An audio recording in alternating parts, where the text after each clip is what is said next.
Mic testing, mic testing.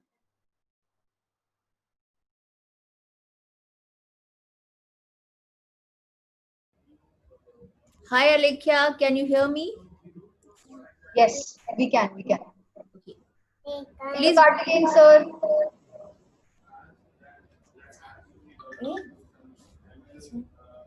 Alekhya, please make me co-host.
All well, Dad? Okay, Baba. Yes. Okay, start.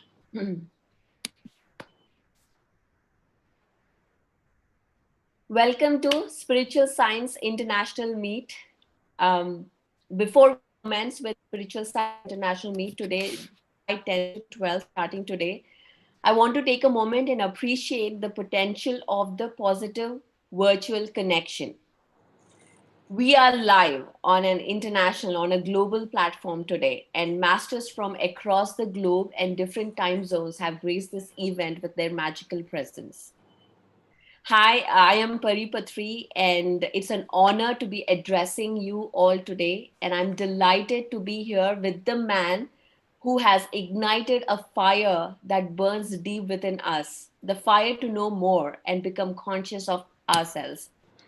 30 years back, my father, Patriji, Brahmashri Patriji, today, started the Pyramid Spiritual Society's movement just with one person. It started all in 1990, just with one person, and today there are millions of people spreading this movement all over the globe.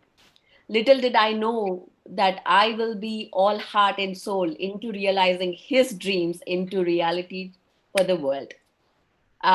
This was something that was revealed to me every day, and I am just so happy to be here with you.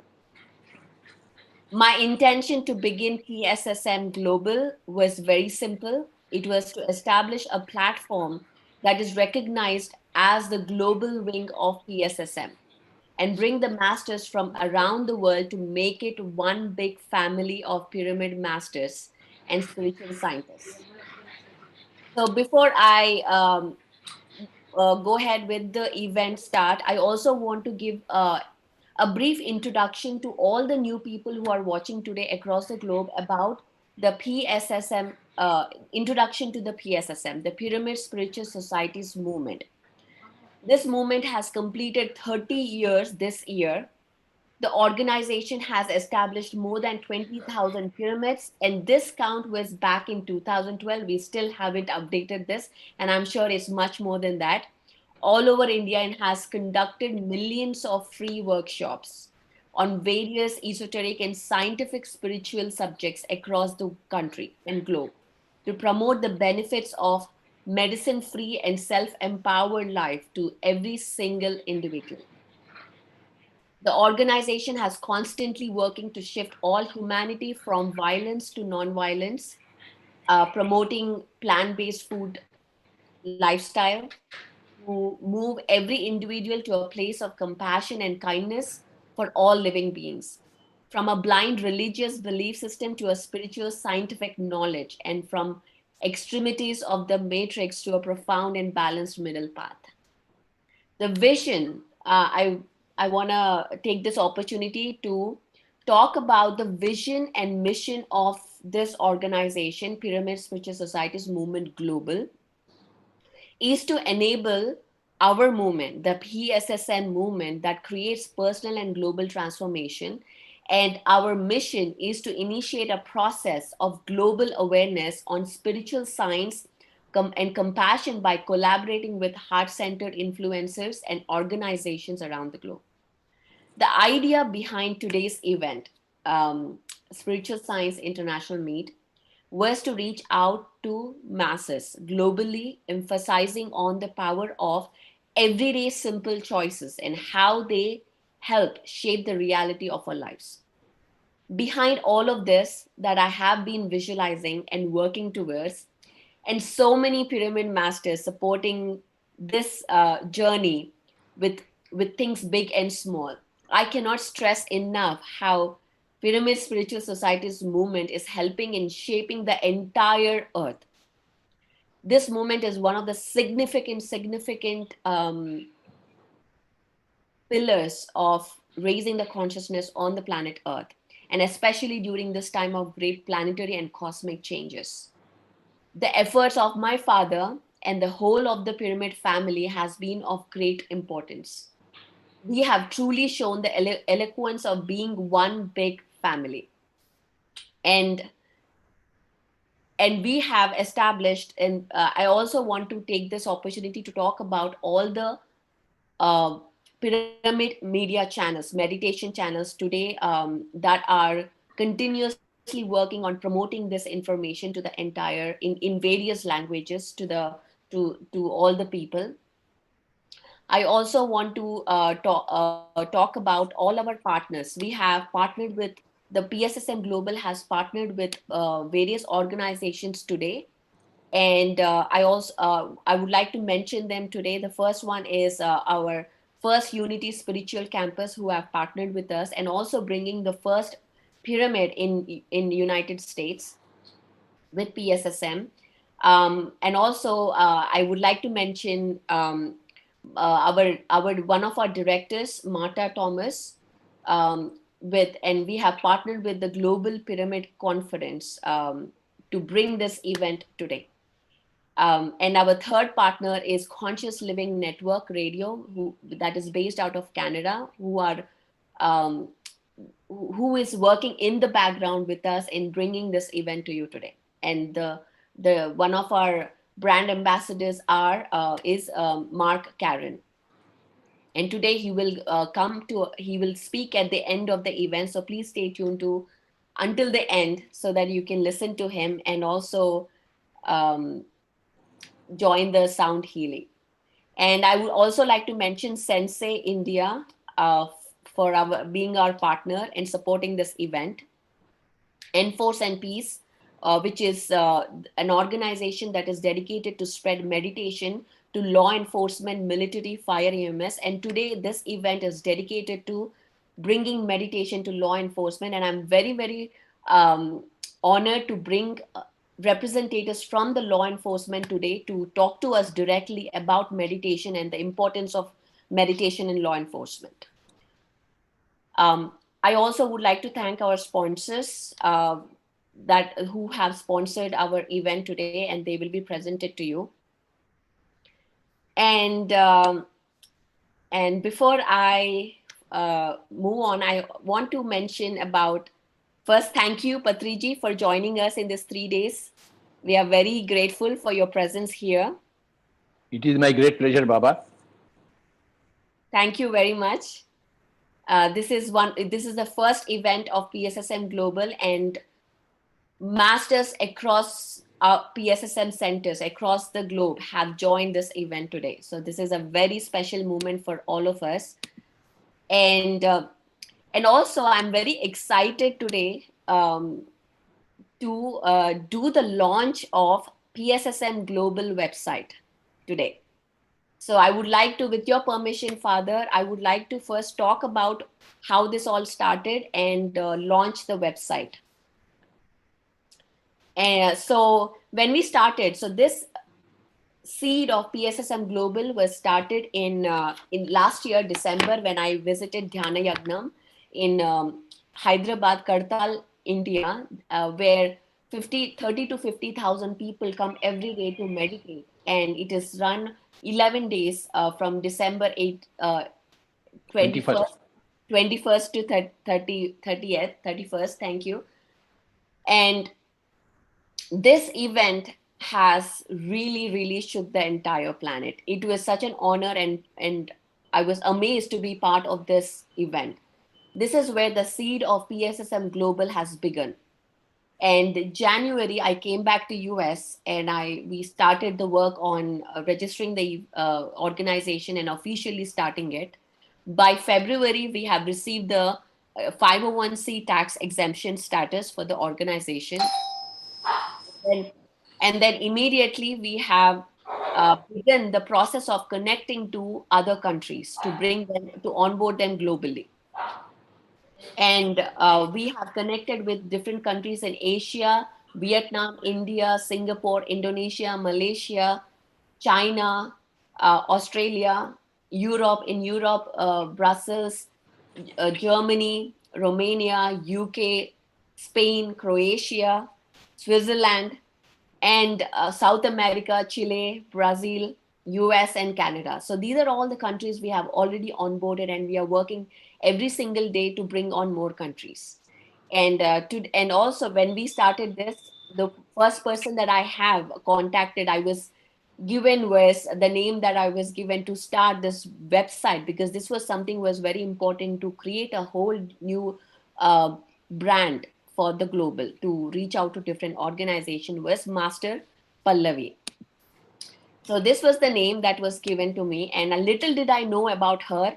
But as I spoke to her and as I started knowing more about her, it is just a pleasure about how amazing she is and how powerful whole energies are there. And no wonder that she was involved with this process.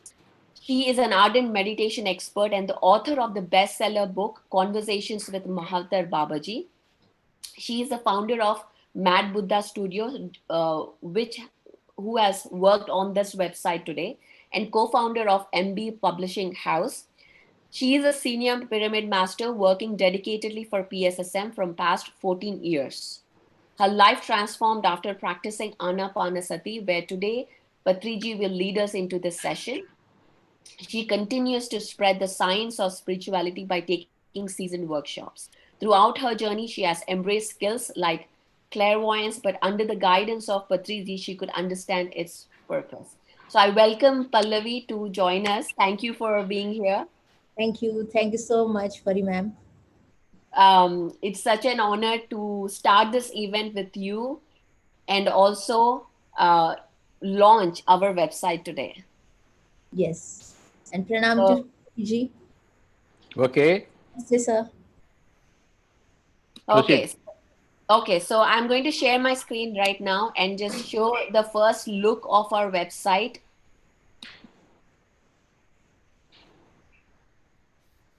So this is our website, PSSM Global, a global initiative of conscious co-creations and mindful collaborations. And this is the first time even Patriji is seeing this website. Yes. And I know what you must be looking for when you're seeing this with all the corrections. So I'm very mindful about it. So this is our logo, which is the globe and the pyramids, which represents that we are globally bringing this pyramid movement. And so the main three pillars of this organization is spiritual science. I would like to show it, it's all about Anapanasati, spreading the meditation, breath meditation, to and also bringing it in a more scientific way to one and all. And the second one is plant-based food, which is also the vegetarianism or veganism, whatever you want to call it. Bringing it to the whole globe, bringing that awareness to the entire planet. So this is the second pillar of the organization. So we will align with all the organizations that are promoting this. And the third and the most important aspect of this organization is pyramid energy, bringing pyramids throughout the world, constructing them solely for the purpose of meditation. So this is the three pillars. And then I would like to also showcase our collaborators. So anyone who would like to collaborate with PSSM Global will be here.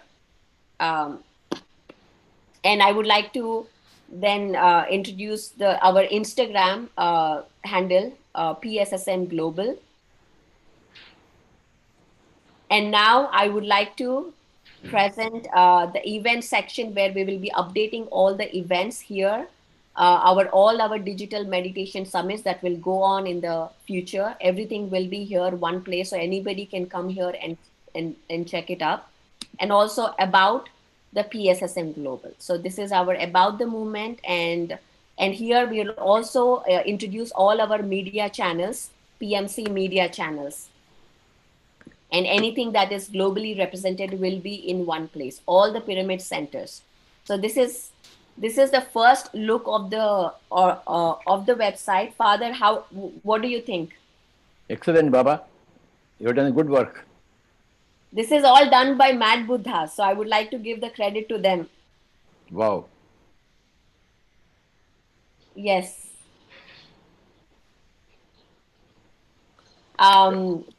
Yes.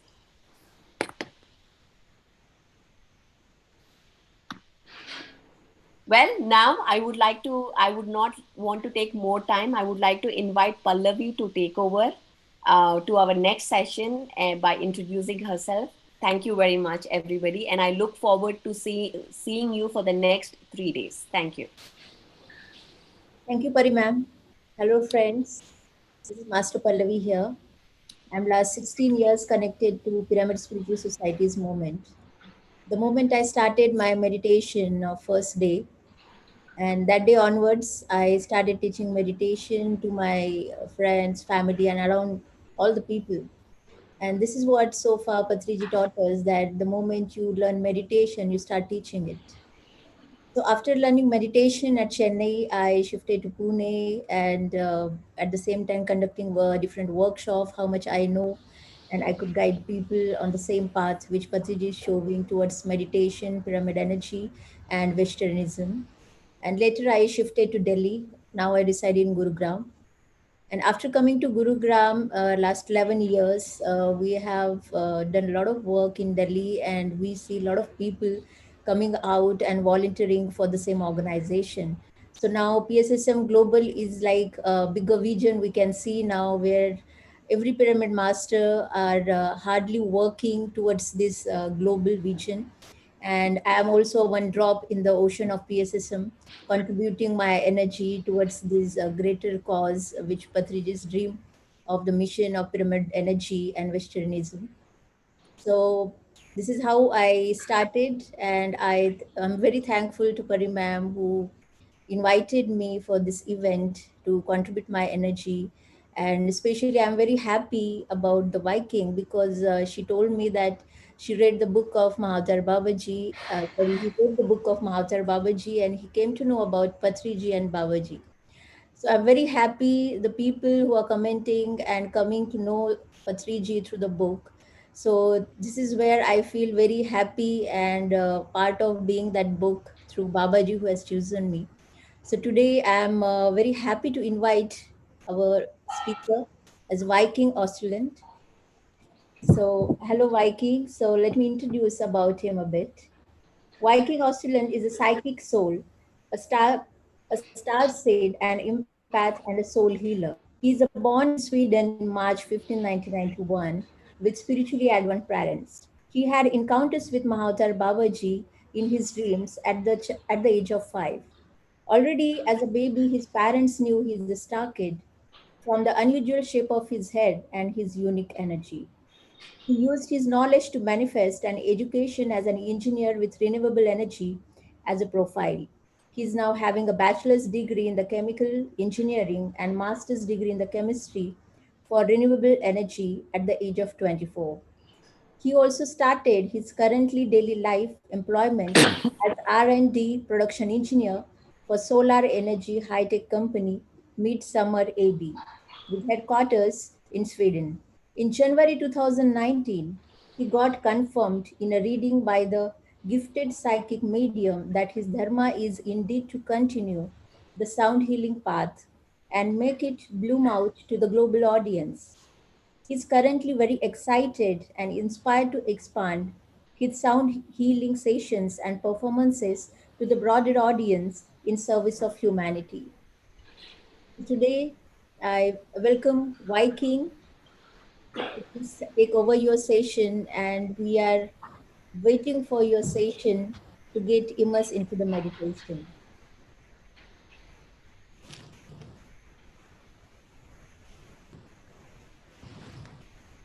Hello, can you Yes, hear me? yes, yes. Oh, sorry, need to adjust the camera a little bit.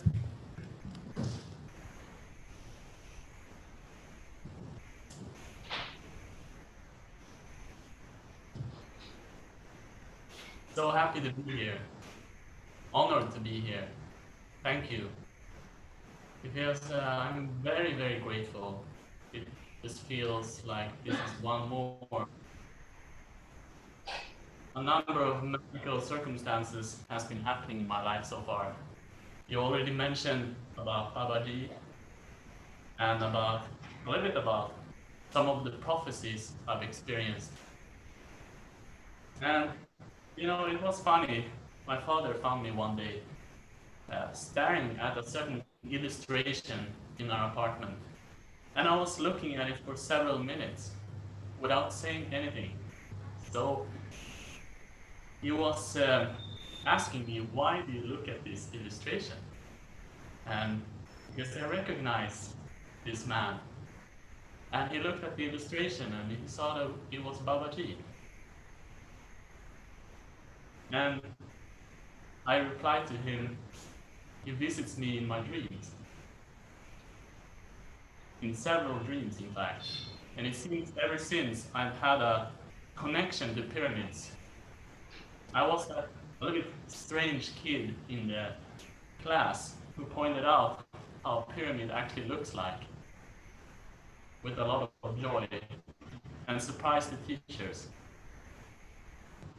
And it just feels magical that, yeah, now I'm here, somehow, suddenly starting to work together with you, Pyramid Spiritual Scientist Movement. And oh, I look forward for more. It feels like my life is a blooming flower right now. And you know, today also is quite a special day for me. You mentioned that I work in my daily life as an engineer. And today, as it happens, might be my last day working here in China as an engineer. And how is that just another coincidence? You end something and something else blooms out. Well, I noticed 3 years ago I was having a quite profound moment when I was feeling connected with all of the timelines, everything I knew, a little bit like a life review, let's say. In that blissful moment, I realized how perfect everything is. I realized how everything is so set up, so divinely designed by our guardians, by our higher selves, by the angelic, by the Buddhas, by all those benevolent beings that are helping us. It all follows a grand design. I trust in this, and more than ever, I trust so much in the universe at this challenging time of humanity. I trust that everything will be perfectly fine. In fact, I do see it in visions, I sense it, I can see it, and I'm very, very excited about it.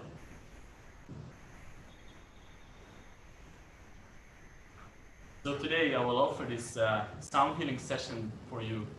We have these 7 amazing crystal singing bowls, all made of the quartz crystal, very, very pure quartz crystal. You will find in the sound healing session that they have a very stimulating effect. In fact, you might find yourself have some very interesting traveling experience.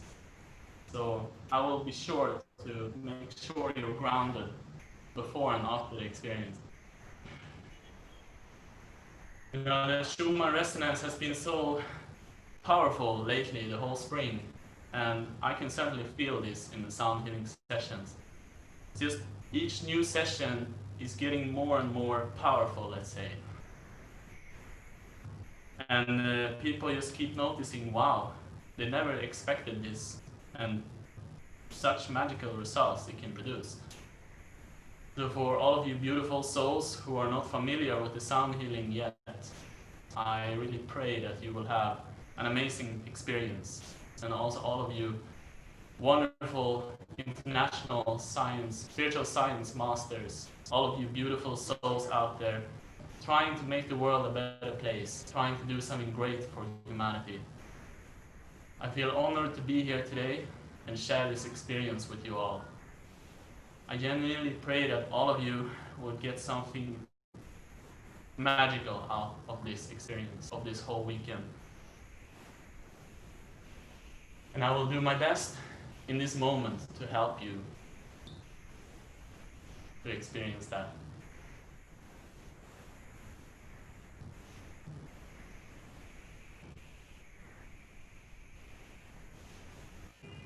Are we ready to start? Yes, we are.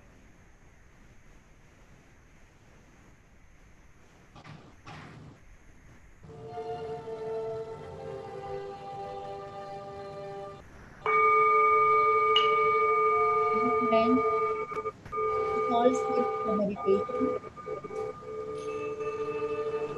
It's all on the meditation inside you. Close your eyes.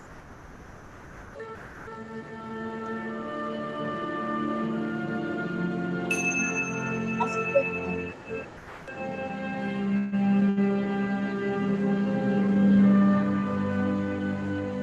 what's the limits?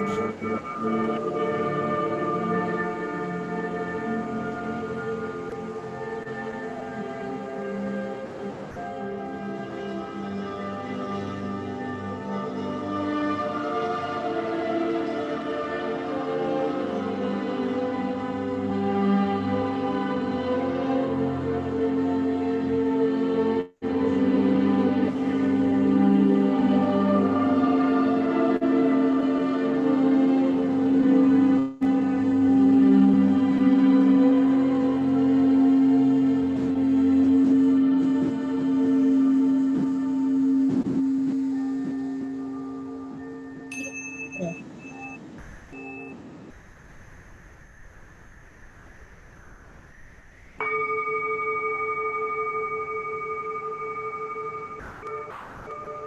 Breathe the full breath in.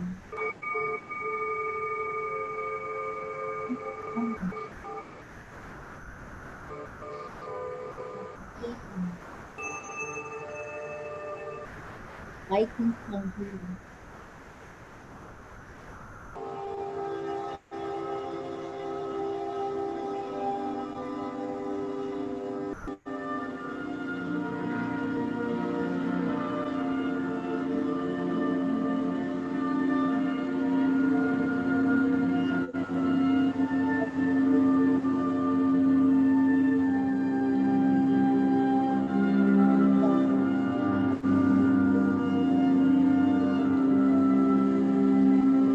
I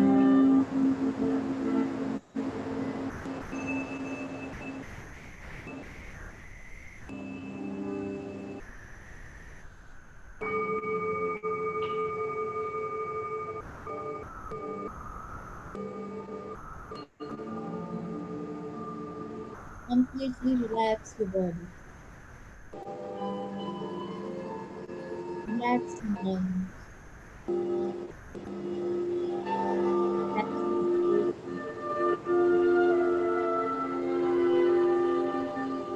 Relax your body.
Put off your thoughts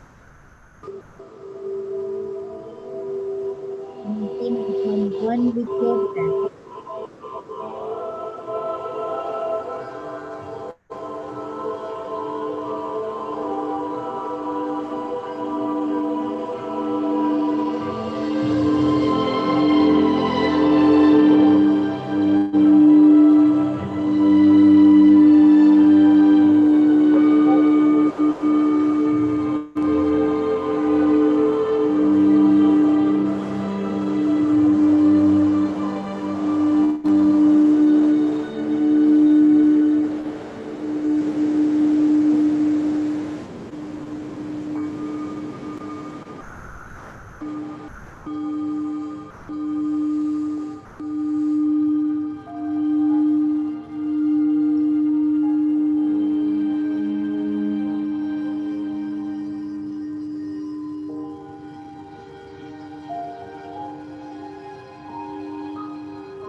How much difficult the patience are.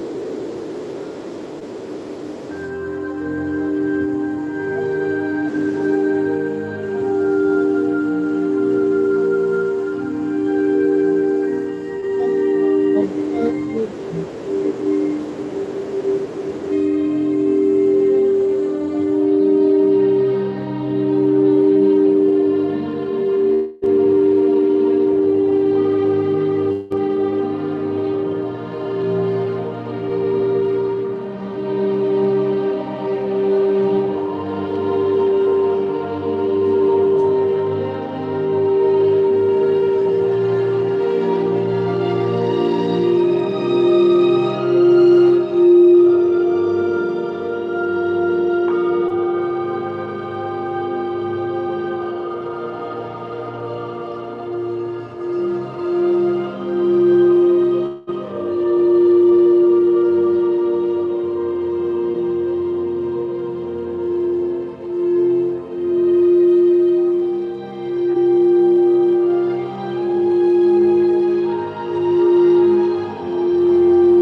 Observe with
Only be with your natural breath.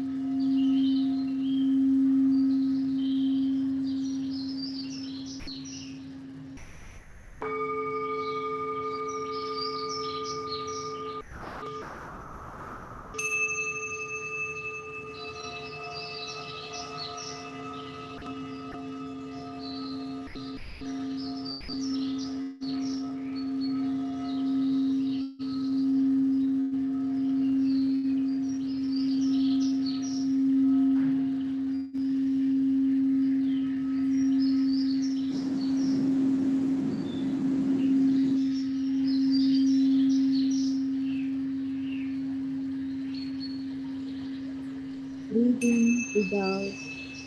Simply observe the process.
Let's go more deep and deep into meditation.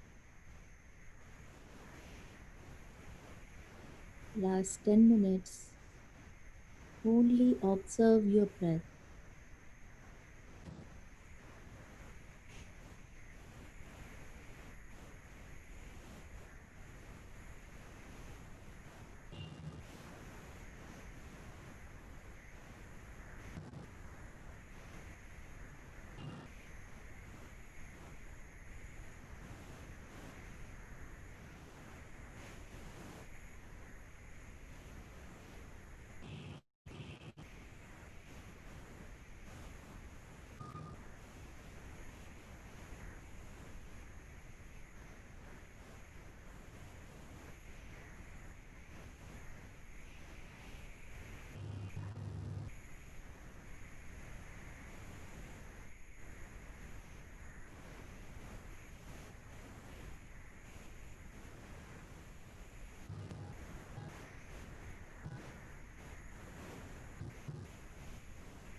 We are here to know what we are.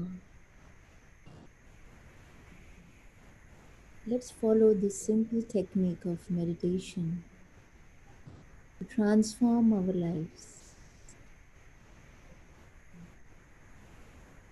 Forget about everything around you and now just be with yourself. And this moment is everything.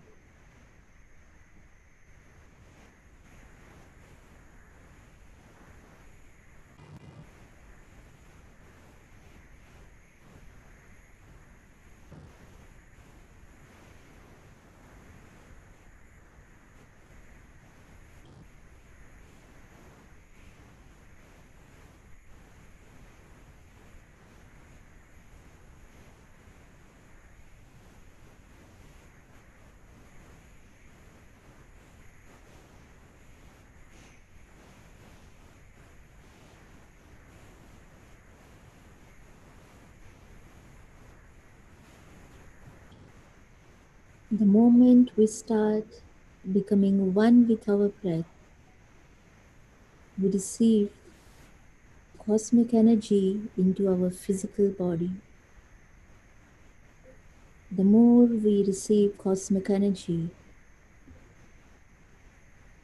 we are able to change ourselves from darkness to the light.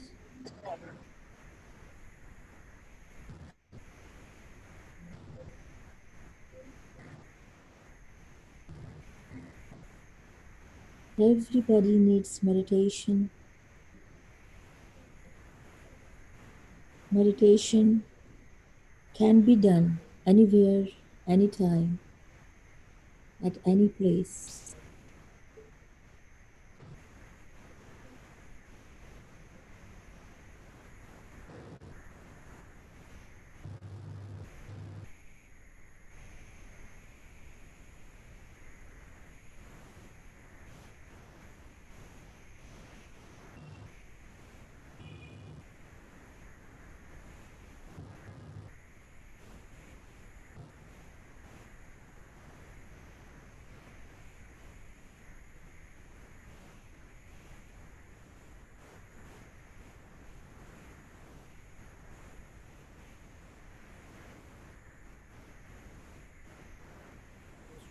With the help of meditation and plant-based diet, we can make our life free from medicines. There is no need of taking medicines. When we have this energy, the more we meditate, the more we gain energies.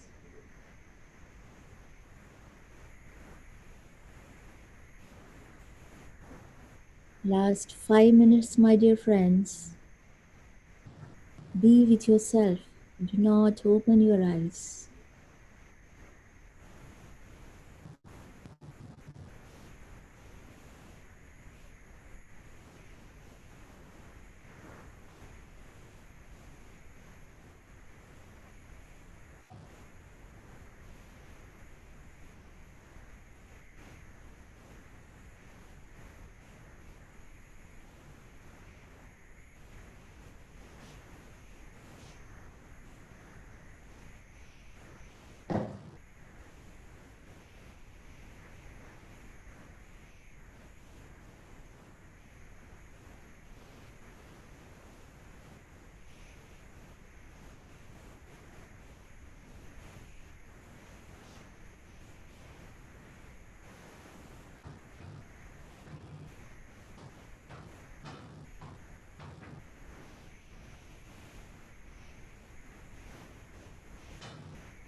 Simply be with your breath.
We all are into deep meditation. Last few minutes, only observe your breath.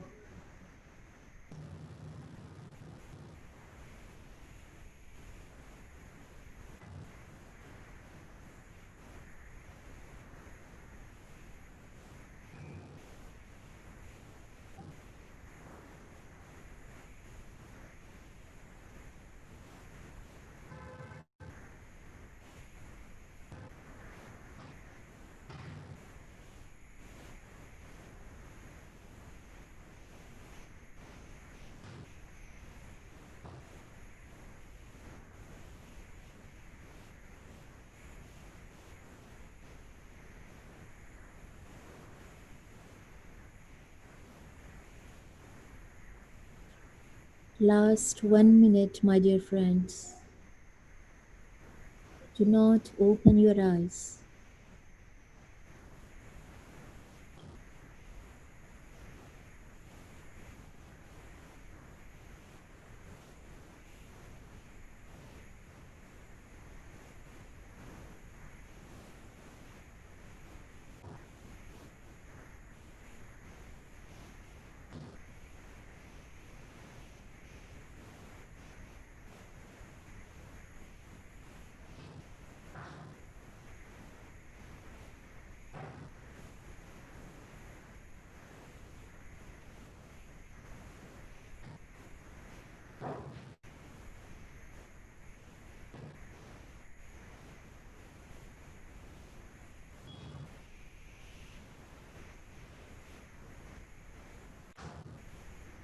Last 30 seconds.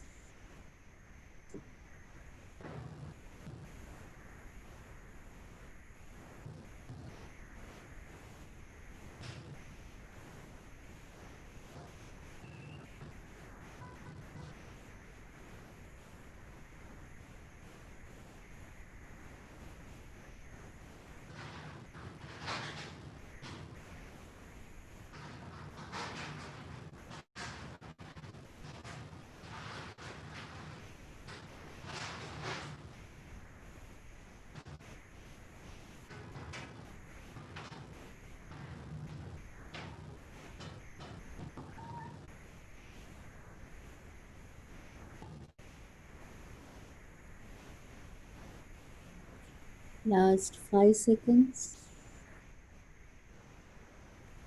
5, 4, 3, 2, 1, and 0. Slowly open your hands and keep on your eyes and slowly come out of meditation.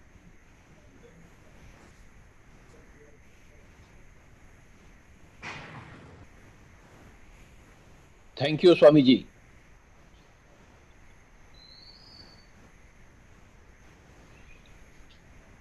Absolutely wonderful. Hello, Viking. Can you hear us? Yes, yes. Yes.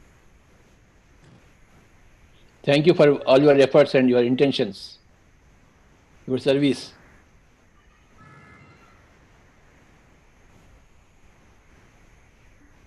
Thank you. Honor to be here.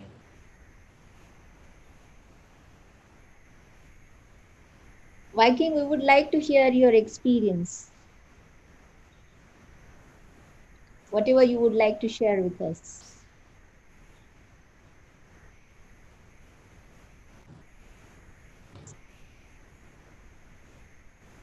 I feel a strong presence throughout the session of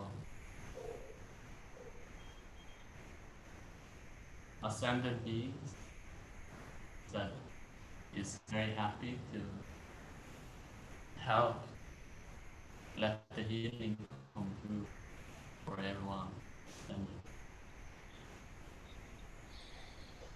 I also feel strong presence of Merkabas.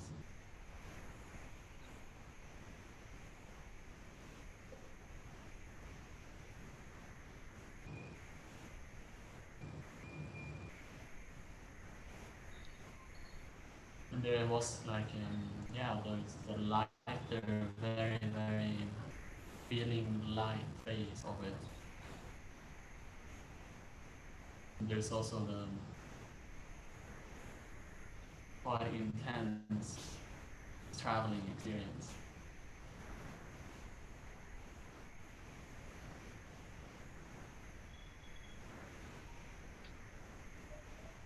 Thank you so much, Viking. It was a wonderful session, and we really enjoyed the deep and calmness into the sound bath healing.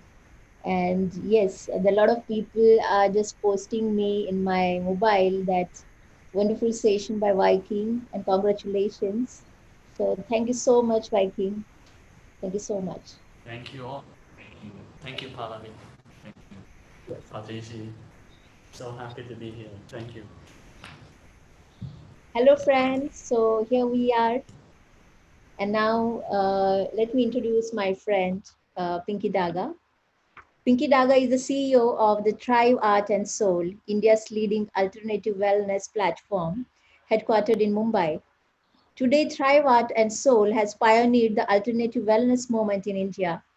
Thrive also hosts an impressive roster of wellness, art, soul, and events globally, with its annual Global Festival of Spiritual Sciences that has internationally renowned speakers, artists, and wellness seekers.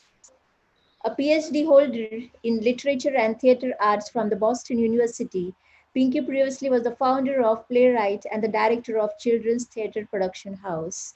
So here I welcome Pinky Daga into SSIM and take over the session forward. Thank you so much.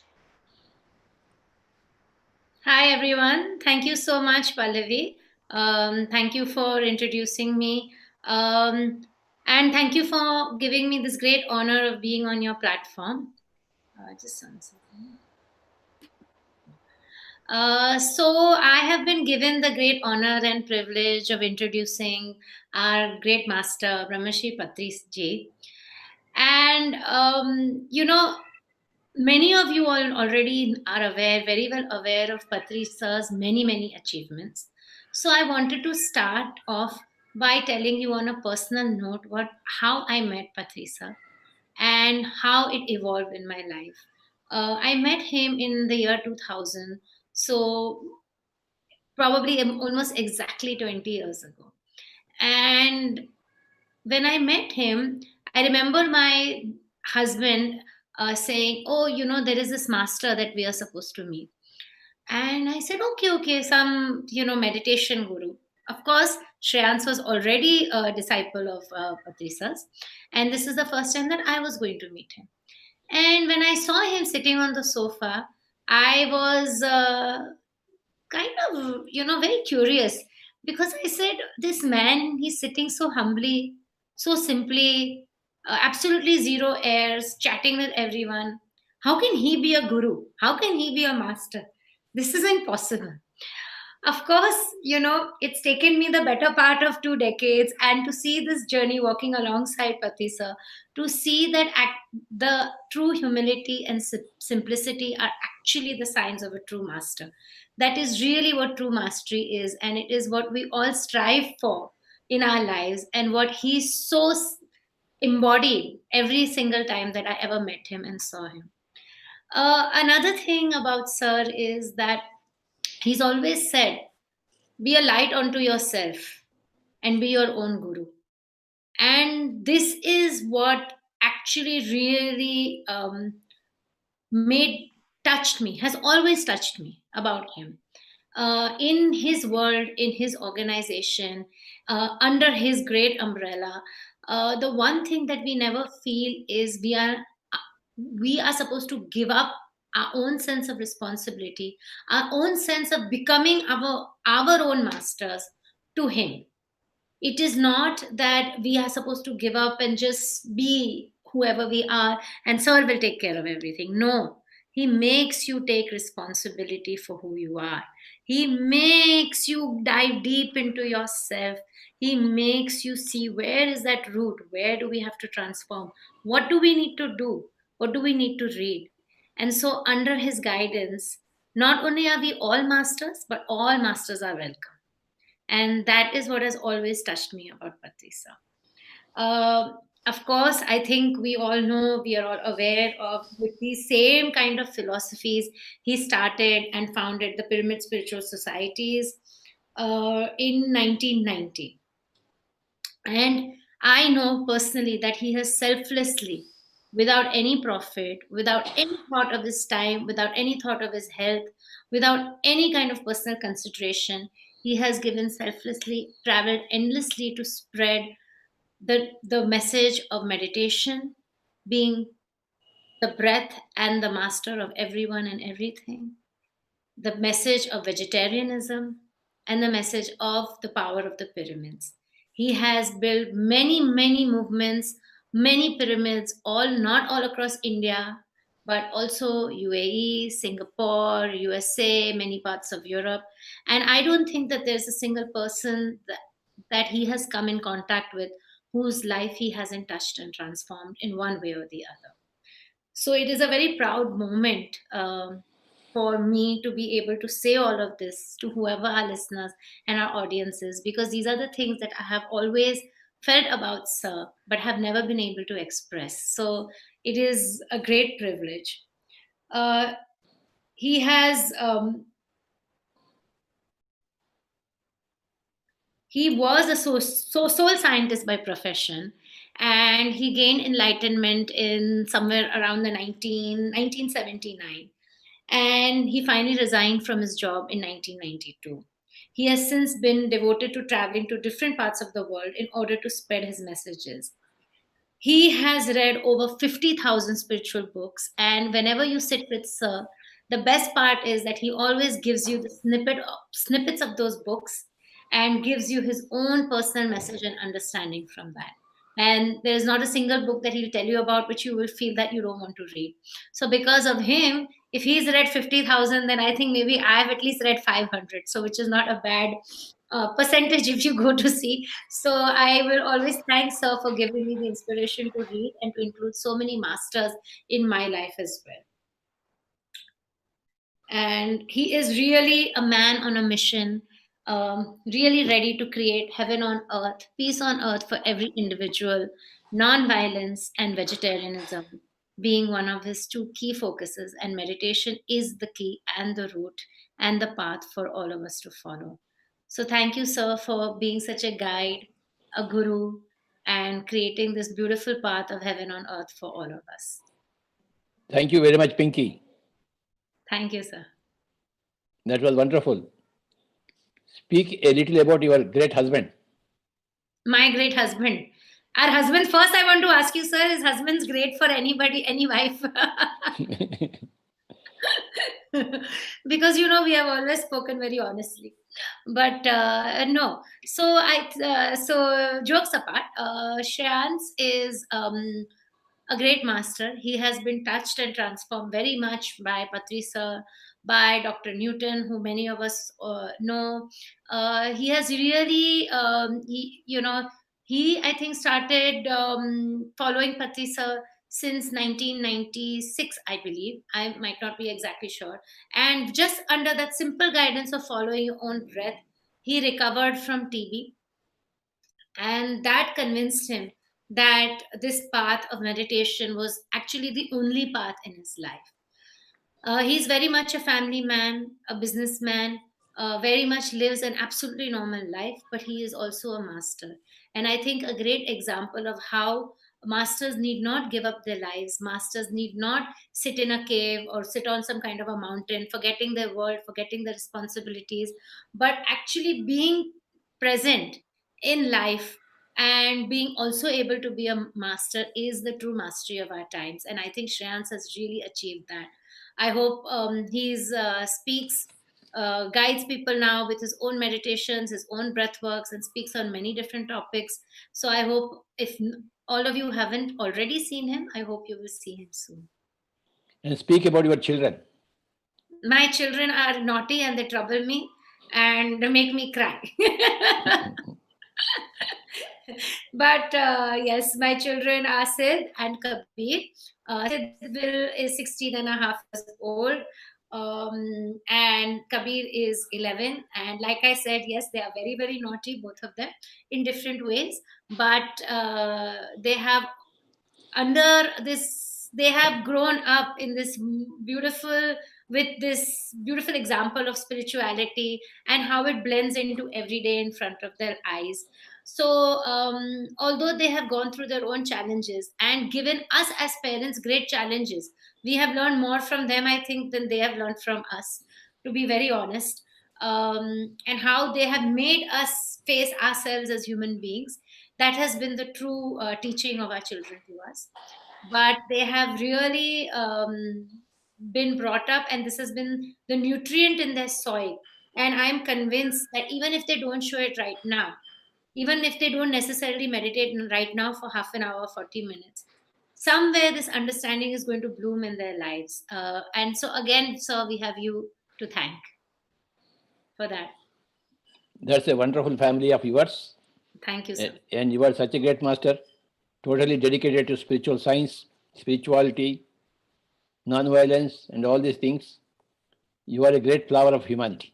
Thank you, sir. Thank you. Thank you. So, I am supposed to speak on spiritual science temperament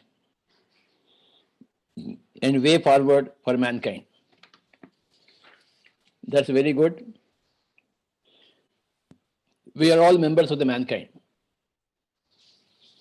And where are we moving? In which direction are we going? Which is the direction we should go?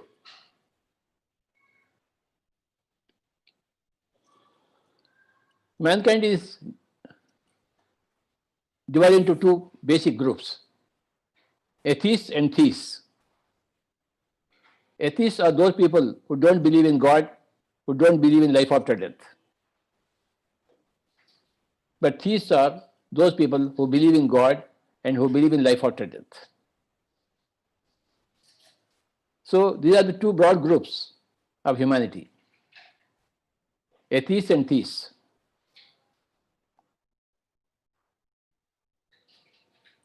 From atheists, the first step is to become a theist. Life forces you to believe in something mysterious, which is beyond your comprehension. And life makes you go in that direction of that mysterious.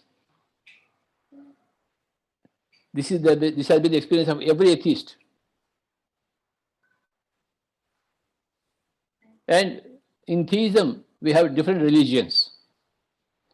All the great religions of the humanity, they all believe in God and they all believe in life after death. So belief in God, a creator, the one creator, and belief in life after death is the key factor for being called a theist. When you don't believe in God, when you don't believe in life after death, when you are only matter and matter, when the matter dies, you also die, then you are an atheist or an agnostic. Now, the religions which are the backbone of theism, there are several religions all over the world. Say Christianity, say Islam, say Buddhism, say Hinduism, Zoroastrianism, Jainism, many religions are there. From the religious level, we advance into a spiritual level, where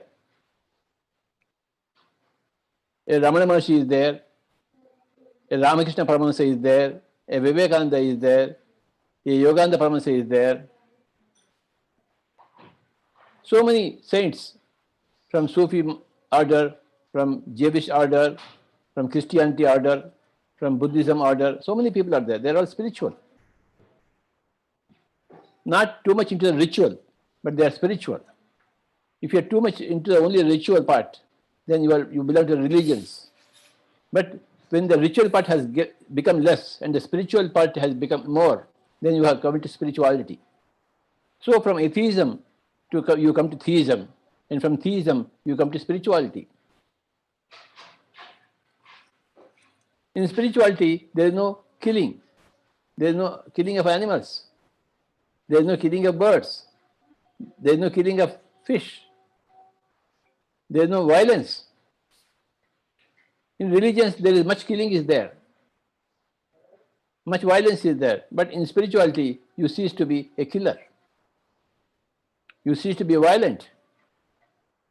You cease to be interfering with other life forms.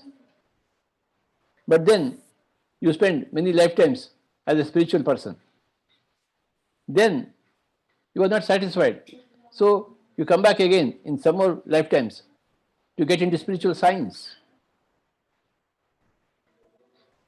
The laws of spiritual science, the law of consciousness, the law of incarnation and reincarnation, the law of cause and effect, the law of constant evolution, the principle of rapidizing your evolution, and the principle of infinite reality systems.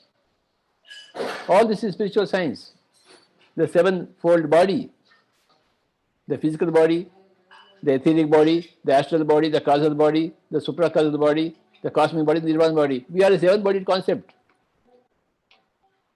of which physical body is the least thing. So we come into all this knowledge in spiritual science. So first we begin as atheists, non-believers in God and non-believers in life after death. Then we go into religions. We believe in God, some mysterious power behind all this drama that is going on, all this creation that's going on. And we believe in life after death. Then finally we become spiritual. When we become spiritual, we cease to be killers. No spiritual man kills other animals or other human beings. No way. There have been many religious wars, but there are no spiritual wars. There are no spiritual wars at all. And if you are warring, if you are killing, you are not spiritual at all. So, from the spirituality, we take a quantum jump into spiritual science.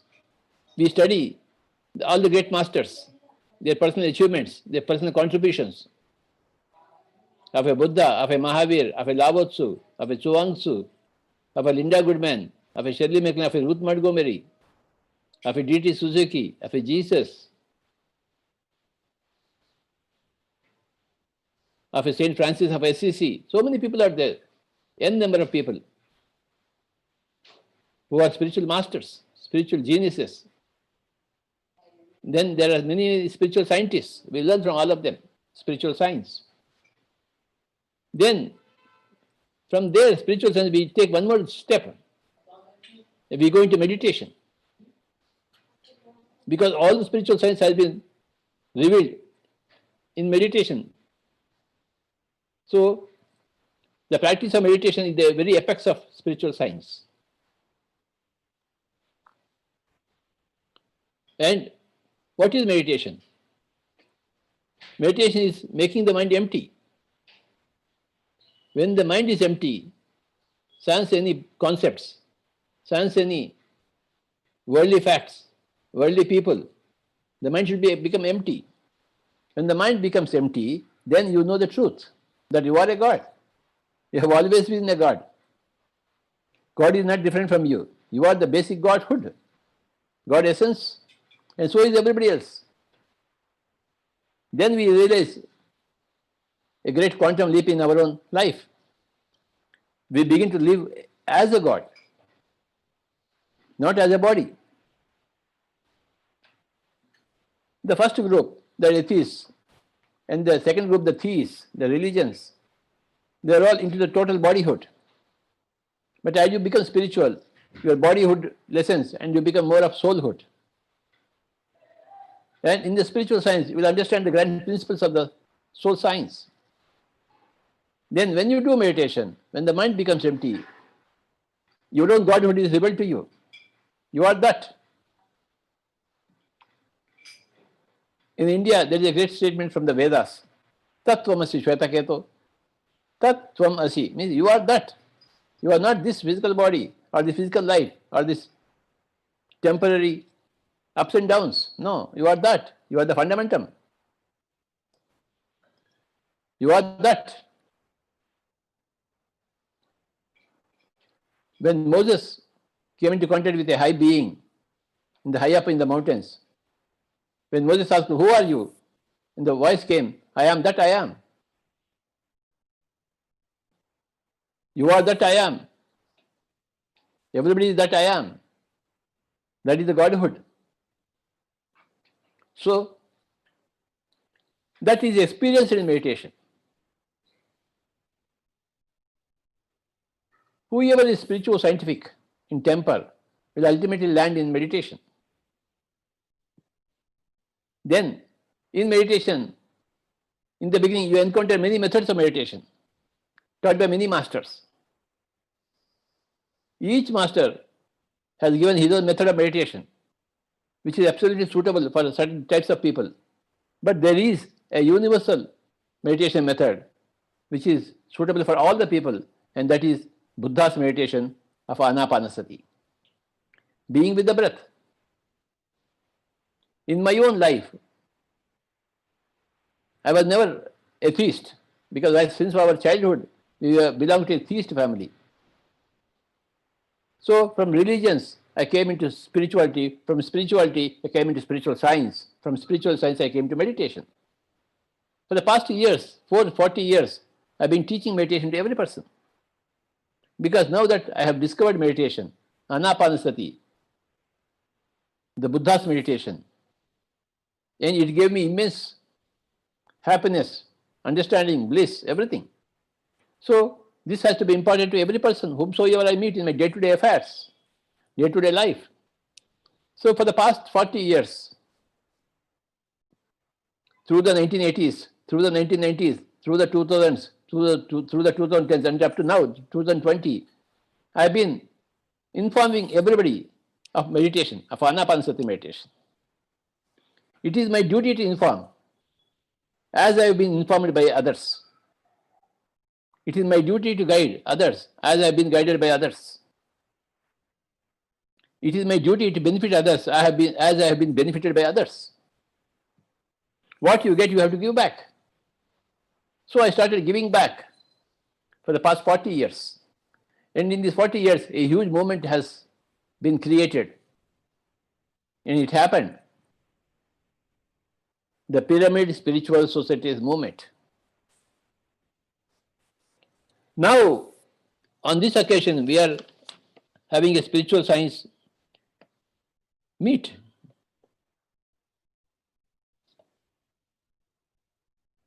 Global meet. Today, tomorrow, and after, we are going to meet so many spiritual scientists. We are going to meet so many meditators and interact with them. I congratulate PS System Global for this beautiful efforts for 3 days. PS System Global will continue to make its efforts for the benefit of the whole mankind. As PSSM India has been doing for the past 40 years in India. The truth is the same for everybody. The sun is the same for everybody. The moon is the same for everybody. And so is the truth. For everybody is the same. What is the truth? We are all gods. Come to have nice human experiences.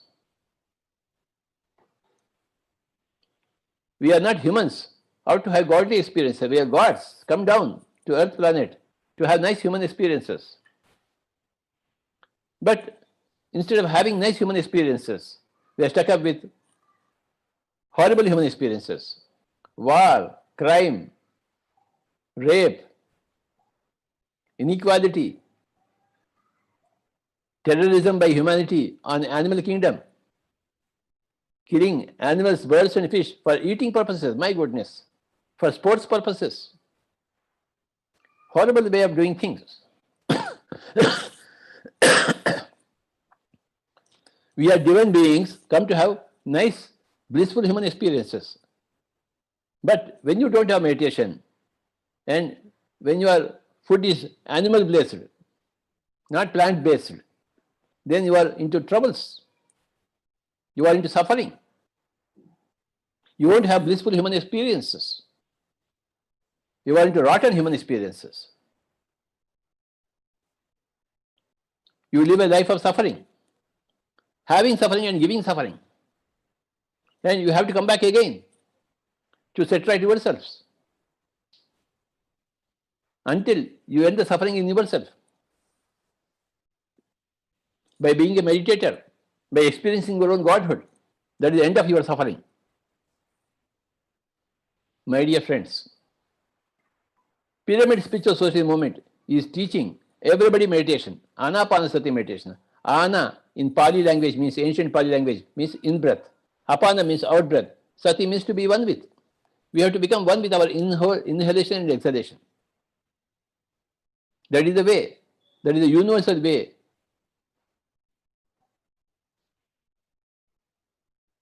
Available very easily for all the human beings, right from children to old age people, anywhere in the world. There are no mantras to be chanted. The mouth has to be kept shut. The eyes have to be shut. Hands into hands, crossing the feet, and sitting in a comfortable place, comfortable sofa, comfortable chair, or squatting on the ground. But you must close your eyes and become one with your breath. That is the way. That is the technology for meditation. It is universal. So, we have any number of pyramid masters who go to nooks and corners of India and some other countries to teach meditation, to spread meditation. And when you go into meditation, you will understand that you are a God. You are the God, having wonderful human experiences. You are safe in yourself. You are healthy in yourself. You are happy in yourself. You are enlightened in yourself. You don't need anybody to teach you. You learn everything from yourself, from your own meditation. And for your meditation, you don't have to go to any Himalayas, any other ashram. You stay in your own home. And after 24 hours, a couple of hours, definitely you must close your eyes and observe the breathing. Then you become a regular meditator. Then you become a yogi, a man who has mastered the mind, a man who has successfully emptied the mind. Then you become a rishi, you become a third eye master. You will have visions of the other worlds, other realities. Then you will become a maharshi. You will see all your past lives, important past lives, which matter to you in this lifetime. You will know about life after death personally. You will meet all those people who are on the other side, in the so many other dimensions. It will be your own personal experience. Then you become one with every part of the creation. You understand that there is one mind everywhere, one Godhood everywhere. It will be your experience through lot of meditation, hard work in meditation, which is not really hard work, which is very, very soft work. A lot of commitment is required to close your eyes and not open your eyes again. Any time is best time for meditation, morning, afternoon, evening, night, any time. Any place is best place for meditation. Although if you use pyramids, that would be a better place for you, because pyramids have got a lot of energy, amplified cosmic energy. That's why we have started this Pyramid Spiritual Societies movement.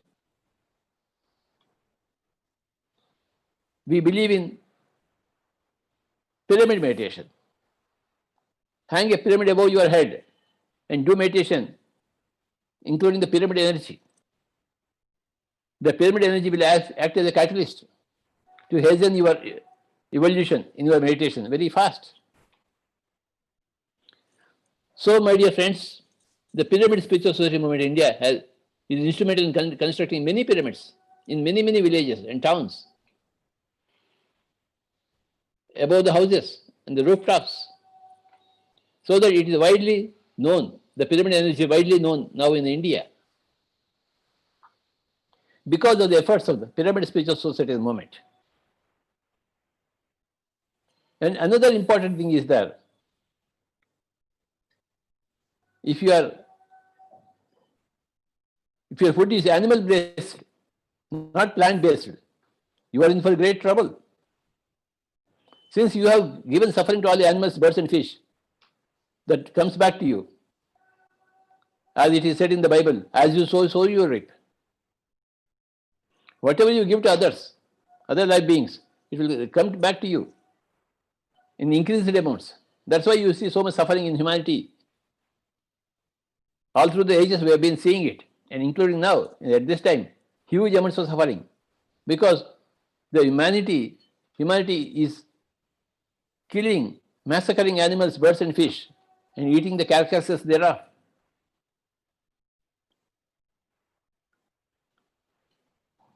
Acting like absolute demons. The gods that they are behaving like demons. So, Pyramid Spiritual Society movement is dedicated to make everybody a candidate for plant-based diet.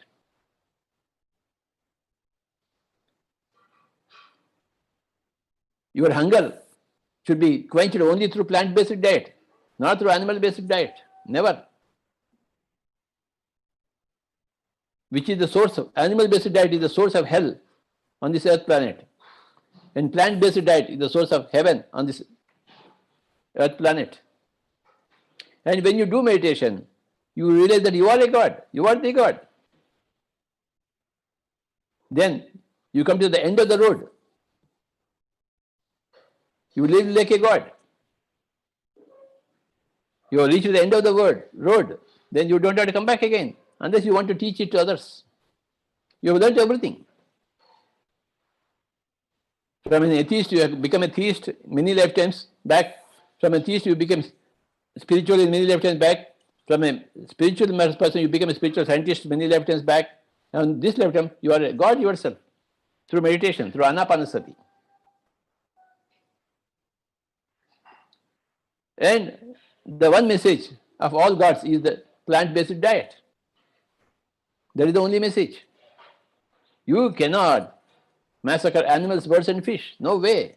And not reap the consequences thereof.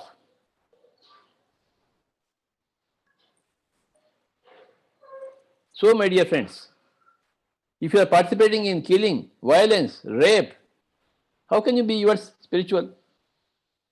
Even if you consider it a church, even if you consider it a masjid, even if you consider it a temple, then you are not spiritual at all. So, the proof of one's enlightenment is evidenced in plant-based diet, my dear friends. So, that is the result of your enlightenment. When there is no enlightenment, you keep massacring animals, birds and fish. That's what you see everywhere. In the east and in the west and in the east, you see that. Horrible state of affairs. Bloodshed everywhere. Shedding the blood of animals. My goodness. Absolutely, there is no sense. They are all mad people. There is not education at all. There is not science at all. There is not spirituality at all.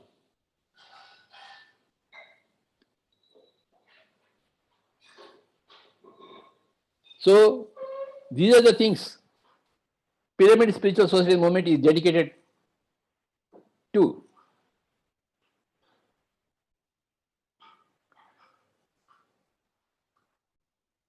Whenever we open mouth only to speak about meditation, Anapanasati meditation, plant-based diet and pyramid energy,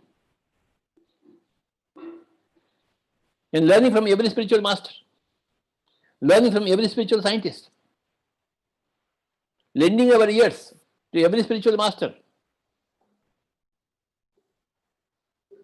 From ancient times, from medieval times, to modern times, to right now, 21st century. We learn from everybody. We listen to every master. We learn from a Ramana Maharshi. We learn from a Yogananda Paramahansa. Whatever we want to learn from every master, we learn.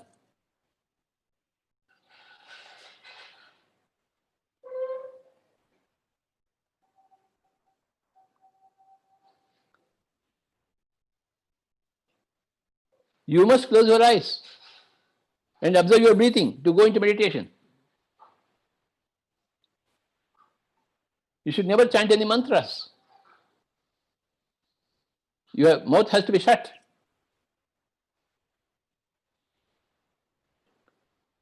Being with your own normal, natural, easy, soft, simple, tender, peaceful, tranquil breath, you are into meditation. You slip into meditation naturally, automatically, with least effort. This has been my experience for the past 40 years. Roaming around the rural India, the urban India, going into every house, every home, teaching meditation to every person, every woman, every man, every child, every oldie, every educated man, every uneducated person. In the past 40 years, I have found huge amounts of success wherever I went, and everywhere I went. There are always some people everywhere who reject you, like atheists, like people who are blindly dedicated to their particular religions. But there are 90% of the people, they are sane, they are not insane. They are open to new ideas, open to true spirituality, open to spiritual science, open to meditation. So 90% of the humanity is like that. They are open. If somebody can tell them the truth, they are there to adopt it. I found all such people everywhere. It's my great fortune to work with all of them and to establish collectively, combinedly, this great movement called as Pyramid Spiritual Societies movement. Now, thousands of spiritual societies are there in every town, every village, every city, every locality. All are geared to see that heaven is established on earth planet. Jesus Christ said, the kingdom of God is within. So how do you go within? Through meditation, through breath.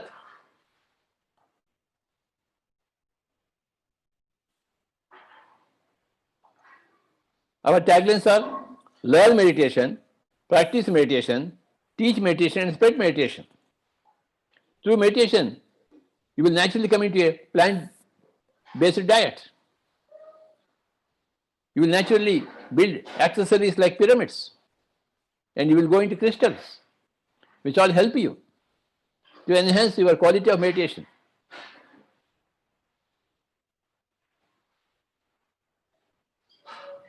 There is a huge spiritual science, edifies, beckoning you. You must become benefited by that huge spiritual science edifies. So many masters, infinite number of masters are there. Spiritual masters, spiritual scientists.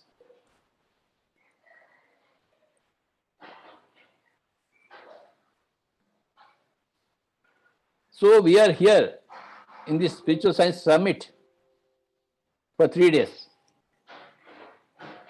Our main purpose is to hear everybody out patiently and to do meditation.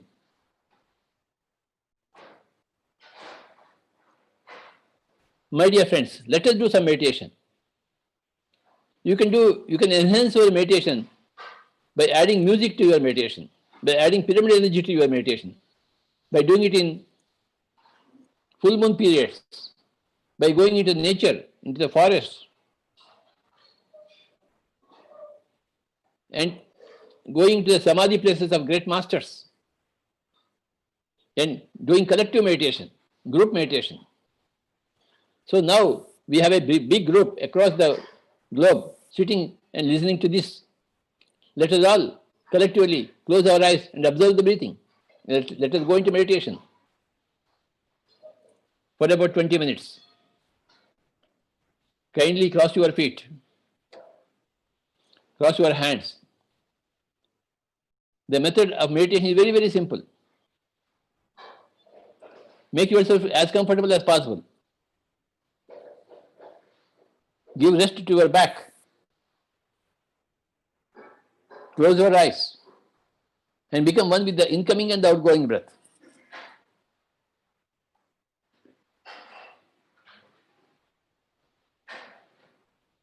I will be giving some music through my flute.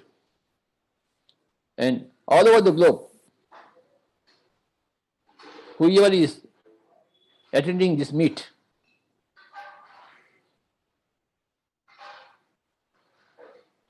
now is the time for meditation. Every now and then, 5 times a day, we have to go into meditation. We have to close our eyes and become one with the breath. Meditation should become our natural habit. When there is no outward work to do, there is a lot of inward work to be done, and that is meditation. Every child, every adult, every oldie, every person needs meditation energy, meditation intelligence, meditation wisdom to travel in the right direction when you are a human being. When you are an animal, there is no wrong or right direction. All animals are in the right direction. But when you become a human being, the 2 options are there, either the right direction or the wrong direction. The wrong direction is the way of killing, maiming, violating, interfering with other life forms. The right way of living is no killing, no violence, no rape, no interference with other life forms. If you are a human being, you need to come into the right direction. And pyramid spiritual society movement provides the right direction.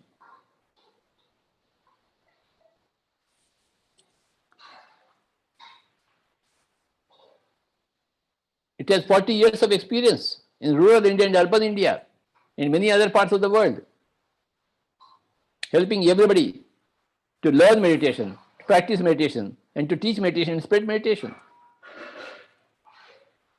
For the next 20 minutes, kindly don't open your eyes. Be with your breath. Normal, natural breath.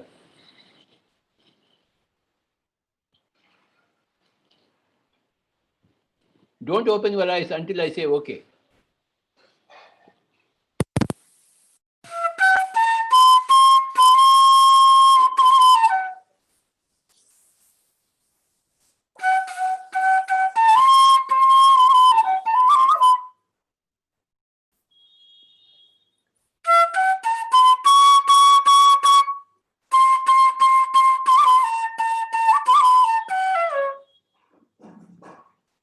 Keep your eyes closed and become one with your normal, natural breath.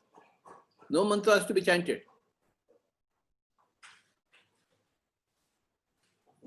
And don't think of any father figure in spirituality. No personality is important. You are important for yourself. You are a God. You are the God. You must have faith in yourself. Believe in yourself to become a successful meditator. And through meditation, to go into happy enlightenment.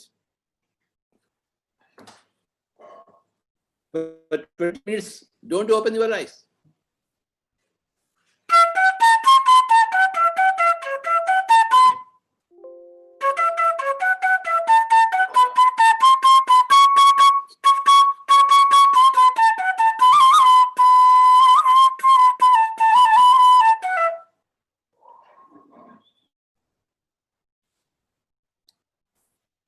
Gautam Buddha said, be a light unto yourself. Nobody else can be a light unto you. You have to find your own light. You have to search for your own inner truth. Which truth is the same for everybody?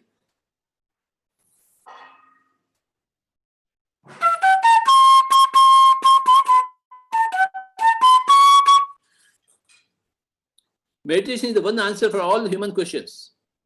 Meditation is the one answer for all human problems. All problems are self-inflicted. And all questions are always self-answered through meditation. Meditation is the easiest thing to do and the greatest thing to do. Just closing the eyes and becoming one with the breath. And not opening the eyes again.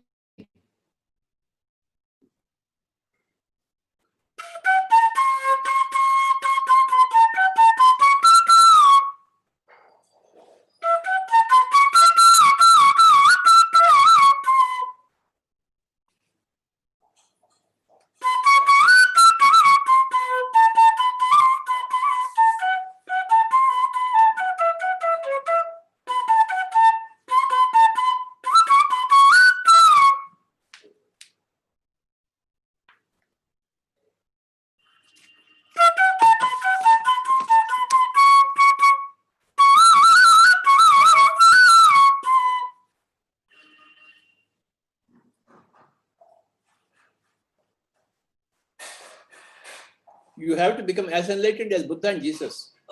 And the way is meditation, Anapanasati. You don't have to go anywhere else in the world. You have to just go into your own breath. Normal breath, natural breath.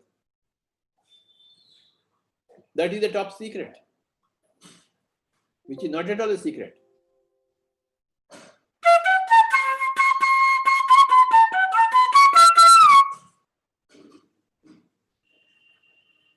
And you are requested to immediately switch to plant-based diet. Plant-based diet, Baba. No more animal eating. No more animal killing. No more animal torture. That is not food at all for human beings. Only plant-based diet. Only plant-based food. Right from current moment. You have to change your food style and mind style and lifestyle to get into enlightenment.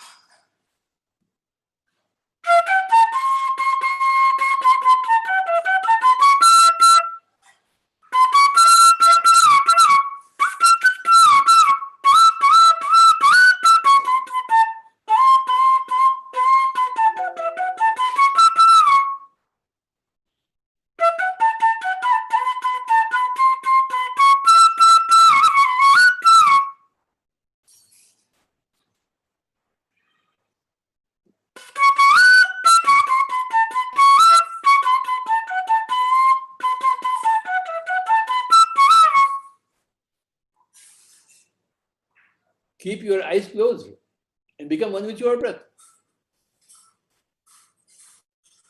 That is the methodology for meditation. As you learn today, you can start teaching from tomorrow onwards.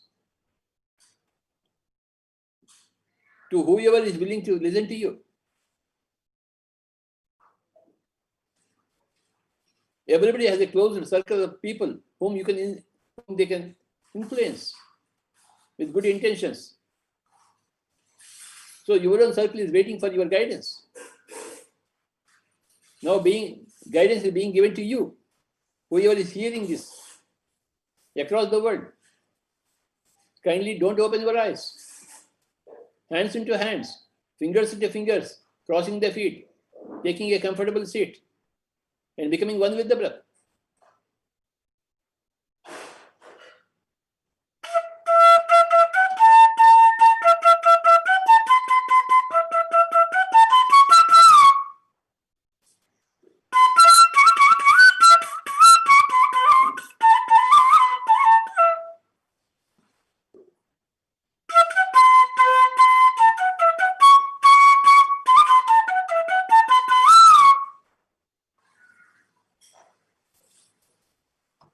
Never ever open your eyes. Be with your normal, natural breath. Another 10 minutes. Forget the whole world. Let the outside world disappear in your mind. Let your own personality disappear in your mind.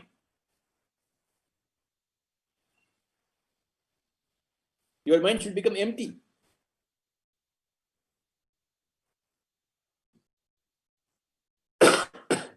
Be with your breath. Next 10 minutes.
Be with your normal, natural breath.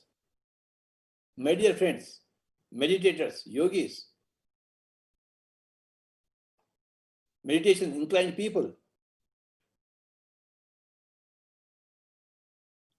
don't open your eyes.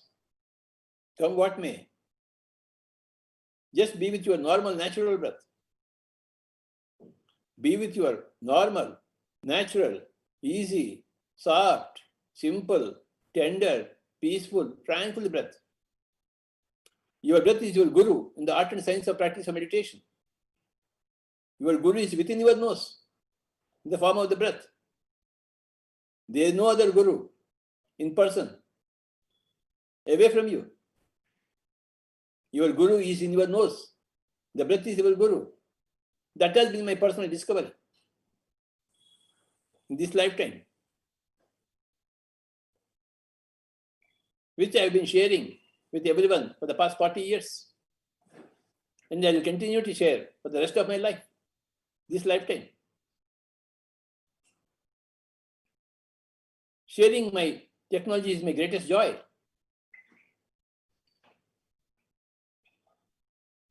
Kindly don't open your eyes.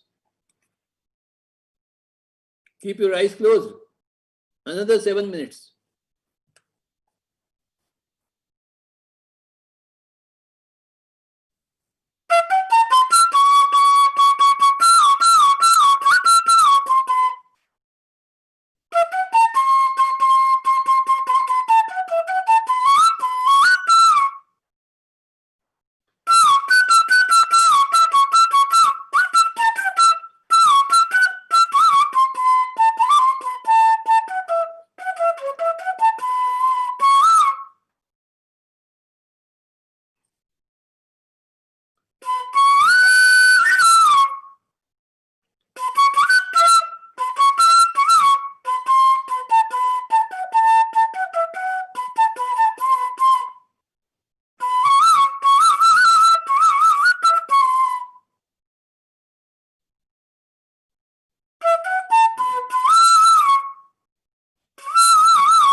Your breath is your savior.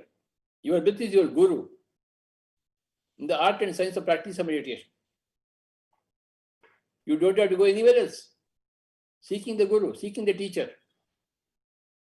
You are here to teach yourself and you are here to learn from yourself. In the practice of meditation, you teach yourself and you learn from yourself. You are a God and you are the God.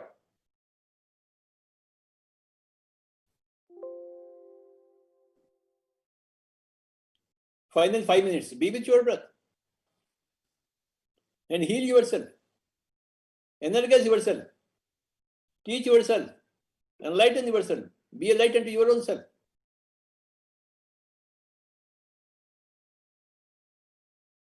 These are the Buddha's great final words, Appo Dipo Bhava, be a light unto yourself,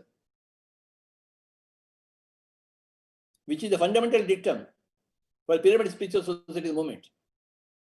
You create your own reality through your own choices, wise choices of non-killing, of non-violence, non-rape, non-interference. If you choose killing, violating, rape, interference, then you are doomed by your own deeds. You have to come into an enlightened way of living. That is non-killing, non-violation, non-rape, non-interference.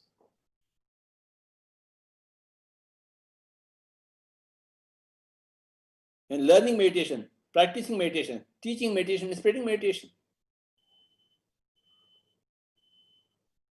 Living a grand middle path, noble middle path. Living in the world but being not of the world.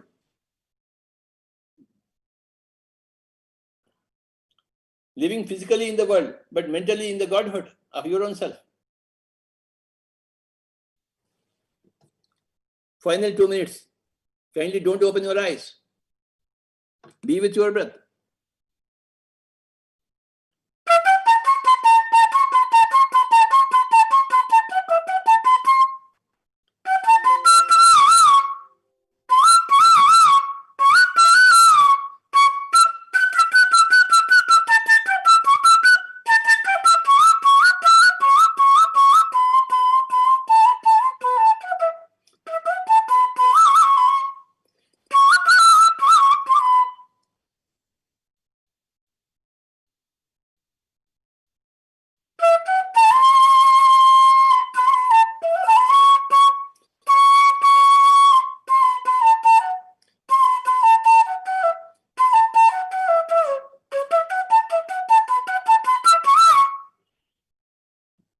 Calm your mind. Empty your mind.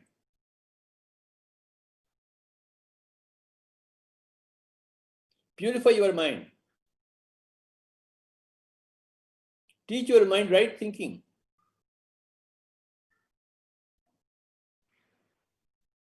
Be a good Samaritan to all beings.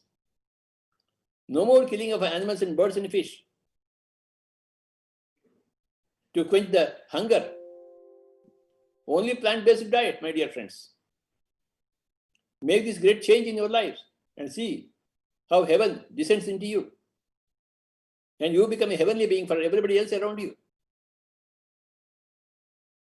Final 1 minute.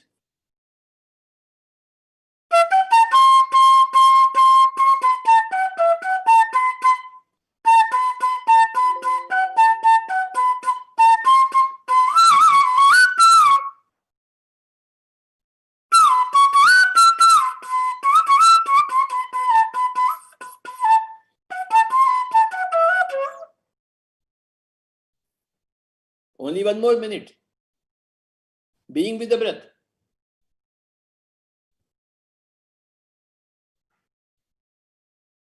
The breath makes you stay in the present, while the mind wanders into the past and the future. But with the breath, the mind stays in the present, and you become enlightened.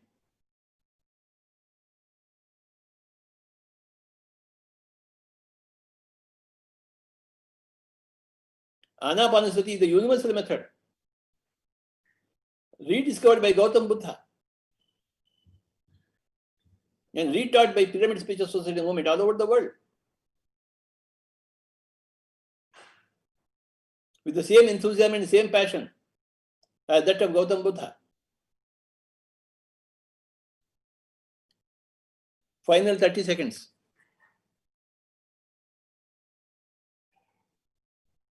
20 seconds. 10 seconds. 9, 8, 7, 6, 5, 4, 3, 2, 1, 0. Kindly keep your hands on your eyes for 5 seconds. 5, 4, 3, 2, 1, 0. Slowly remove your hands and you may open your eyes. Thank you, my dear friends. And thank you, Alekhya. Thank you so much, sir, for reminding us once again. Hello?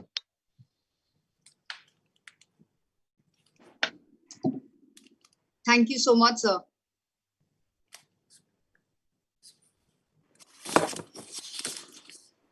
Yes. Are you able to hear me, sir? Yes, yes, please.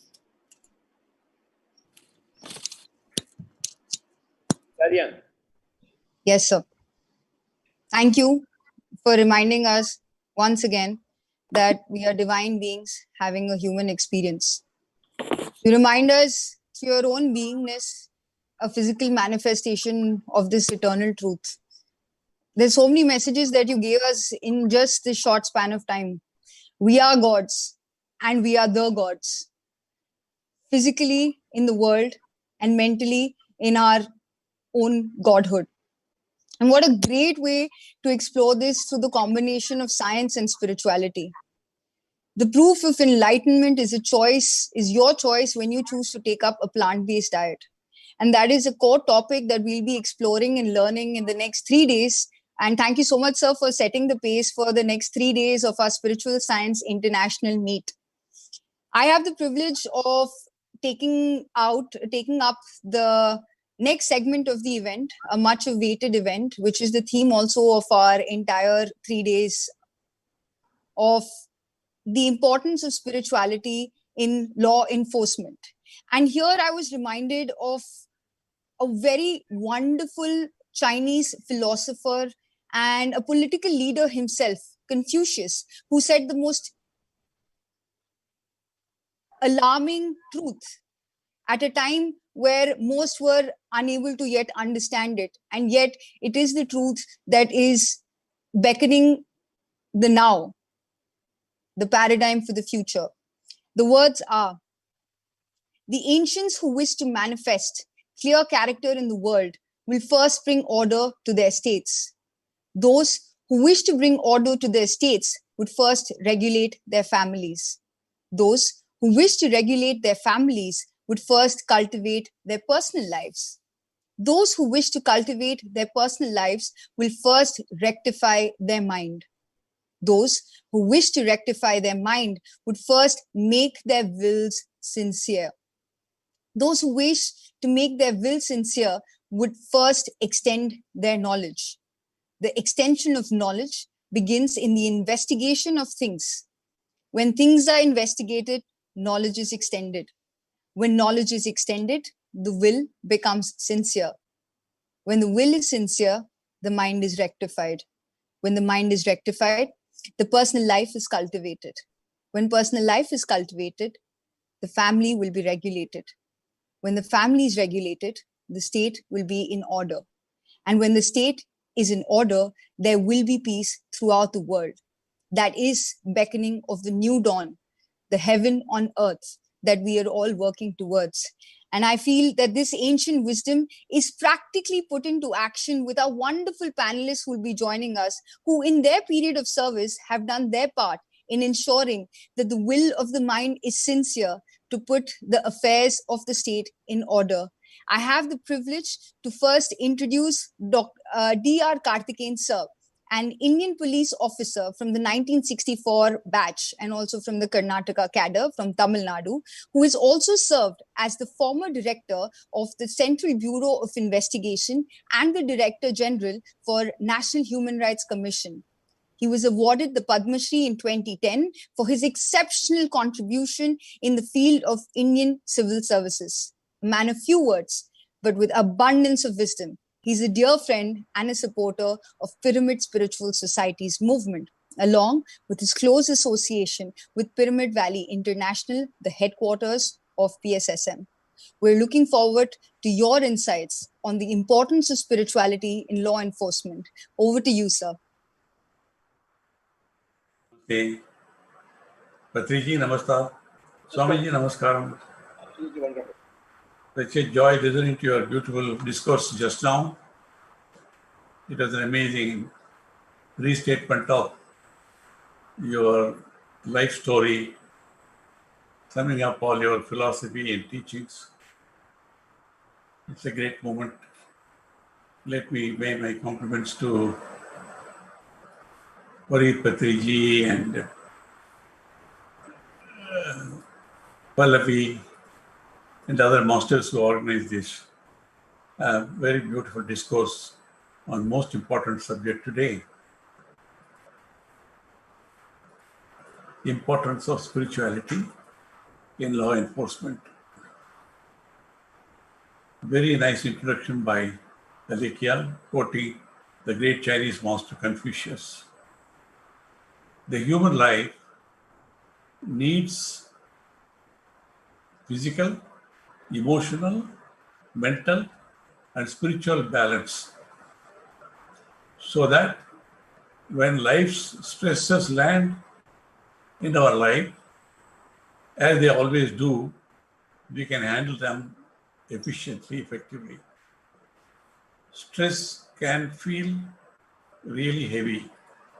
Law enforcement as a profession is extremely stressful. Officers can experience stress from all sorts of sources, responding to calls for service, leadership within the department, society's expectations, spouses and family members, then financial problems, and also tensions from within oneself, as officers tend to hold their actions and behavior to very high standards. Operational policing is demanding and threatening, repeatedly dealing with death, serious injury, horrific crime scenes, the need to be constantly alert, whether on or off duty, and being ostracized by the communities in spite of their hard work and sacrifice are only some examples of what police officers encounter in their day-to-day life. When all others are enjoying festivities like Deepavali or Holi or Christmas with their families, all policemen will be on the roads ensuring peace and harmony so that they enjoy their own festivities. All these and crises of all types take their toll on police officers, on their health, fitness, and well-being, and on their view of people and the world. The toll also extends to their families and all those who are served by these officers. While this toll is recognized, there are still high levels of sickness, absence, ill health, as well as suicides. These are clear illustrations of the challenging nature of policing, as we all know. If you look at the deeper issues of these challenges, nature of policing and its struggle for good, not being recognized as whole by the people, not being treated as valuable parts of your community, the reality of facing death and the destructiveness on a daily basis, we see that at a fundamental level, these have a spiritual component to them. This is an important but often unrecognized aspect of policing. Police forces all over the world emphasize on the physical and mental well-being of officers, but neglect their spiritual well-being. Officers often feel they are under constant stress. and their weight can accumulate over time. High levels of stress can also come from a single event, whether it's reporting in a car accident where multiple people get killed, or being involved in a use of force incident like riots, communal riots, or political clashes. Unfortunately, many officers take the stress, their own experience from their job back to their home also, which can cause even more turmoil within the family, and again they suffer. Quite often, officers crash when their lives are out of balance over an extended period of time. Whether it is the emotional or social or mental sides of life that are weak, or if they are ignoring the spiritual aspect, out of balance lives create risk. Belief in faith, be it of any religion or otherwise, can help the average person to get through life's stresses. So it is even more important for police officers who experience much greater levels of stress than any of us in other walks of life. Part of the reason officers do not address the spiritual side of life can be attributed to their inconsistent and downright crazy work schedules. Very often they are made to work even round the clock, though they are supposed to work for 8 hours or so. But very often they are not able to go home even for days together, as we have seen during this coronavirus pandemic. There are people who have not gone home for 7 days, 8 days, and all that. Many officers work night shifts, weekends, and are on call, attending to religious, spiritual functions, celebrations, or maintaining relationship at a house of worship or a place of worship. It's very difficult to manage. Another reason police officers often neglect the spiritual side of their life is that they have seen so many bad things, accidents, events in their life. Officers deal with the lowest of the low in society, and they are also seen horrific things, from gruesome crimes to tragic accidents, and even have to deal with the scum of the society. Some of them may be holding high positions, they may be very rich also. This can harden a person's outlook towards people and life in general. However, this is even more of a reason why police officers, need to find some element of spirituality in their lives. Spirituality helps people to gain perspective on their life's events and can help bring balance, perspective, and even gratitude for what they have. Finding spirituality also drives many people into a service task, such as participating in missions and local charities to help them give back and contribute in a different but often therapeutic way. Almost all the officers who share their frustrations with me, challenges and pain with me, are able to find some sort of a solace when they focus on their spiritual life. Stress is a killer. It destroys lives and can cause incredible damage to any person's well-being. It is much more so in the life of a police officer. They need to find ways to cope with and address their stress so it does not eat them from inside out. Spirituality helps people think through what is right and what is important in life so that stress does not make them lose their balance and equanimity in their day-to-day life and in the performance of their duties. Stress can be lessened when one understands his or her purpose in life by spiritual practices like yoga, which includes not only hatha yoga, yogic physical exercises, but also mindful breath meditative practices like the simple Anapanasati Meditation being propagated by the PSS movement and membership Patriji. My own challenges in my official life I narrate before I conclude. Well, throughout many crises we have faced, communal riots and political clashes, large-scale, several lakhs of people gathering on either genuine or imagined grievances and all that.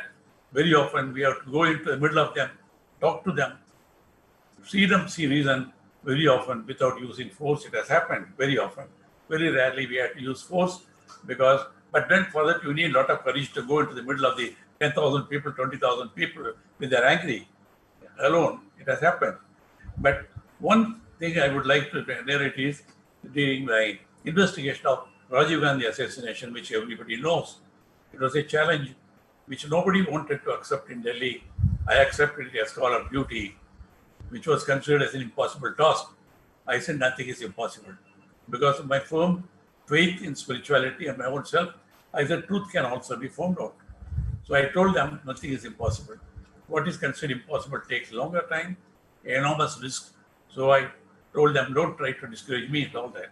But there's a point of time defending it from the deadly terrorist groups and also from the manipulations of the various political factors, which we do it day to day.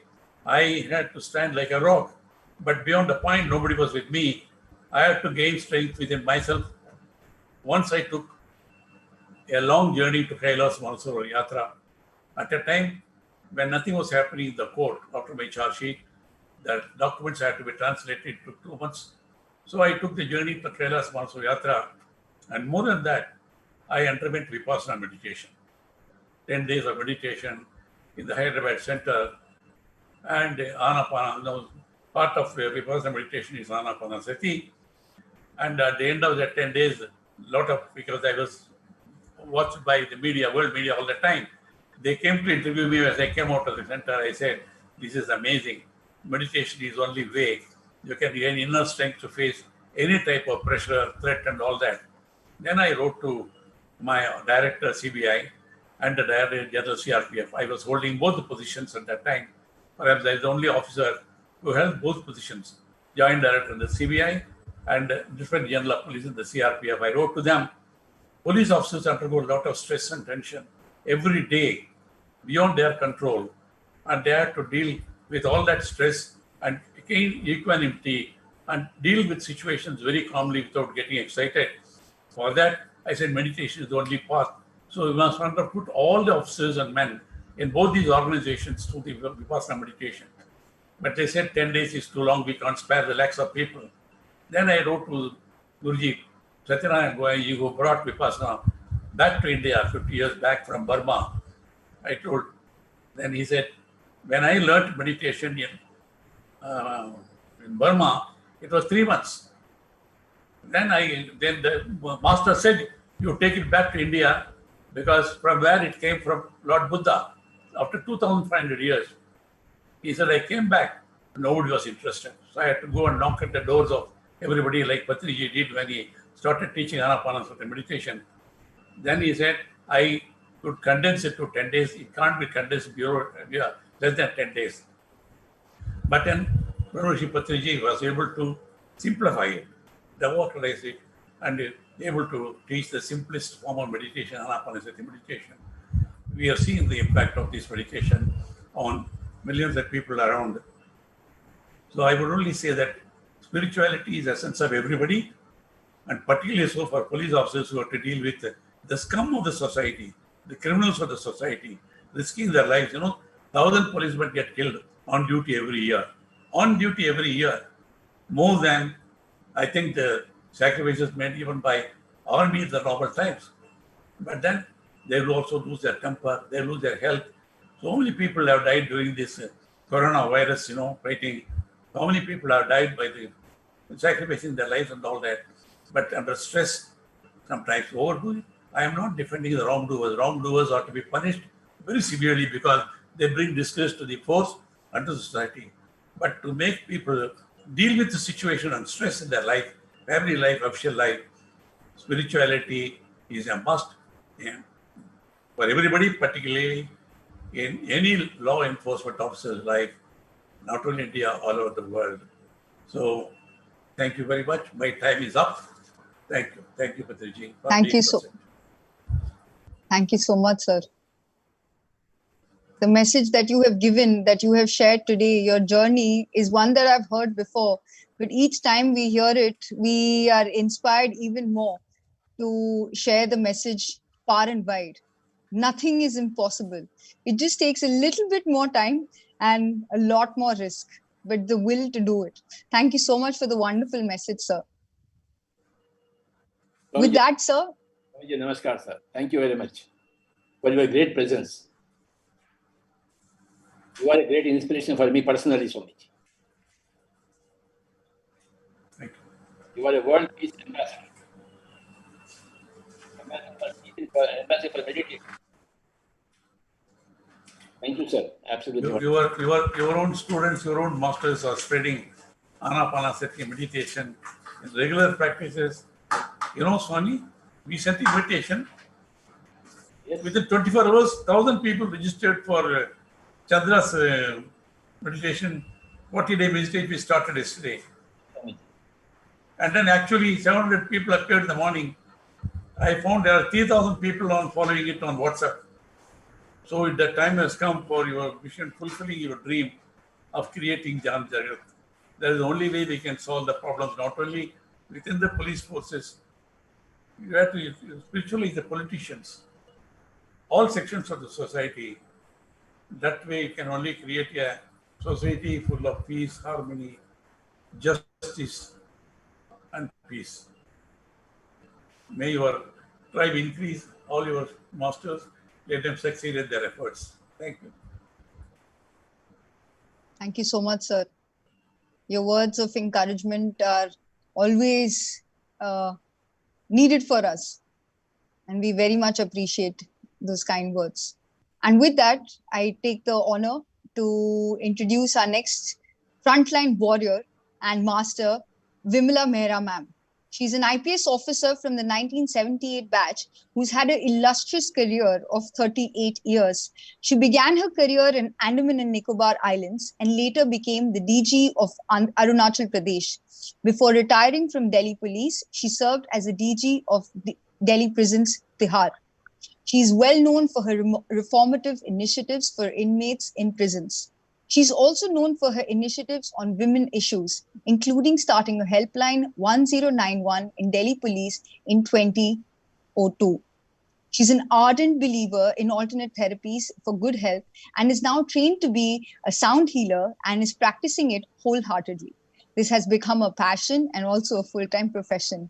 She also dons the hat of a farmer now and is practicing natural farming. She spends most of her spare time in her farm in a village, Teheriki, in the Palwal district of Haryana. So, ma'am, we are looking forward to hear your words of wisdom that you have gained through your experience. I'm very happy and feel honored that I'm able to participate in such a wonderful program of yours, where we are spreading the message of spirituality and meditation. And I think it was a great pleasure for me today to have had a session with Patriji and enjoyed the meditation, and I'm feeling relaxed and comfortable talking in this webinar. Now, law enforcement is a very tough job for anybody. As we open newspapers, as we open our television sets and look at the news, we find that there is violence, there are riots everywhere, there is negative news, people have killed so and so, things like that. So it's a negative thing, and to deal with negative things, it requires a lot of courage. It requires a different kind of personality. If you are very soft and emotional, it wouldn't be possible for you to deal with any negative situation like that. You can't deal with the right-like situation. You can't deal with crimes if you are a very emotional person. So you have to be physically tough. You have to be emotionally strong, and you have to know your work to be successful in your career, to be successful as a police officer, as a law enforcement person. The duty hours are very long for any police officer. And you are looked down upon by society because there are some people in the department who do break the law themselves and set a bad example for others. So you are not always liked by people. Be strict with your law enforcement work and duties. The duties are long and onerous, and you have to neglect your family. So there is a lot of stress which your body takes, your emotional well-being takes. So therefore, one has to be very careful in looking after not only physical, but emotional and intellectual well-being of your personality. So having talked about it, it is very important to be balanced, physically fit, emotionally balanced when you are doing your work. So what I had done was, maybe it was inner feeling in which prompted me to go into art of living in 2000. So I started following Shri Ravi Shankar ji, and I have been doing my meditations regularly since 2000. That has perhaps helped me to retain my sanity throughout my career. I have been able to retain good health because I have been very regular. And then with regular meditations, I think when you follow this path of spirituality, which also comes to you through meditations, I feel your life becomes balanced. You are able to take care of your time, because time, of course, is a very important factor in our life. You have to manage your time, you have to balance your time, you have to manage your time, family, and your commitments all at the same time. So therefore, balancing all that is a tough task. Of course, you can do it if you have a cool mind, and that comes with stressful work schedule. All this is possible when you are into meditation. You have clarity in your mind. You are able to have good health. You have to have balance of mind, and then also it gives you emotional support, which is so very important for anybody to be humane, to remain grounded, to remain in touch with society, to remain sensitive. Here, I would like to share my experiences with the Crimes Against Women cell, which I was heading in Delhi Police. We started these helplines, and then we also started self-defense training programs. All these initiatives were possible because I was sensitive, because I felt that I had to do something for women in Delhi, and provide some kind of support, some kind of system where they were comfortable talking to the police, because going to the police is not very easy. People feel hesitant. Women especially feel hesitant in going to the police and asking for help. So therefore, these things all came to me because maybe I feel that it was important that I do some work for these women.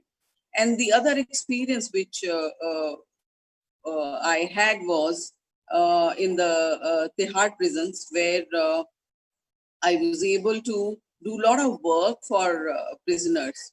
In fact, my sensitivity level, because I think it was all because of meditations. And I give full credit to my friends and family who were really supportive of me. In fact, in the police, it is supposed to be not very good if you spend a lot of time in meditations, etc., because people feel you are going into a religious mold of system, social systems. So therefore, one has to be very careful, and you have to balance whatever you are doing. So the hard experience was another experience which made me very sensitive. It gave me a lot of satisfaction. And in fact, the more I worked for prisoners' reforms, the more I got motivated. I think it was all because of my background in meditations, which put me right into the reformative mood to do a lot of work for prisoners. And I think it gave me a lot of lot of satisfaction. And then ultimately I found, when I have retired 4 years ago, I find that prisoner reforms, doing all that for 2 years was the best part of my career of out of 38 years in the police. And I feel that working on women's issues was another satisfying thing for me. And then this prisoners reforms. And I think it is very important for all of us to understand the importance of meditations. So I think my time is up, and I would be very happy to answer some questions.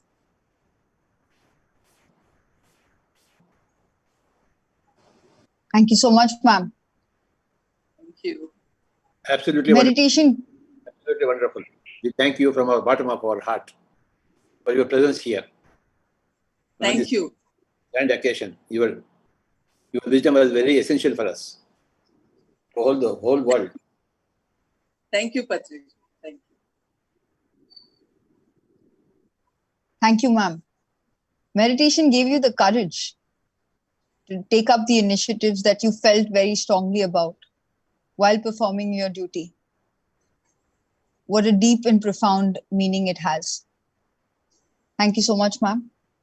And with this, I'd like to invite another dynamic master, the pyramid master, who has been working tirelessly since the past 10 years almost to spread meditation far and wide in villages and towns across Haryana.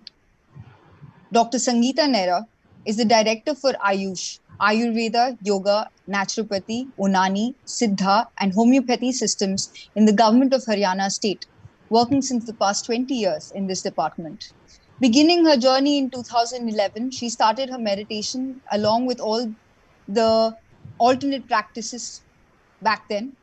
And she's been instrumental in constructing a pyramid, a 60 by 60 pyramid in the very campus of her office, and has enabled building of over 20 pyramids in civil hospitals, gaushalas, houses, and ashrams. She's an author of having written 4 books: Conscious Breath, Woman, Ahar Oshad, and Twacha, Skin.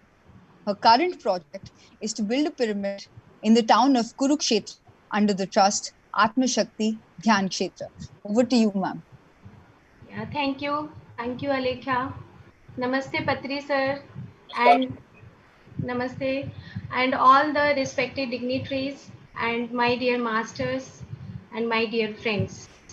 And this topic is very, very good, because if we achieve in the government to build the pyramids, to start up the meditation, to start up the group meditation, so it will be good for the whole of the humanity, because if the government will start these type of project specifically on the spiritual health, so we can achieve the total health. So in Ayurveda, there is one shloka in my college time. We pranam this shlok like the sam dosha, sam agnischa, sam dhatu mal kriya. Prasann atme indriya manaha swasth ityavi dhyate. The first line is related with the physical health. And nowadays, even nowadays, most of the organizations and the society and the government, I see that the more focused on the even the physical health, something little bit the mental health, but not the spiritual health. In the last line, the prasann atme indriya manaha, the happiness of the soul, the happiness of the senses, the happiness of the mind, it is lost. Because nowadays, even we are missing that the spiritual health. So the Pyramid Spiritual Society movement is working specifically on the spiritual health, and this is the main root. This is the main backbone. Because if the spiritual health we achieve, then we can achieve the mental health, astral health, or the etheric health, or the physical health. So it is important to reach out that the spiritual health. So I now explain that because 20 years I'm working in the Ayush department in Haryana government as a Ayurveda doctor and as the director Ayush, the senior most technical head of the state. So before PSSM, I was not aware about the importance of spiritual health. I was not aware about the meditation and the yoga, because I have studied during my graduation time, my post graduation time, when I was doing my Ayurveda degree, and after that the post graduation degree in yoga and meditation, in dietetics and in philosophy, and even in the MD when I was doing herbs practices. So, but I was not aware that the importance of the spiritual health, importance of the meditation. So after coming in PSSM, then I practice meditation, I practice group meditation, music meditation, and then I came to know that it is important to launch in the government officials or to launch through the government. So in 2014, we have started one project to build the pyramid, 60 by 60 pyramid. And our officials and even the officers, they took the initiative to start up, okay, to proceed the file to the government officials. And I think little bit it is difficult, but not, we can say that it is not too much difficult, because if we put the research papers on that, so it is not difficult to proceed that to build the pyramids or to launch the meditation and yoga practices through the government side. So we took the initiative in 2014, and we construct a pyramid 60 by 60 in our headquarters, and it was around the project, the finance was near about 1.5 crore. So it is, that moment was the happiest moment in my life, because now the every day in that pyramid, the yoga and meditation sessions in morning and evening are going on. So after that, the importance of, we came to know that the meditation, and then we started building the pyramids in the civil hospitals also.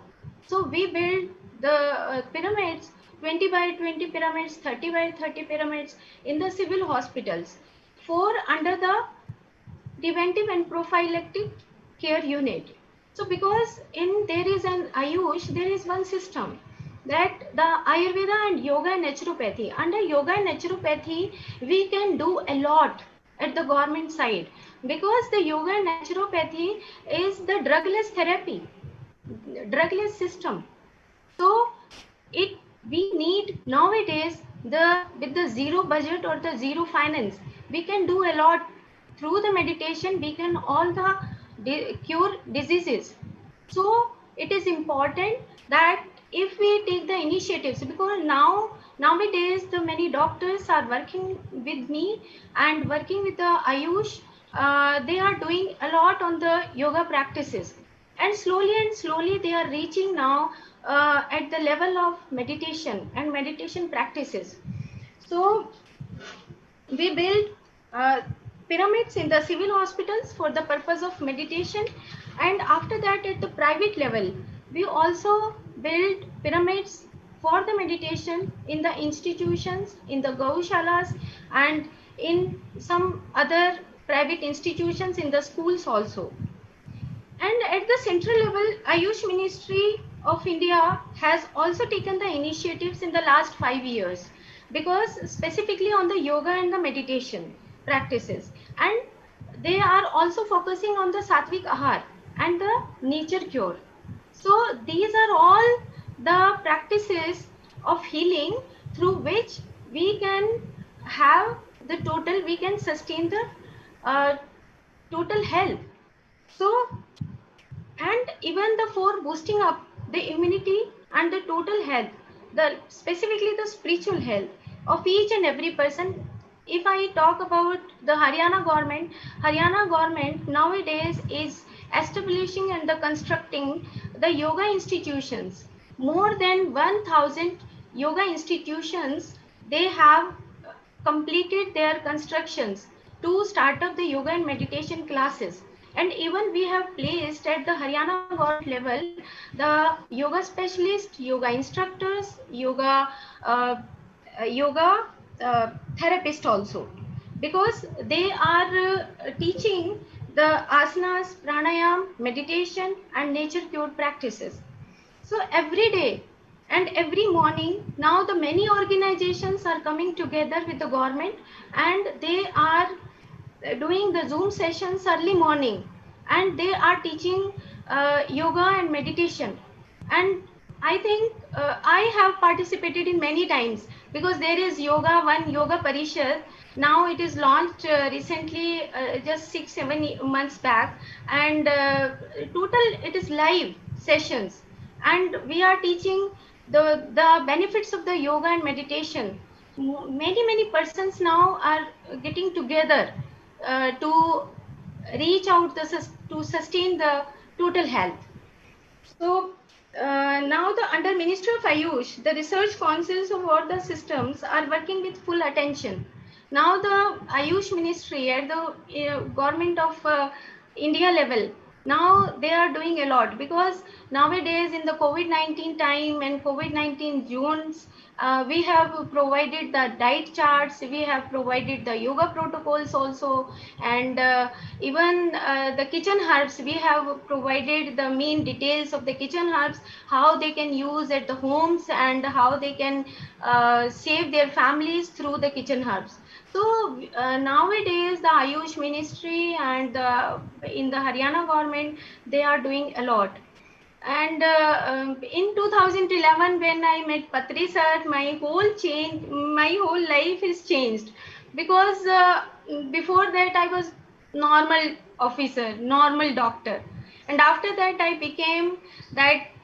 Yes, the purpose of my life is to spread meditation, to spread like pyramid powers. So now my mission of life is to spread meditation for achieving the total health. And in the last, the Patri sir's lines, the spiritual health is the root and physical health is the fruit. And it is true, because no doctor, no medicine. I believe in this. Thank you so much. Absolutely wonderful, ma'am. Thank you. Thank you, sir. Thank you all, masters. Thank you all, friends. Nice to see you here. Yes, sir. Thank you, sir. Thank you, ma'am. You're a true representative of PSSM in the government. You took the words right out of my mouth. Spiritual health is the root and physical health is the fruit. Thank you so much, ma'am. Thank you. And with this, we now meet a final panelist of this wonderful session, where we learn the importance of spirituality in law enforcement. Our final panelist is V.R. Chandran.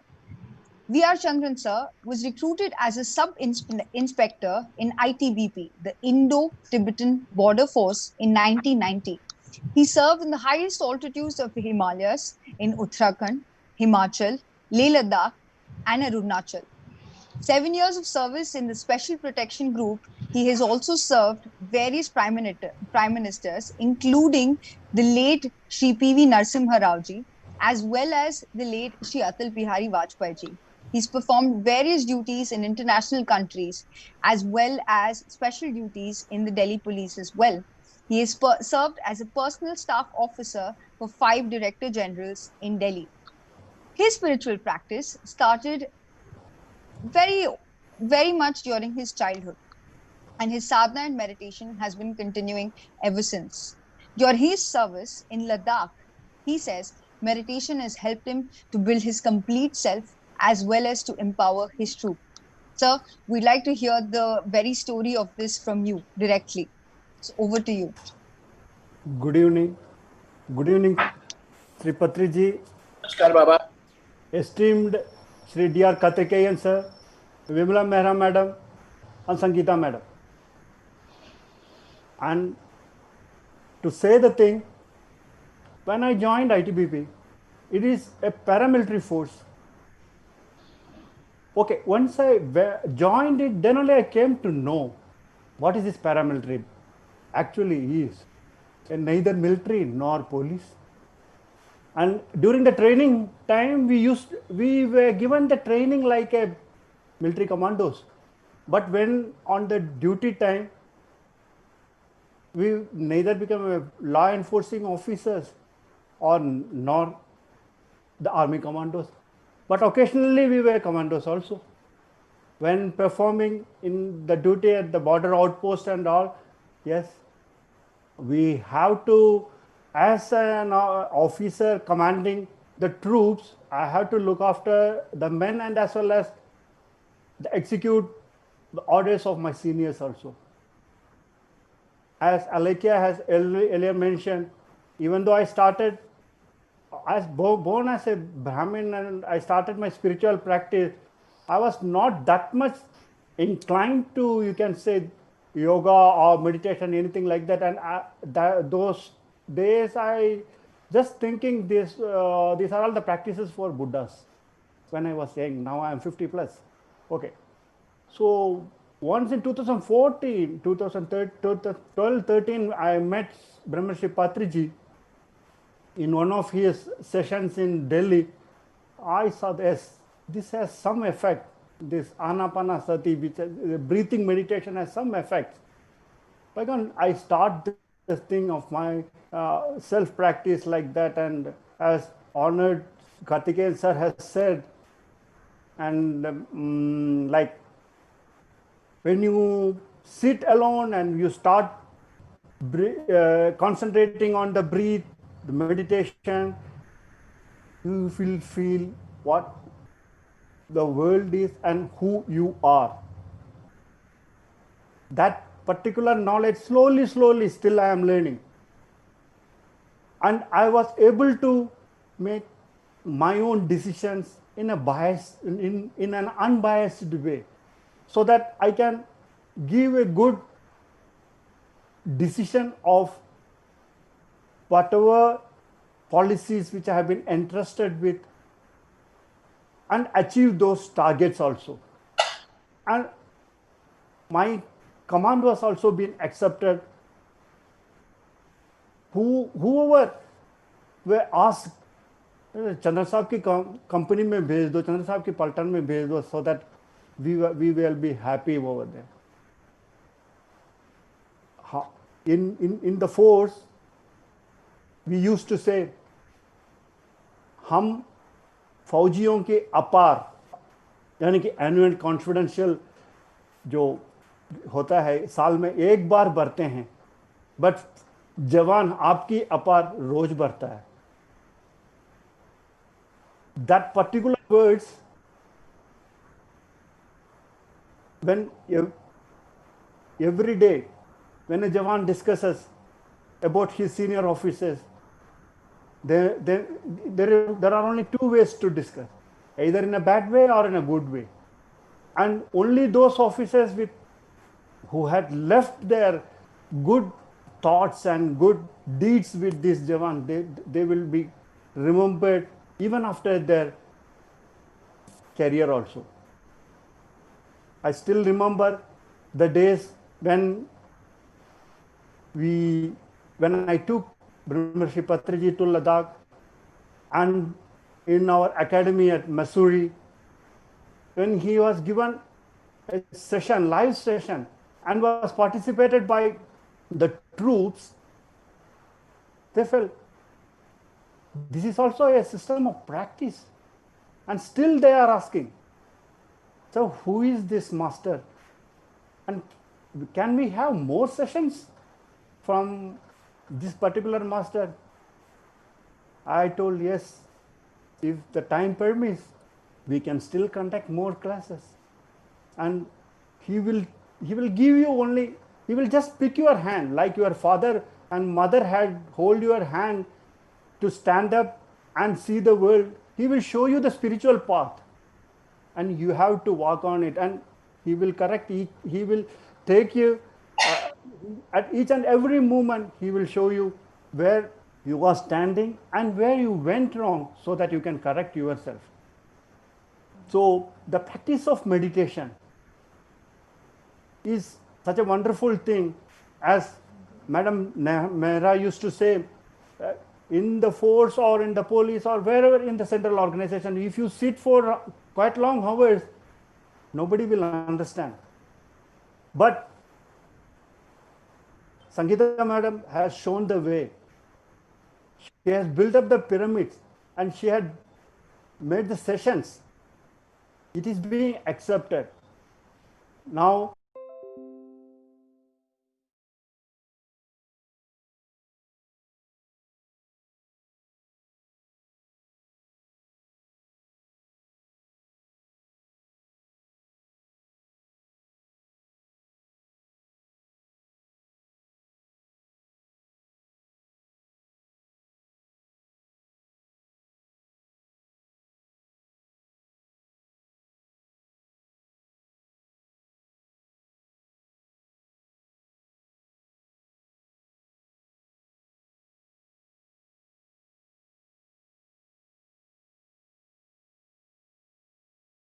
two sets of 108 Surya Namaskar, and that itself gives us the whole days of energy, and followed by it some 45-50 minutes of meditation is showing us the way how we can go ahead in each and every day and face whatever we were able to achieve in the day-to-day life.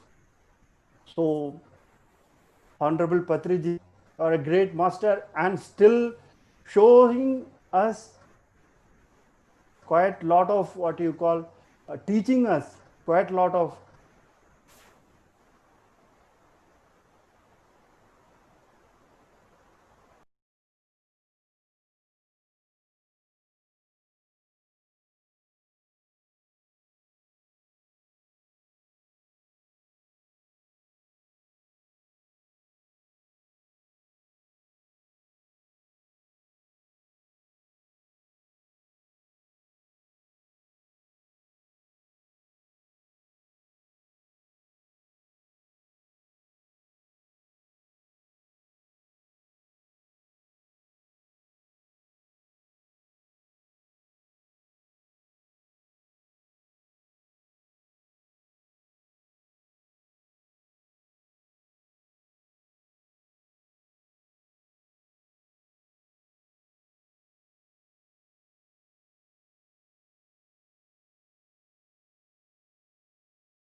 is showing the way.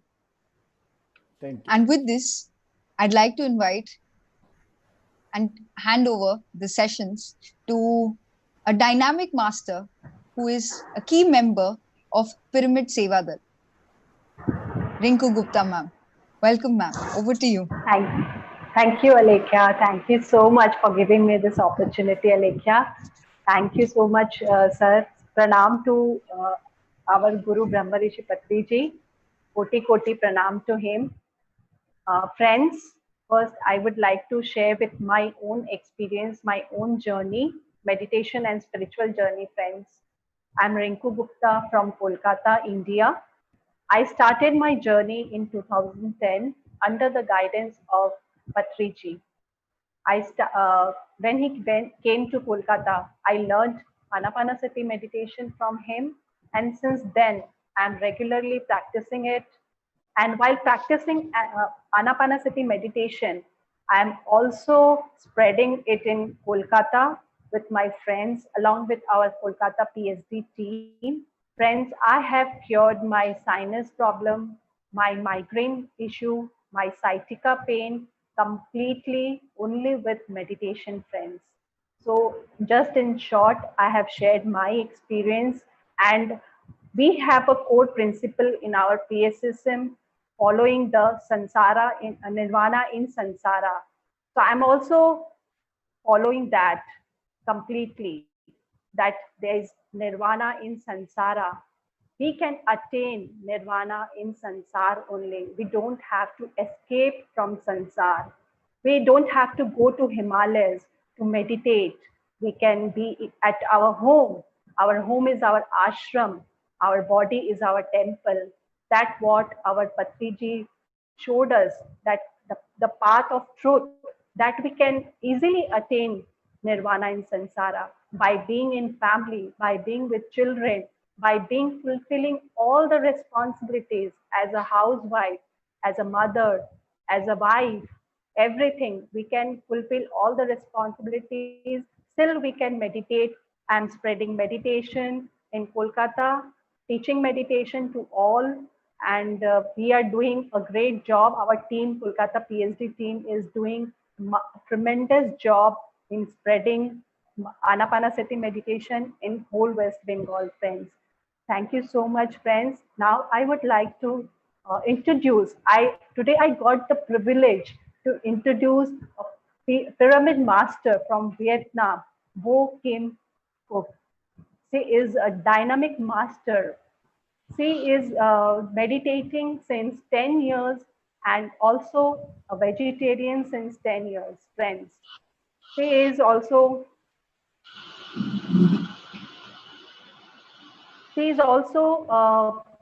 realizing, she has realized the truth of life by practicing meditation.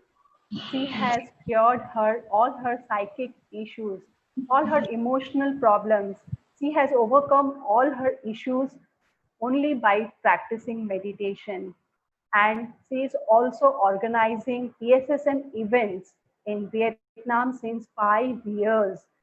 And I have also heard about her that she is being felicitated by our Patriji by the name Om Shanti. So I would like to introduce her. I would like to invite her on this panel. So, ma'am, Vo Kim Phuc, I would like to invite you on this our session today. Yes, very, very happy to be here. Thank you, ma'am. Can all help me to open the video on the PSN Yes, Vietnam? ma'am. Yes, ma'am. I could not see your video, ma'am. Video PSN Vietnam.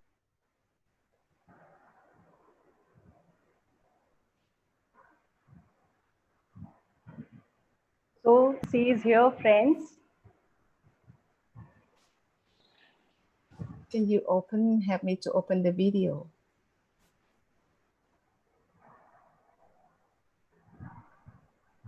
Okay. Hello. Yeah. Welcome, ma'am. Welcome today Namaste. in our SSIM. I'm so happy and so moved to be here. Thank you very much. Give me a chance to be here to share my experience. Yes, ma'am. So with the permission of Patriji, I would like to start.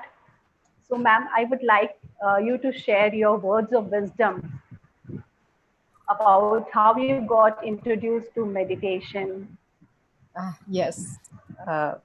We can, you ask and I answer, okay? 10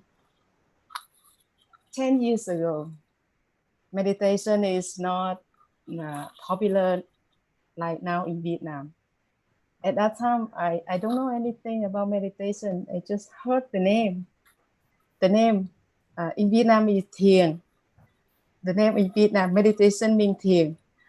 And I think that at that time, I and a lot of people also thought that meditation is not for normal person. It's for a sacred person, for monks, and also for old person. Not for everyone. Yeah. So one day I came to the yoga center and I see in the schedule I also have the meditation session, meditation class. I get shocked. I get surprised. Oh, why? Here also have meditation class. And it's very interesting, to me at that time. And I I said myself that, okay, one time be a sacred person, and let's see. And I intend enter that class. At that class, I met Master Ram, the Christ Master come to Vietnam, and he the first person bring PSM to Vietnam 10 years ago. And Ram is a person to establish PSM Vietnam and teach us Anapanasati and talk about vegetarian. At that time, I became vegetarian one year before I met Ram, and it's very a surprise that I heard that he told about meditation so simple, so easy. So I say that, okay, if so, I can do, and I did meditation since then every night, every day. As you know that the beginning time is not easy, and I share it to Ram, and he said that, okay, you should practice every day in 40 days. Every day you practice 1 hour, and then after 40 days, meditation become very easy for you. Believe that. Ram said to me that, and he said to people too, and I believe him. But not 1 hour a day. I practice 2 hours a day. One hour before I go to sleep, and 1 hour after I get up on my bed. It's wonderful on my bed, not in the border or in the mountain, like I talked before. And not 40 days, just 30 days. 30 days, I find something changed inside. It's very wonderful. I feel I love more. I can love the cockroach, the small, the cockroach. Before I hate it very much, but after 30 days, I feel like friends. I love it. I love it. I got surprised. Why it changed so much like that? And some emotional block inside release. One day, one the first week when I do meditation, and suddenly I remember one thing that make me hurt before. I feel angry with that person. Be angry so much. But after 30 days process, I remember that person, but I feel peace. I don't feel angry with him anymore. Yeah. I get surprised. Oh, what happened? Ram say wrong. Every Ram said is right.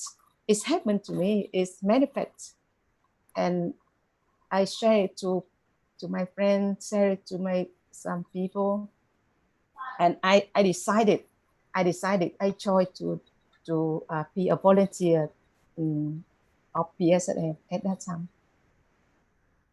And before Ram went back India, Ram and some master there, they opened a class, training master, the first class, and I joined that class, and since then after that class I practice more, and day by day I get more peace and more relaxation until now.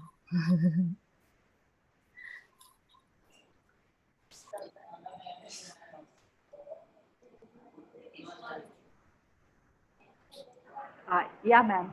So it Yeah. was so wonderful to hear about you that, and actually I'm so resonating with your experience, because when I also came first time, I also felt it's so easy. Meditation, this meditation is so easy, so simple.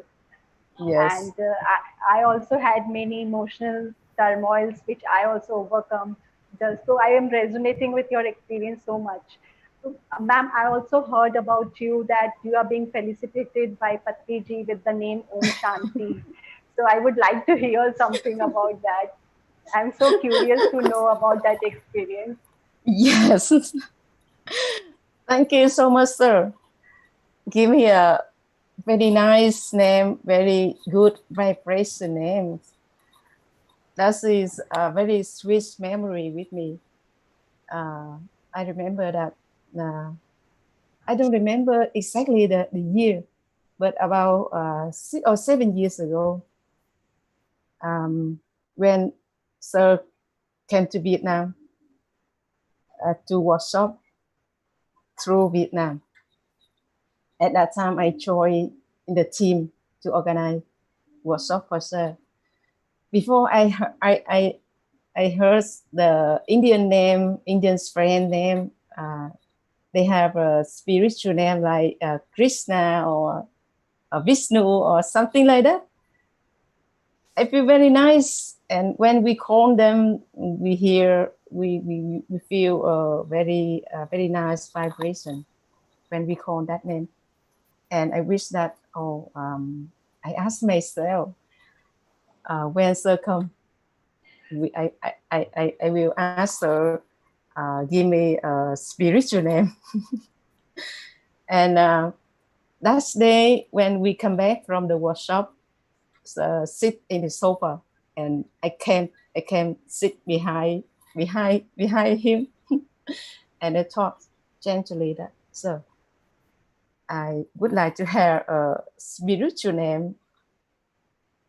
May you give me a name, a spiritual name. It's very funny. So do like that. You're like, you want spiritual name? Okay, Om Santi. Okay, you want it? Do you like it? I still remember. It's so funny. I guess so. What? Om Santi.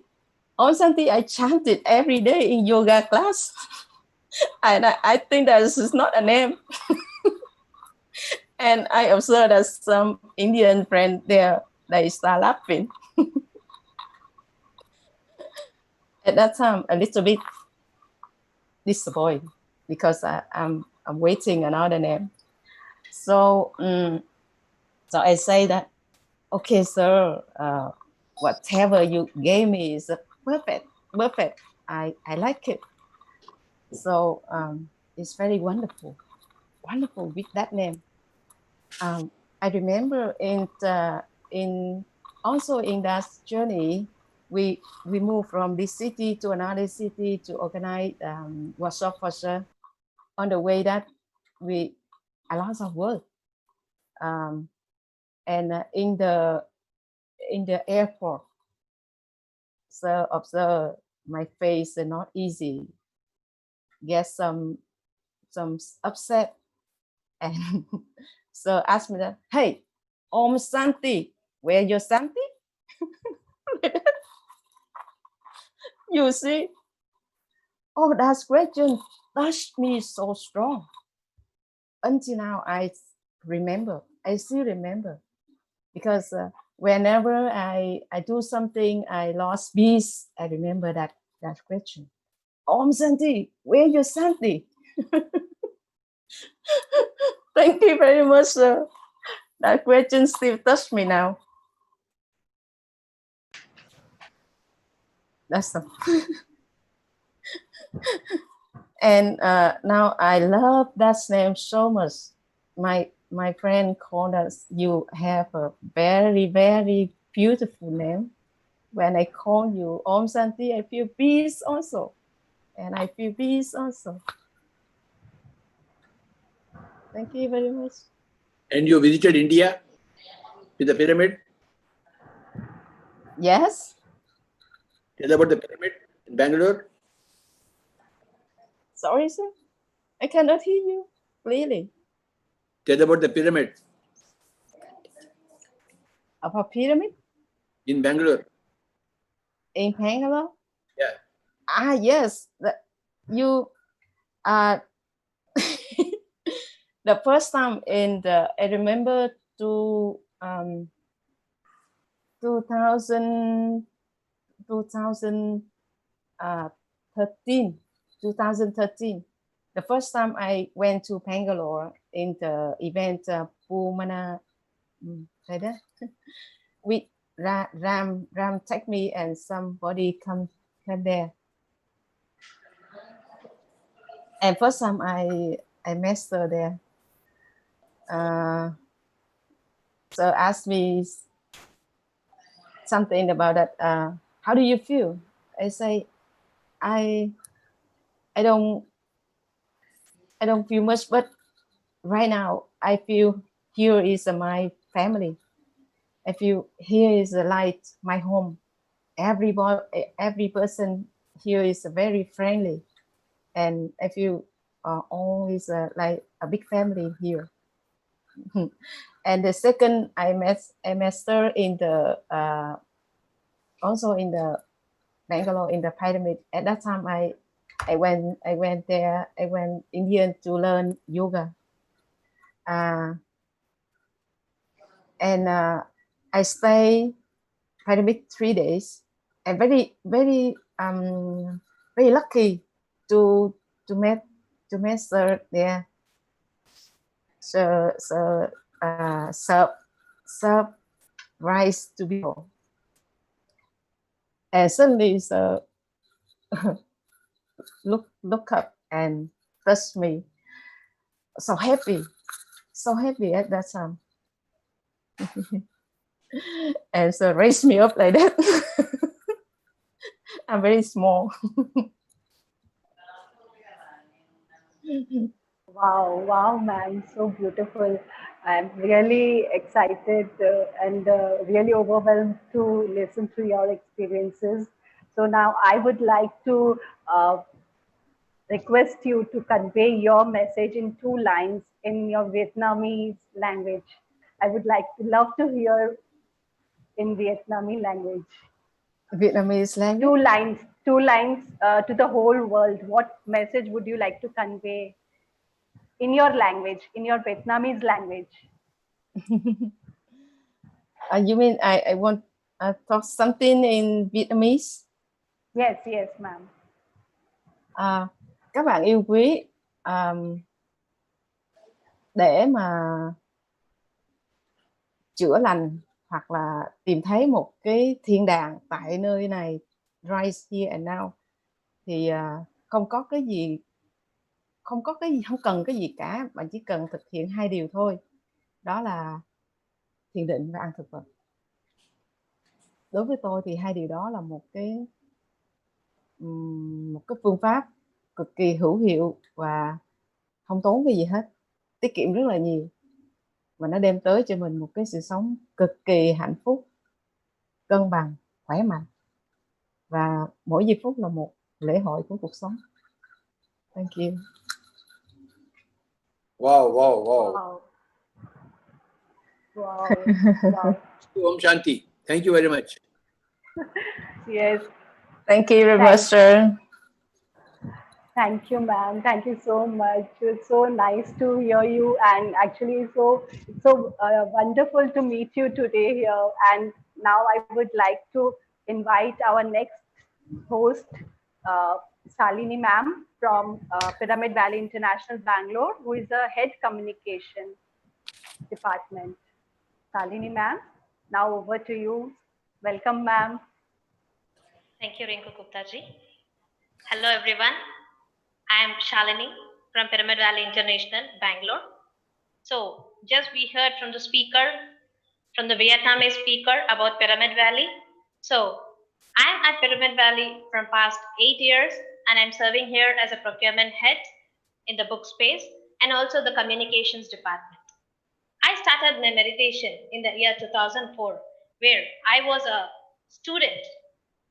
So as a student, when I started my meditation, I felt my life was very, very easy and I could excel my studies. And meditation helped me to come up with the confidence, and it gave me so much of concentration.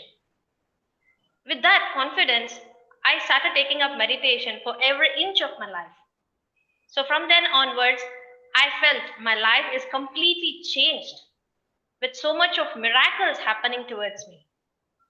With the help of Brahmarshi Pitama Patriji, my whole family is into meditation. My father is a doctor, but from the past 15 years, we haven't taken any pill because we all know meditation heals us. And I'm very happy that I'm here today representing from Pyramid Valley. So Pyramid Valley is the international headquarters of Pyramid Spiritual Societies movement, which started in the year 2003. So my dear friends, I welcome you all to this energetic, serene environment and see the magnificent pyramid, which is about 1 or 2 feet tall, and about 5,000 members can meditate at a time inside this wonderful pyramid. So my dear friends, this is one of the Asia's biggest pyramid built only for meditation. So with all the guidance of our founder Patriji, our pyramid is going into a different transformations. We have also received one of the 7 wonders of Bangalore, and it has been a great place for people who come here and transform themselves. So thank you, dear masters and friends. Now, I would like to invite our next speaker, Mr. S.K. Rajan. So Mr. S.K. Rajan, coming from an Orthodox family where rituals were the norm, met Patriji in the year 1998. He stopped his search for the master as he was convinced that Patriji's stand on many spiritual aspects such as vegetarianism, idol worship, were the absolute synchrony with his own thinking, and felt such a self-actualized master is a need of the world during this century. He was a secretary of the Mysore chapter of PSSM for 3 years while he served his bank, RBI and NABARD. Due to the transfers to Tamil Nadu and Kerala, he set up PSSM centers there too. Mr. Rajan was awarded the title of Dhyanaratna for promoting PSSM in many places, and he is a voracious book reader too. He had served 2 terms as a managing trustee of Pyramid Valley International. Now, Mr. Rajan is contributing to IFSS as its chairman and as a trustee of Pyramid Valley. His family has organized and conducted more than 15,000 meditation sessions. I welcome Rajan sir. Thank you, masters.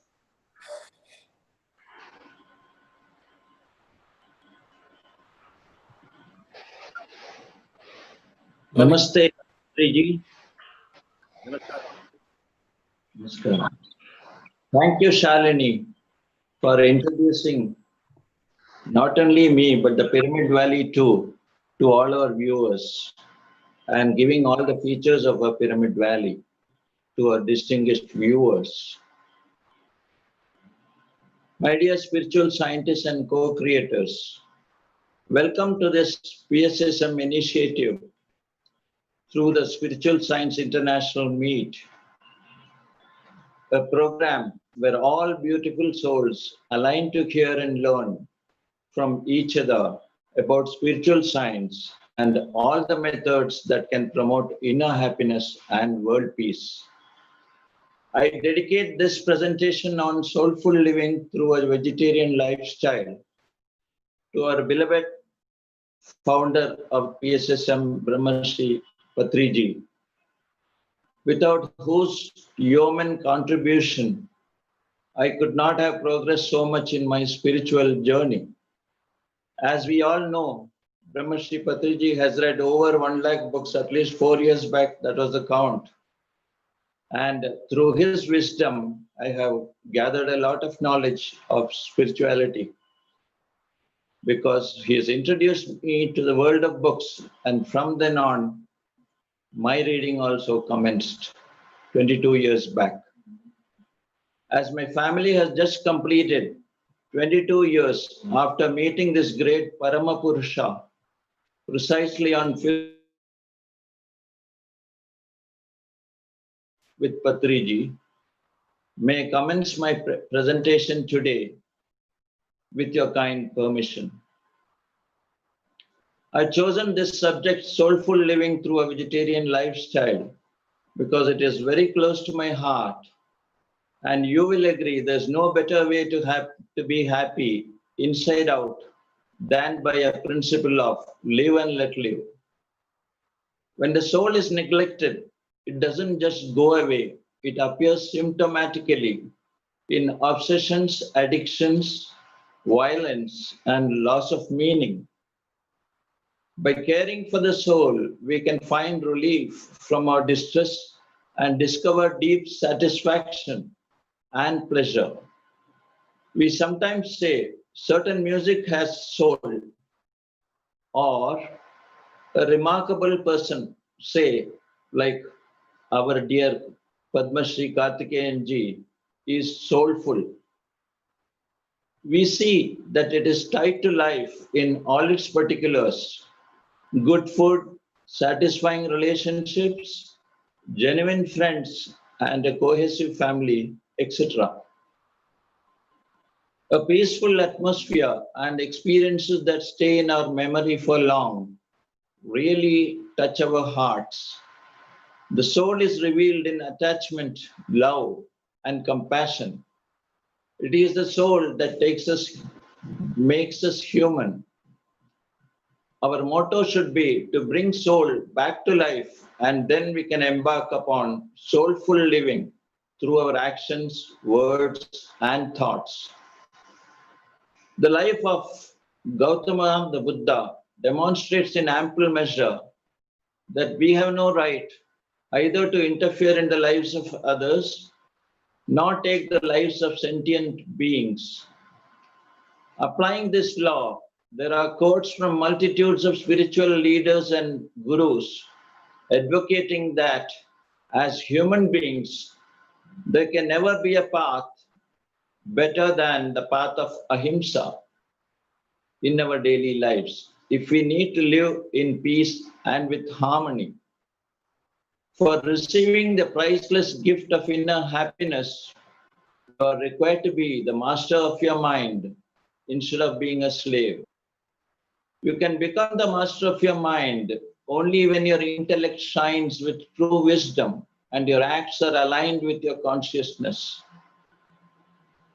The seeker who illumines the intellect with the facts and who listens to the consciousness without forcing the mind becomes aware that it is wrong to harm or kill for food any being whatsoever. Love and concern for all life in creation is the most important principle to follow if you have to be on the spiritual path, on the grand spiritual path. Let us now understand the primary reasons that necessitate our consuming plant-based foods and be a vegetarian. After all, we know compassion is the need of the day, and compassion towards animals is also the need. Or refraining from causing any pain to any living creature is a distinctive quality emphasized by all spiritual masters. It is inconsistent with the way of living compassion to fatten oneself on the flesh of a fellow creature, said the great sage Thiruvalluvar. Mahatma Gandhi has said that the greatness of a nation and its moral progress can be judged by the way it treats its animals. Now we come to the aspect of climate change. Being a vegetarian will help reduce pollution because as per studies conducted, The meat industry is causing phenomenal destruction on the environment. According to the US Environment Protection Agency, chemical and animal waste runoff pollutes about 173,000 miles of rivers, which is the greatest threat to the quality of water today. No wonder we need to have water which is specially treated these days. Can we think of it in those days, say 50 years back? We used to drink water from anywhere and everywhere. Next comes illnesses.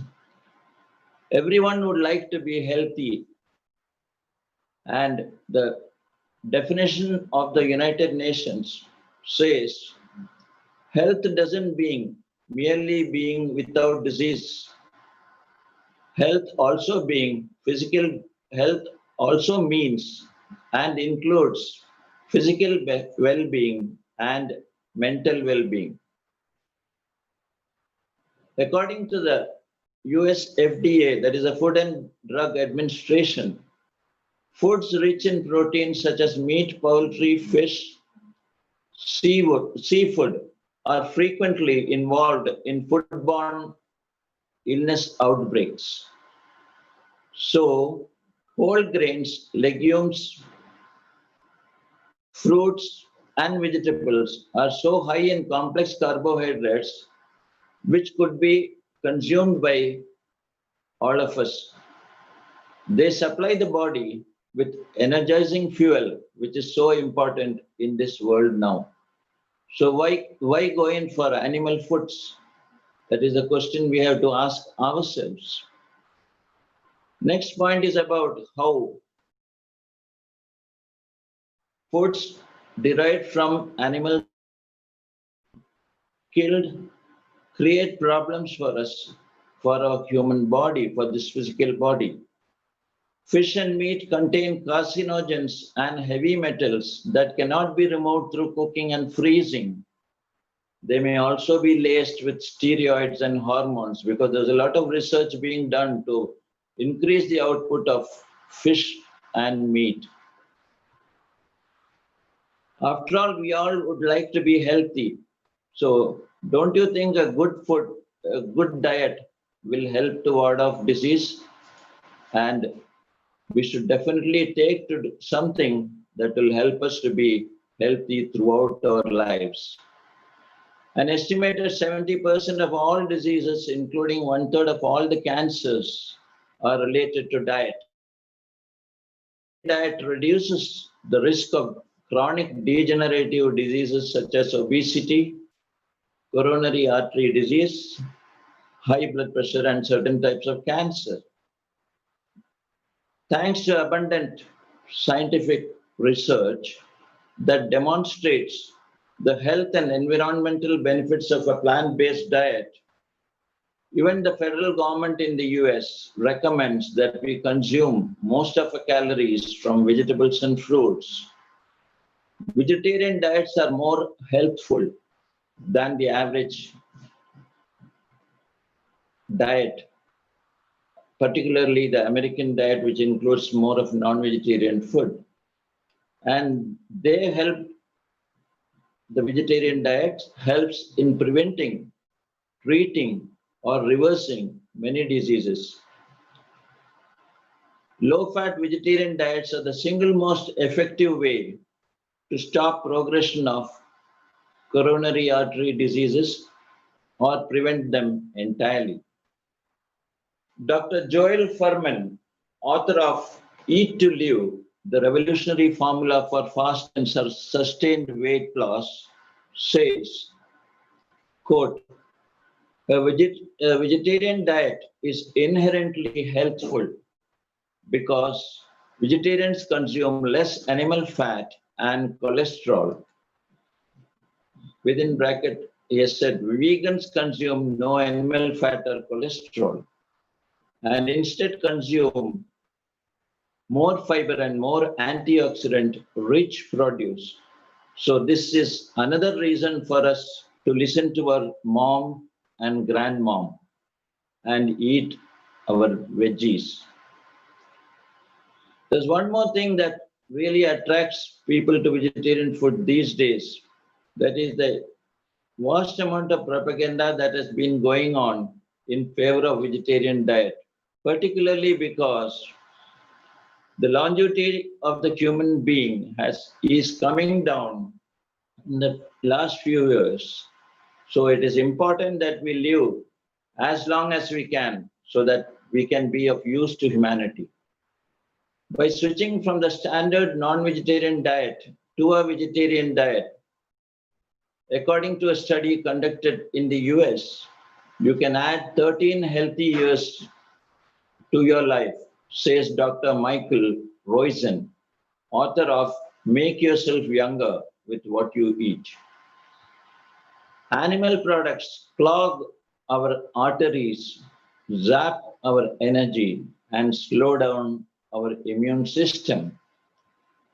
Residents of Okinawa in Japan have the longest life expectancy of anyone in the world. After a 30-year study of more than 600 Okinawan centenarians, they invariably live for more than 100 years. Their secret has been a low-calorie diet of unrefined complex carbohydrates, fiber-rich fruits, vegetables, and soya, because you will build strong bones by these foods. A study conducted by Dr. Dean Ornish, leading US cardiologist, found that overweight individuals who followed a low-fat vegetarian diet lost an average of 24 pounds in the first year and kept off that weight 5 years later. What an astonishing revelation it is. A standard non-vegetarian diet, which is low in plant-based foods, is making us fat and killing us slowly. Incidentally, Dr. Dean Ornish is known for his bestseller book, Reversing Heart Disease. I remember our Karthikeyan sir saying this, say about 7 or 8 years back in one of our programs. Medical studies also favor vegetarian diet. Medical studies have conceded that our intestines are not short enough to allow or permit quick elimination of flesh which putrefies quickly. No wonder wild animals like tigers and animals are able to survive and are able to have this food by killing animals, but they are able to eliminate this flesh very quickly, which doesn't apply to the average human being. That explains the large incidence, that is the consumption of flesh, explains the large incidence of colon cancer in persons who consume red meat continuously. One other important point which all of us will agree is that we save a lot of money when we have vegetarian food. Why buy illness by spending more on the flesh of animals? We will save money while our dinner plate will be full of color when we have vegetarian food, when we have vegetables and plants for daily consumption. Vegetables and plant foods are always cheaper to buy than meat and non-vegetarian foods.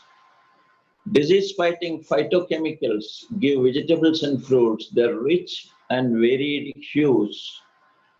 For example, red, blue, purple colors of fruits and vegetables like plums, cherries, strawberries, avocado, etc. contain anthocyanins, while yellow and orange fruits like oranges, mangoes, etc. contain carotenoids. So, cooking by color is a good way to ensure you're eating a variety of naturally occurring substances that boost immunity and prevent a range of illnesses. So rather than asking yourself, Why go vegetarian? The real question is, why haven't you gone vegetarian if you aren't already one? Adapt a lifestyle that will ensure prevention of cruelty to animals. We need to grow in what Dr. Albert Schweitzer called reverence for all life. All life must be regarded as sacred, for there is but one life. For ethics and environmental concerns to nutrition and health, a vegetarian lifestyle is the need of the day. To live a little more in harmony with nature, also, we need to adopt a vegetarian lifestyle where beauty without cruelty is the norm. Vegetarianism should mean not just a way of eating, but a way of life. The sources of cruelty to animals in our daily lives are seen by us because products that contain animal-derived substances and products tested on animals, products whose manufacture and packaging involves infliction of cruelty to animals. For example, silver leaf from the ox gut, etc., which are used to cover the sweets prepared by our sweetmeat dealers. All this give us an idea that animals are not only killed for eating, but their flesh and the skin, etc., are used by us to market the products. And invariably, the companies or the organizations which are involved in such cruelty are not being penalized. Although there is a requirement that they are required to ensure, that is display of certain notification that the food contains non-vegetarian aspects of ingredients. So the criterion of harm caused to sentient beings should be considered by every human being. Hence, we should not purchase foodstuff or goods which are manufactured by using animal products. We should encourage or buy produce from companies that exploit animals for the sake of our attire, like, for example, jackets and things that we wear like clothing, footwear, belts, jewelry, watches, etc. It has been stated by very many spiritual entities, spiritual icons, that our diet and consciousness are interrelated. Avoiding foods that are created from killing animals can raise our consciousness to a considerable degree. They help us to reach the higher states of stillness and tranquility through meditation quite easily. Jesus Christ has said, "Seek ye the kingdom of God and his righteousness first, and then all else will be added unto you." Righteousness includes tolerance, forbearance, compassion, and love for all beings. What better method could be there to follow the path of righteousness than following the principle of non-intervention and non-killing? So friends, take to plant-based foods to ensure a soulful life, replete with health, peace, and harmony by adhering to a vegetarian lifestyle. Thank you.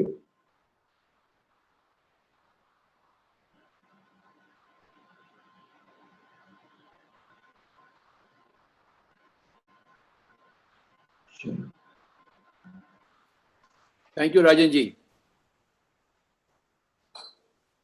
ತುಂಬ ತುಂಬ ಧನ್ಯವಾದಗಳು. S Poornima. Hi friends, hi masters and gods. I'm Purnima Aditya, a PLR therapist, a tarot card reader and CEO of the Soulful Federation Trust, Bangalore. my family members and myself met the walking Buddha, Brahmashri Patriji, about 22 years back while at Mysore and joined the PSSM. This simple system of meditation, which Patriji has been teaching, and his spiritual wisdom has enabled all of us to realize our Buddhahood. He has thus transformed the lives of millions of individuals across the globe. It was indeed interesting to learn from Mr. Rajan's great presentation that our diet and consciousness are interrelated. Thank you, sir. I think every human being on this planet needs to turn to plant-based food, thus enabling sentient beings to enjoy their rightful freedom and also make conscious choices to make this world a better place. On a similar note, we are now going to hear one other interesting speaker, Ms. Sushmita Subbaraju, who is a force to reckon with, popularly known as Veganosaurus.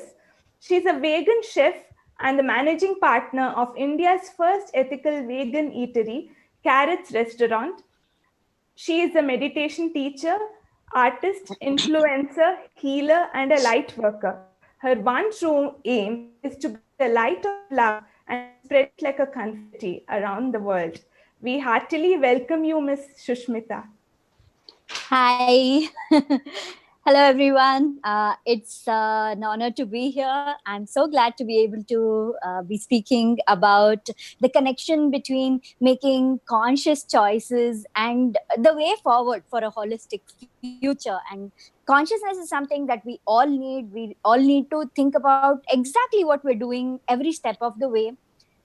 Right now, during this whole coronavirus time, we are collectively sharing an experience that never before has happened in the world, or at least never before to our knowledge. The whole world globally being so connected and going through something together, the good, the bad, the difficult, or the all the wonderful things that is also bringing it has brought into people's life. We're going through this together, and it is a call from the universe for us to really self-reflect and look into our lives. So it's a lesson that has been brought to us so that we can sit and contemplate on what it is we're doing to what caused this, what did we do to cause all of this, and what can we do to ensure that we have learned from this experience and we're moving forward towards a much more positive, beautiful, loving future. I was so glad to know that Mr. Rajan, the speaker before me, spoke about the importance of a plant-based diet, about choosing not to exploit, not to harm animals. Now, in a lot of spirituality, in a lot of spiritual practices, vegetarianism is recommended because there are so many levels to it. One, on a very, very basic level, if you put something that comes from pain and suffering into your body, how will you increase your vibrations? How will you go on to a higher spiritual plane? So that is why vegetarianism is often recommended. But then always something that is missed out is the impact of other animal-based foods and products like dairy, like eggs. Dairy is, as a vegan, over the years, one thing I have seen is that dairy is even more cruel than meat, because when it comes to meat, the animal, he or she is killed. Whereas when it comes to dairy, the mother cow, she is impregnated again and again so that she can keep producing milk again and again for her babies. But then we make her give birth to the babies and then take the milk away for human consumption. And something that originates from that kind of pain and suffering is definitely not meant for us, meant for people, especially on the spiritual path. And those of us, and I believe that the whole world needs to get onto this path, into a path of love, compassion, and moving forward. So my topic today is about conscious choices. Yeah, conscious is an important word, but an even more key word in this is choices. The word choice, the reason for this, a lot of people don't realize that we actually get to choose every step of the way. Everything we choose in our life, every decision we make in our life, everything that we put, from the smallest to the biggest, whether it is what food you put into a body, to what products that you buy, or what job that you do, or what words you speak to somebody who is opposite to you, each and everything is a choice. And we don't even realize that was the first thought that my mind. And I resisted, though there was this message coming to me into my life from the universe to know more about this. I resisted it a lot. For a long time I resisted it, but then over time, you know, there was a message again and again. There was this insistence that I had to know more about this. I had to know more about why it is that people believe that cows are hurt when people consume dairy. And then I started looking into it. And when I looked into it, I realized the whole process of where milk comes from and how we get it across to us, and all the things that happen during the process of it. And then I'm like, oh my God, my taste buds don't matter. When it comes to seeing this kind of cruelty, I will never support it again. And that is how I turned vegan. Initially, even I thought I didn't have a choice. I thought that I can't live without curds. I can't live without milk. I can't live without cake, whatever it is. I thought I had no choice. But the moment I realized that I did actually have a choice and I could choose to stop having all these products, I felt this immense power inside me. Like, oh yeah, I don't need any of these. I can just stop using them. I can stop using anything that comes from animals, anything that comes from cruelty. I ask yourself, have you ever been in a situation where you just know inside that this moment, this decision that you're making in this moment is just going to change the course of your entire life? There's this beautiful energy, this your whole vibration just expands, and there's this beautiful feeling similar to hope and some kind of an excitement, like something great is going to happen. I felt that day, that moment when I was sitting there and thinking, okay, now I'm going to go vegan. I felt that energy inside me. And I was like, okay, in that moment, I didn't realize what it was I was feeling. I just felt good, and that's about it. But over the years, after making that change in my life, over the years, my veganism has infused every aspect of my life. Today, everything I am, everything I do, somehow, me making that decision back in 2003, that decision's impact, that choice's impact is there on everything that I do today, everything that I practice, the way that I live. Being vegan infused into my spiritual practice. So I got into spirituality when I was pretty young. Throughout my life, while growing up, somehow I knew there was something bigger. There is a bigger power looking out for us, the angels, universe. I didn't know what to call them, but I knew there was something bigger than what we see in terms of what science or religion or any of the normal stuff makes us believe. Somewhere inside, I knew it. In the late 90s, one of my teachers at school had learned Reiki was very new to India at that time, and she had learned Reiki, and she came and told us about it, and she said that I'm a Reiki teacher now, and if anybody wants to learn, you can learn it. And immediately at that moment, like none of my friends, I immediately went and I'm like, okay, I want to learn this from you. So that started off my actual path onto a spiritual, conscious, energy work, light work kind of life in that direction. I would practice Reiki, I would practice meditation, and then, yeah, many years went by. I realized that after I turned vegan in 2003, there was a huge difference in the way that I could connect to the higher energies. The way I could, if I sat down to meditate, the way I could easily get into that vibe of meditating. Or when I practiced Reiki, the energy that I felt coming in much faster and quicker in a more smooth way after I turned vegan. And I didn't relate this whole thing. It was an observation slowly that dawned on me. I'm like, oh yeah, this, having stopped all animal products, all products that come from exploitation and cruelty from my life, I'm seeing that, oh, my energy, my vibes have gone higher and I'm able to connect better to the universal energy. And that felt very, very beautiful. So that got me thinking about what else could I choose that I wasn't choosing to do. Though veganism is a foundation for all the conscious choices I make, I believe that triggered me to make conscious choices through many other aspects of life.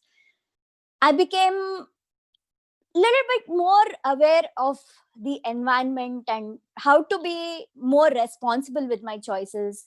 I became aware also about people, about diversity, about the kind of different people that are there in the world, the kind of life that they lead. And slowly over the years, I've learned to be non-judgmental, like to not look at someone and see their choice, and just because it doesn't match certain social norms, just shun them immediately, which I used to do before.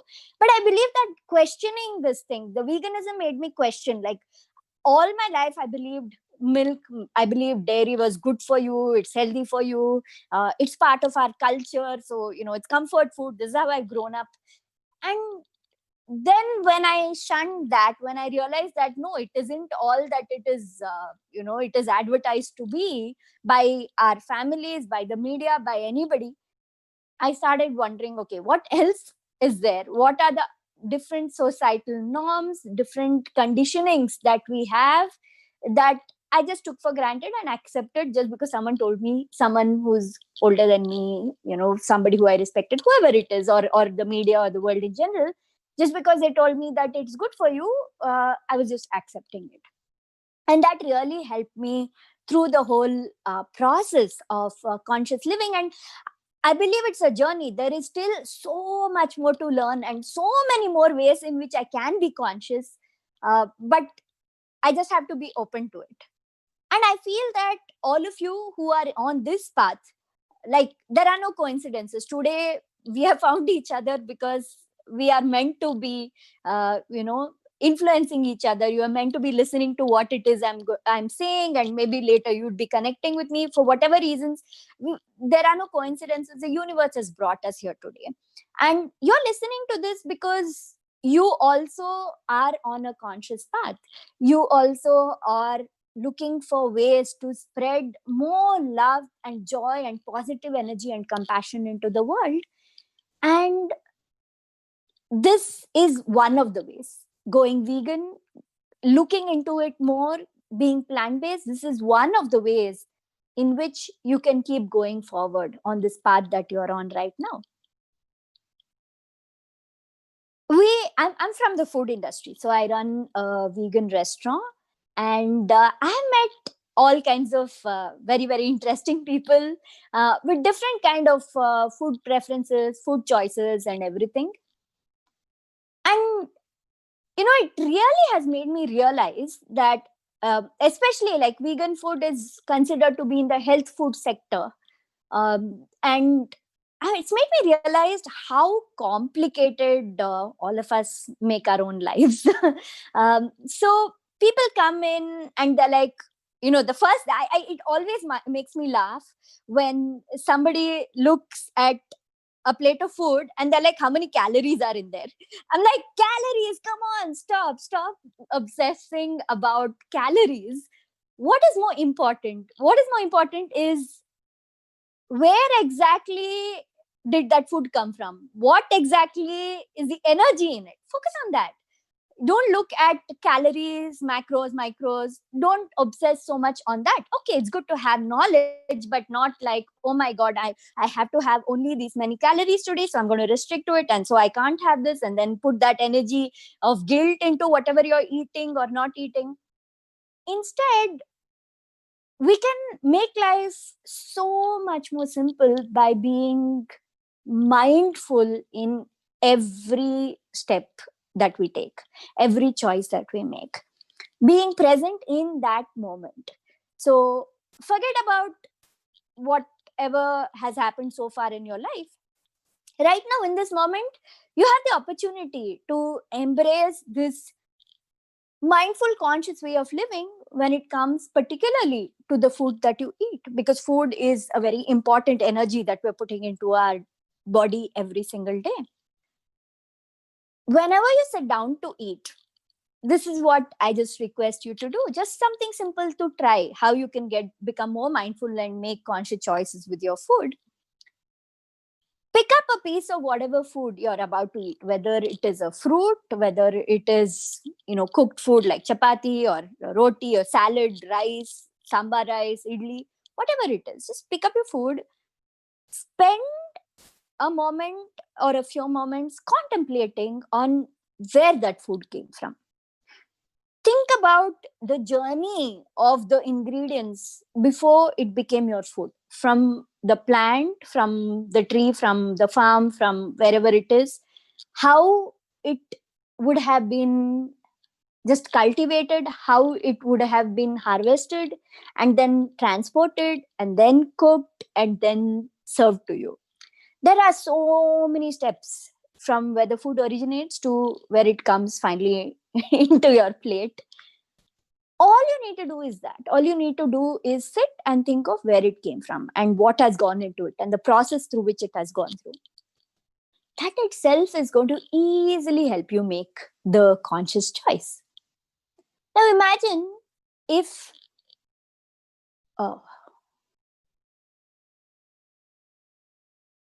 sorry about that.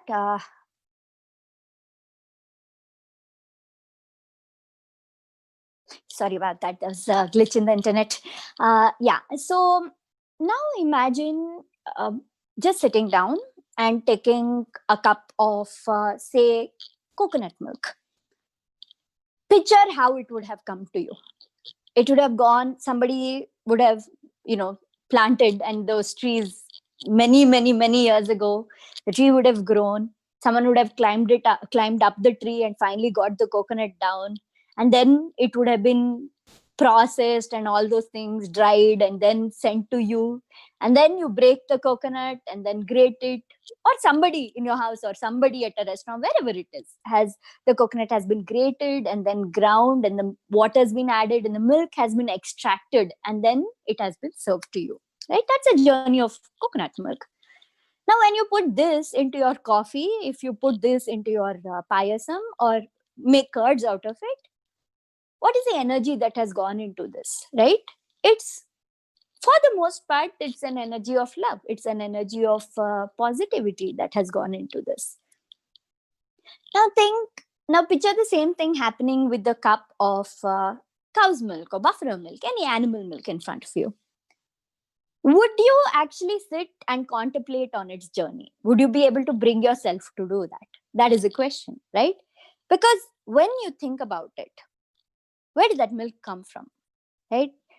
It could be a cow in a dairy farm, or it could be from a cow who is at home with a small family, brought up in a very loving way, even if you say it is loving.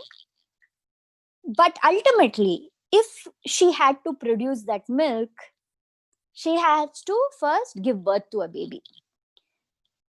No matter what kind place, no matter what organic farm, no matter what home the cow is at, there will be an impregnation of the cow against her will, right? And then she gets pregnant. She has this beautiful, beautiful baby who she loves very much. If it's a male calf, the male calf is separated from the mother. In dairy farms, it's immediate because, it's a business. There is no use for a male calf in a dairy farm. So immediately the baby is separated. If it's at a family, if it's at a home, then yeah, they may give them a few days together, but ultimately the family cannot take care of the male calf. So for the most part, it's very, very rare if the calf is actually staying back home with the family. So calf is separated and the baby's milk is taken from the cow, and she's standing there and she's not happy, right? Again, if it's a dairy farm, then they use machinery to get the milk out of her, and she's very uncomfortable and in so much pain.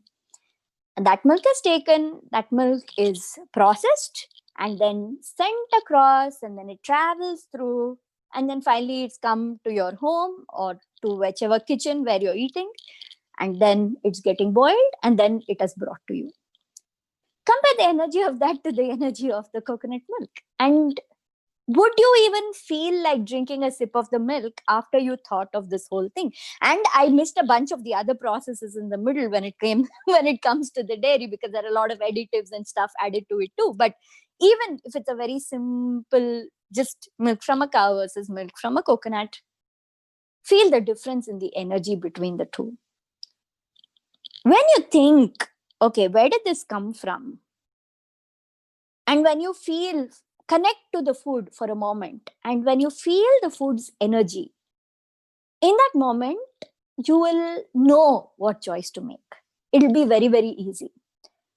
Normally, what we do is we look at something, we smell something, and then it's like, oh, I've got, my mouth is watering, I feel like having it. And without thinking, we just jump and have it.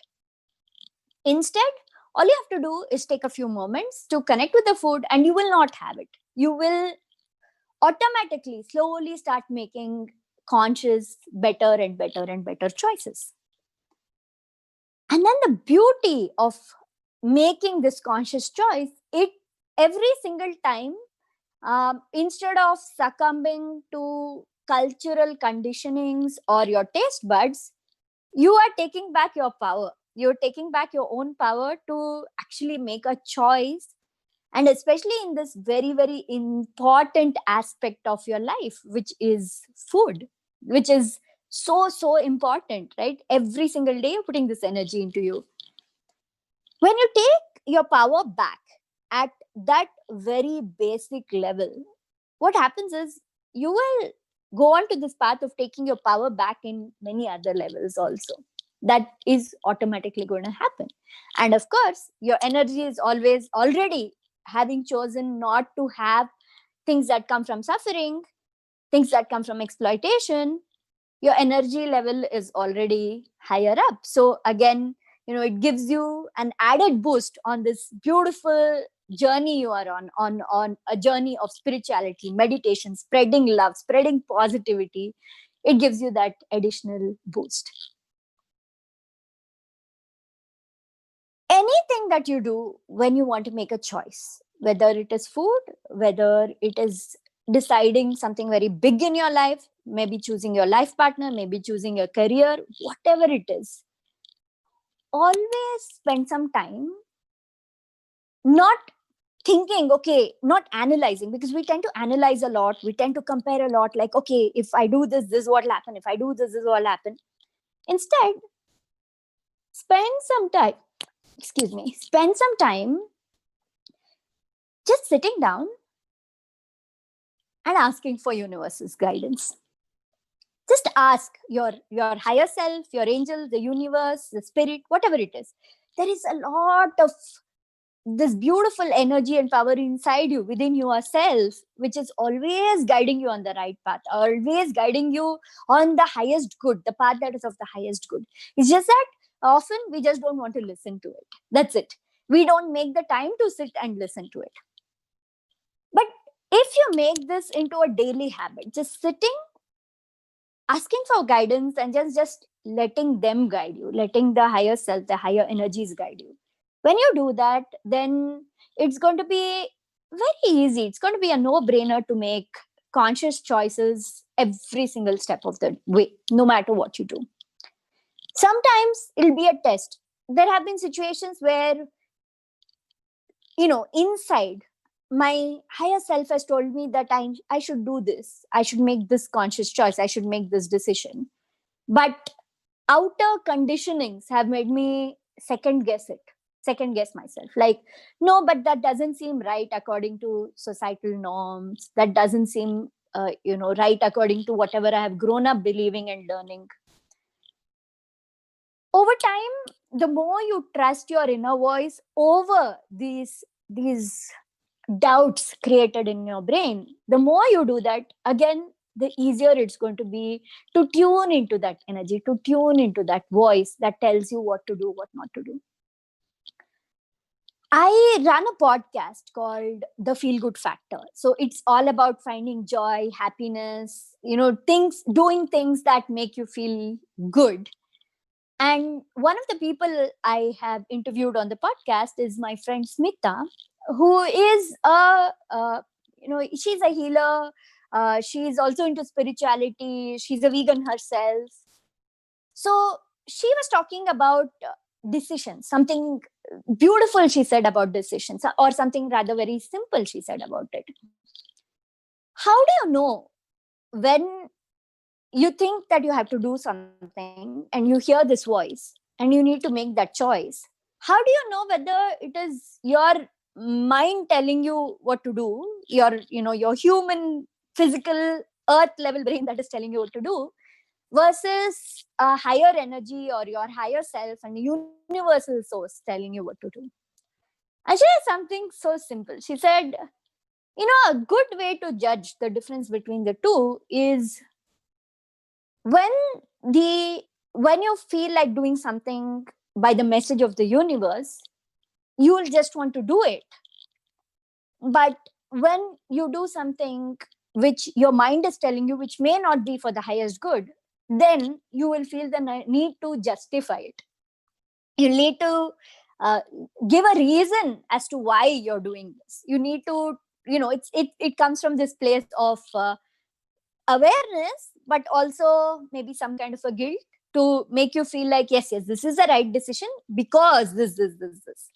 But when it is a truly conscious choice, you just know, that's it. You just feel like this is the right thing to do. When that feeling happens, jump on it, do it.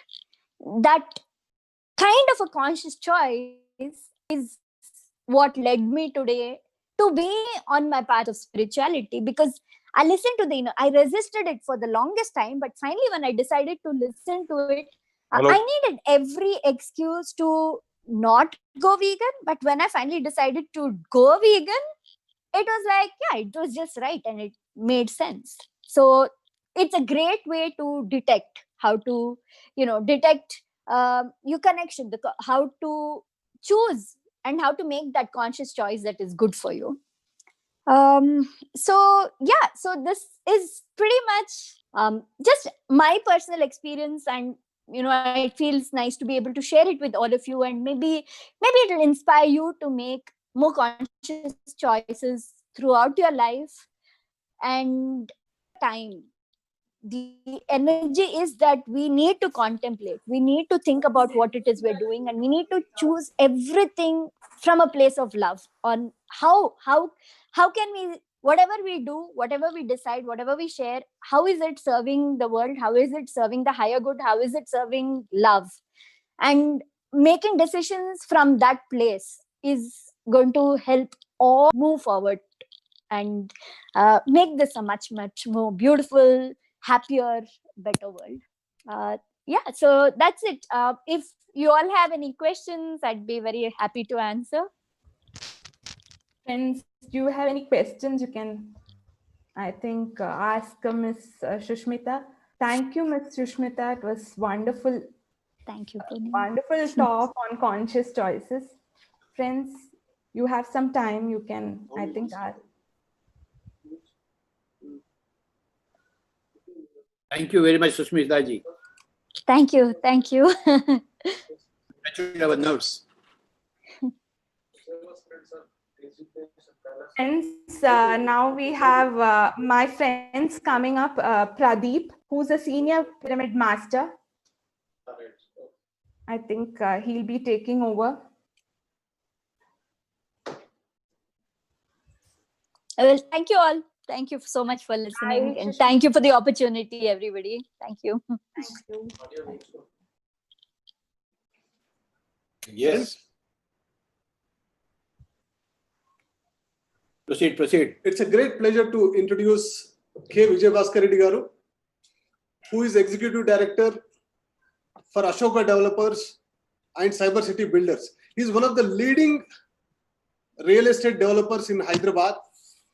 More than that, he had been associated with Pyramid Spiritual Society's movement for many, many years.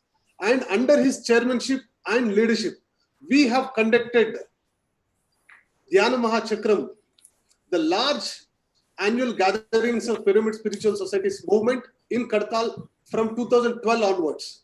And under his chairmanship and leadership, we also have conducted 2019 Dhyana Mahila Chakram also. And he is wedded to Korupolu Niraja Garu, who is also a meditator, and they do meditate every single day. And my dear friends, I am a witness to their house, and they have conducted programs, meditation programs in their own home. They have constructed a pyramid on their home. So they are a very beautiful meditation family. And in the year 2008, Brahmaji Patriji appointed him as a trustee for Kailasapuri development, and under his leadership and guidance, there are so many developments that were taken in Kailasapuri. Like, we have acquired around 75 acres of land that is adjacent to 4,000 acres of forest land. And under his chairmanship and guidance, we also have constructed the world's largest pyramid, which is 180 feet by 180 feet, within 365 days in the year 2011. That is a construction marvel, my dear friends. So with this introduction, so I hand over to Sri Vijay Reddy Garu. Thank you, sir.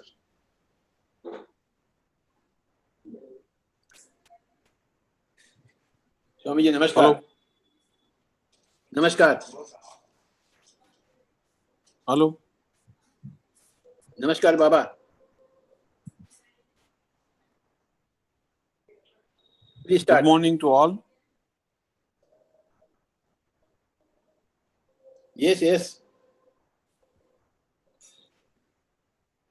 Sound is clear. Good morning to all. Yes. Everything is okay. Fine. My introduction is, my name is Vijay Reddy. I am based at Telangana State, Hyderabad city. I am basically civil engineer. Then I am running a construction company in Hyderabad.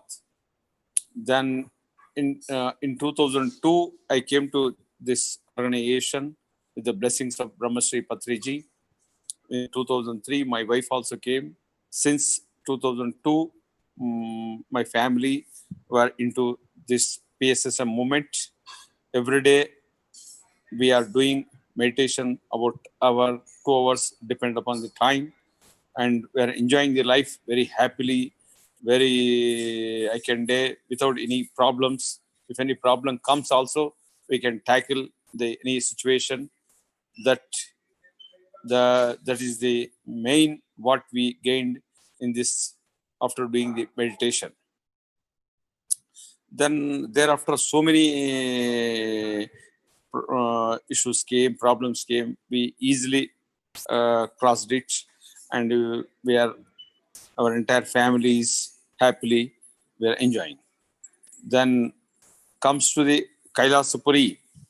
In the year 2008, Brahmasri Patriji has given a task to build world biggest Dhyana Mandir Pyramid Meditation Center near to airport, Hyderabad airport. Then in the year of 2008, we acquired about closer to 100 acres land, close to reserve forest and very close to nature, lakes and hillocks. It's a beautiful nature-made this thing. Land was selected by the Brahmasri Patriji. Then after acquisition of land, we have started the world biggest pyramid, 180 feet by 180 feet, which was completed in 365 days. It was a really surprise. In less than a year, exactly less than a year, we have completed and inaugurated on the birthday of Brahmasri Patriji. Then in 2012, we conducted World Meditation Conference, Prapancha Dhyana Mahasabalu, World Meditation Conference, is the first kind of spiritual big conference in entire, I can say, in India. Then thereafter, we conducting Dhyana Mahachakras. And last year, in the year of 2019, with the blessing of Brahmasri Patriji and Mrs. Patriji, first Maila Dhyana Mahachakram. It was dedicated to the Parvati, Lakshmi, Saraswati, and all ladies across India worked excellently, and it was made grand success. Now at present, we have planned so many constructions at Kailasapuri. In future, we want to provide accommodation for 5,000 people, 24/7 free meditation, 24/7 free Annadanam, free food, Annadanam, accommodation. And in future, you heard about the Shirdi Kshetram in Maharashtra, in India. Brahmasri Patriji sir is saying a number of times, in future this Kailasapuri will become like a Shirdi Kshetram, or it is like a world monument, and entire people from across the world will come and will visit our Kailasapuri. My request to all the pyramid masters across the world, kindly, after this issue is over next year, kindly visit Kailasapuri and extend your support. You can log into our website. All details are there. Our aim is fundamentally, Patriji sir saying, do meditation every day, each individual, spread meditation, dhyana pracharam, and development of Kailasapuri is our aim. And shortly, within less than 5 years, we want to make the Kailasapuri as a global monument, and entire to world people for do meditation.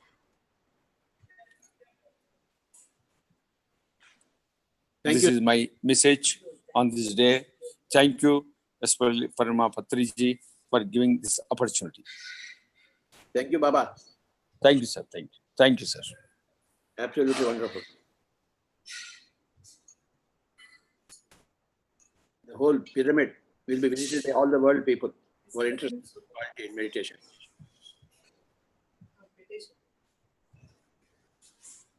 Sir.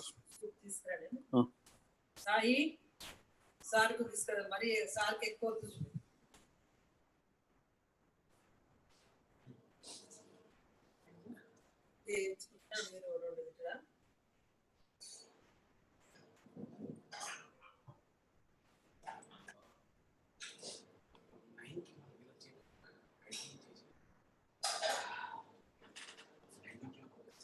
Yes, Dalini. Yes, sir. So, my dear masters, we all just heard from our great senior pyramid master, Mr. Vijay Bhaskar Reddy, who is playing a great role in the Hyderabad pyramid, the Kartal pyramid, which is another huge pyramid in the Pyramid Spiritual Societies movement. So, I do now invite our next co-host. So, for the next program, I would like to invite Swati Ponnala. So, Swati Ponnala is a senior master who has been meditating from the past 8 years. So, we are just waiting for Swati Ponnala. So let me just speak to this. Let me just invite the speaker, Jackie Mordani. So Jackie Mordani is a pyramid master who is from Dubai.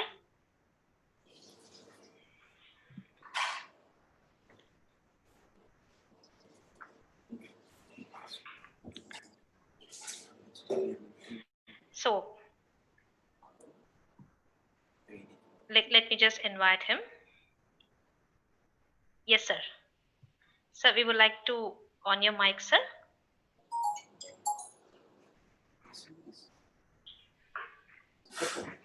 Yes, sir. Over to you, sir. Yeah.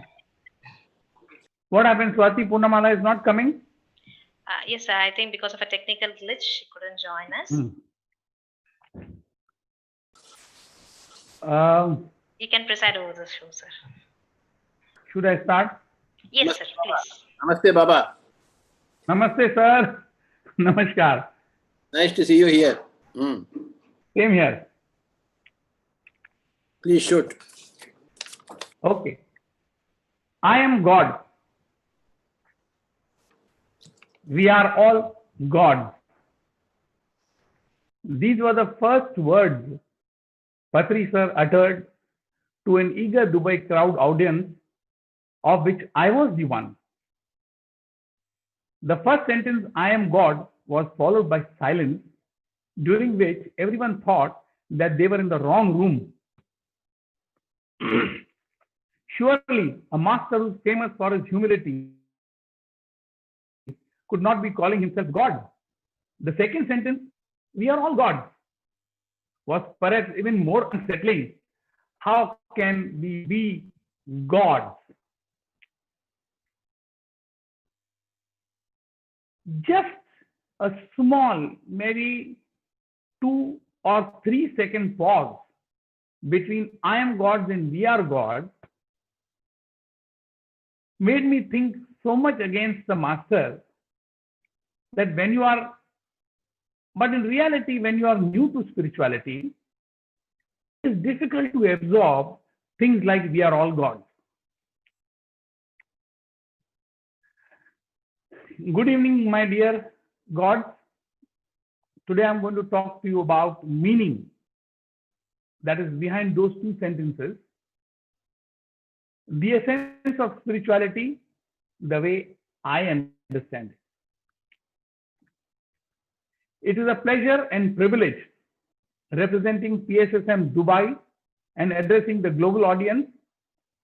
My name is Jackie Mordani, a businessman settled in Dubai from past 30 years. Today's topic for discussion is what is the need to be spiritual? This topic was not given to me, nor it was decided by me. It just happened that Alakya called me and said, sir, what is going to be your topic?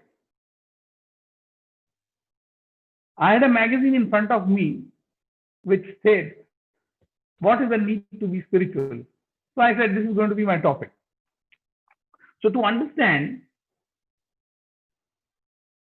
this, we have to first understand what is spirituality. Spirituality for some people is visiting places of worship, a temple, a mosque, a church. For some, it is praying at home at a dedicated fixed time on daily basis. Some feel chanting constantly, irrespective of the location, makes them spiritual. Some people who see spirituality in form of art, dance, music, and even at work, they get connected to the divine energy and feel they are spiritual. They sometimes get so engrossed in whatever activity they do, they are able to do it effortlessly and they think they are very spiritual. That's why they are able to do it. Likewise, there are numerous versions of spirituality. It is actually a very broad concept, which includes connection to a bigger part of which is bigger than ourselves. In reality, the inner quest, searching for the self, which is a universal human experience. It is the experience of detaching oneself from the conscious mind and attaining fluid, uninterrupted from thought to action. At the age of 8, an incident at home sparked my journey on this path of divinity. This journey was accelerated in 1985 onwards when I met Varsha, my wife, my best critic, my constant supporter, and a Buddha in her own right. The path took a new turn in the year 2008 when I met Patri sir for the first time. Patri sir asked us to get straight down to meditation without wasting any further time. We were all seated on the floor. He asked us to close the eyes. And he said, he is going to make us meditate for 10 minutes. Since I was new to meditation, 10 minutes is normally acceptable time for a new activity also. Although squatting on the floor was not so comfortable, but still, I said 10 minutes is not a big thing. My initial focus was, when I sat on the floor, the initial focus was only on the bodily pain, and I was distracted to it and could not focus on my breath. As the silence ensued, the music of Patri sir's flute filled my ears and entire self. You know what would happen? When he played the first note of the flute, it touched my heart and went away. So that joy of that music lasted for 1 or 2 minutes. Again, the flute was played. Again, it touched my heart and went away. Now, this constant play of flute with my heart to and fro started giving me a sense of joy. So, completely forgetting the pain I had. The way I understood that 10 minutes were over, but there was no mention of ending the meditation. From my another sense, I could feel now 20 minutes are over. The sir saying 5 minutes over, 5 minutes remaining. I was really getting angry. How can somebody not judge the time well? But anyway, again, the flute played and it was becoming a very good experience for me, and I was enjoying for quite some time. Then as the meditation concluded, we met Patri sir and we were talking to him on one-to-one basis. He said, shoot the questions. I was the only one who had lots of questions.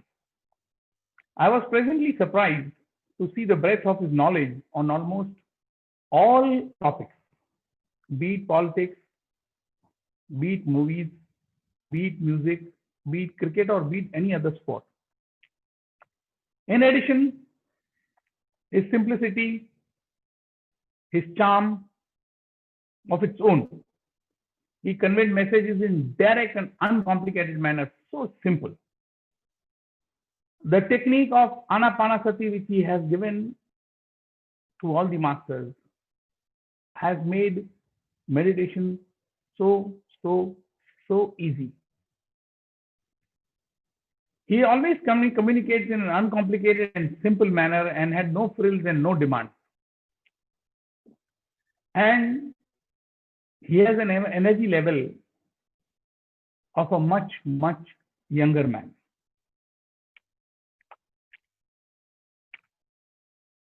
We conducted, on his first visit to Dubai, we conducted classes almost in all Emirates.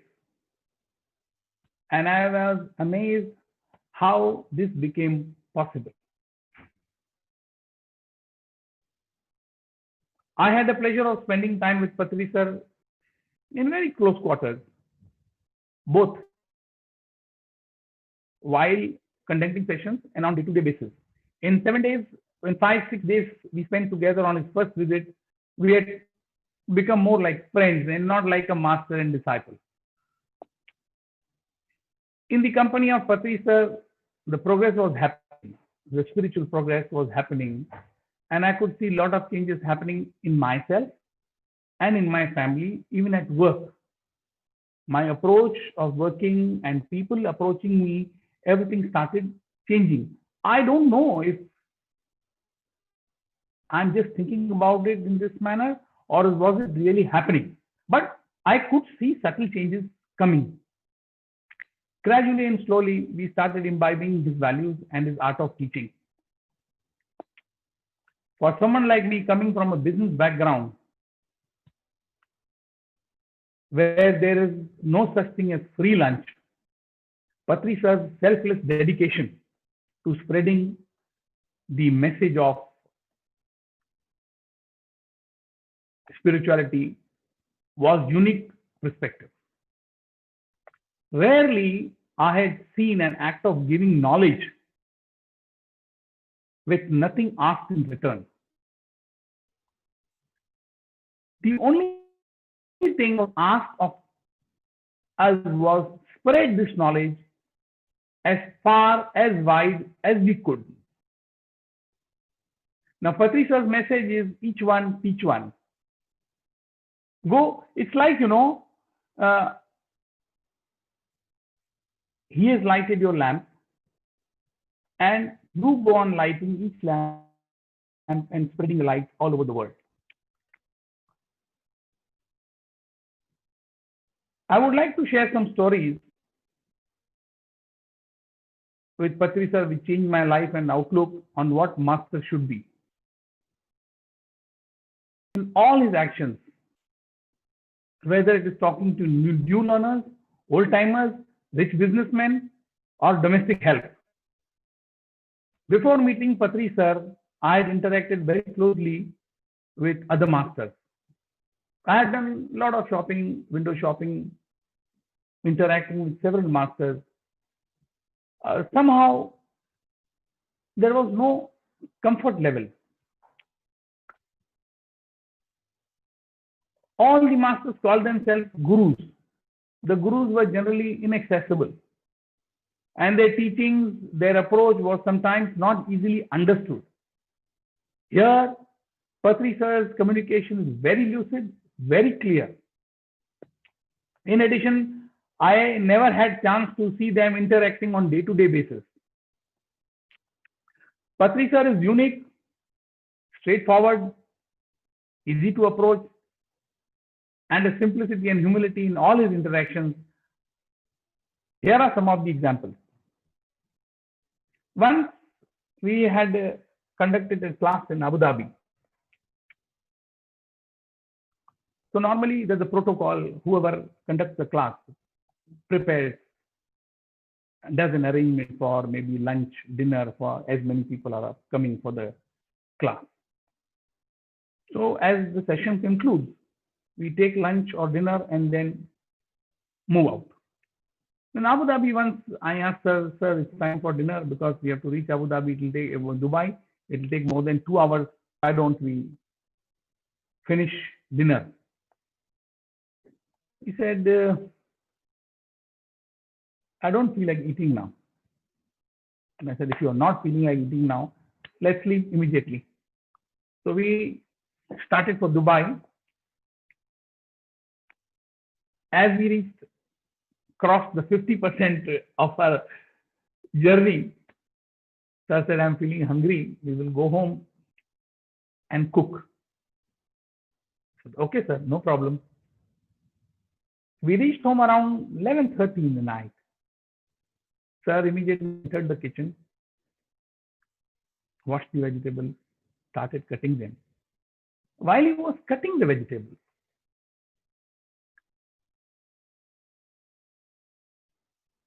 he was doing it with so much perfection, as if a professional chef is doing it. Now, this is probably because I feel he's always in the present moment and he makes the task effortless. He's so versatile from simplicity or food point of view, but also has unexpected talents, such as being a good sportsman. Once we were in Surat, I was going to my house with Patri sir. So in the building community, there is a recreational area where there was table tennis, badminton, all facilities provided. So I thought it was 8:30 and dinner time is 9 o'clock. We had half an hour. I said, sir, should we play table tennis? He said, why not? As usual, Patri sir has a habit of saying everything, why not? So I basically, a school champ in table tennis, thought there is no need to show my stunts to sir, and we started playing. As I was playing with him, I realized he can play a really professional game. I too also started playing professionally. And then we started a normal game. First round was won by Patri sir. I somehow could not take this very easily. So I fought back in the second round, I won. And again, the final round was won by him. The point I am drawing here is, seldom you find masters who are so versatile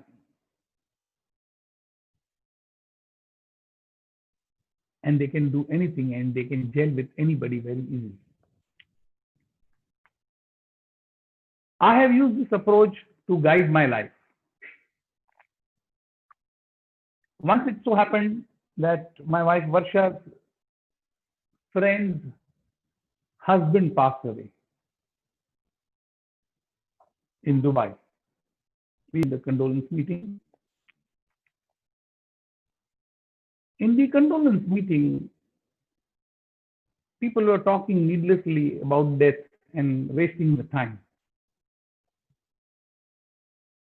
So my wife Varsha suggested, let's not waste time. All of you, instead of talking, sit down for meditation for half an hour and pray for the departed soul. The idea was liked by everybody. We all sat for meditation for half an hour. Everybody enjoyed the session.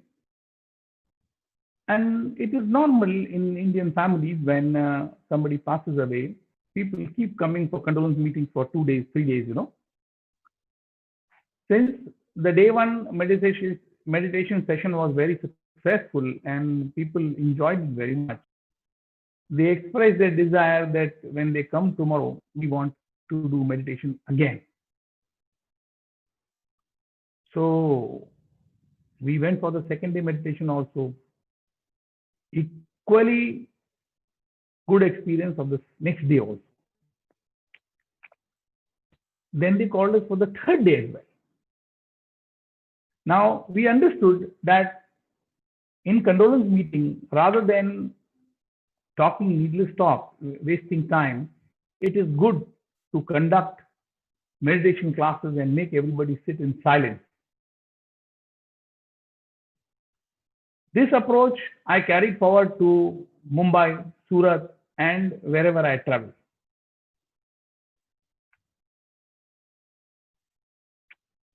Now people have started knowing us that we do meditation condolence. So wherever there is death, people call us, why don't you come at least do us one session? So it makes us peaceful and happy. So this is one area which nobody has touched, and really we enjoy doing it. We also learned in the company of Patri sir, there is no need of rituals and old age practice.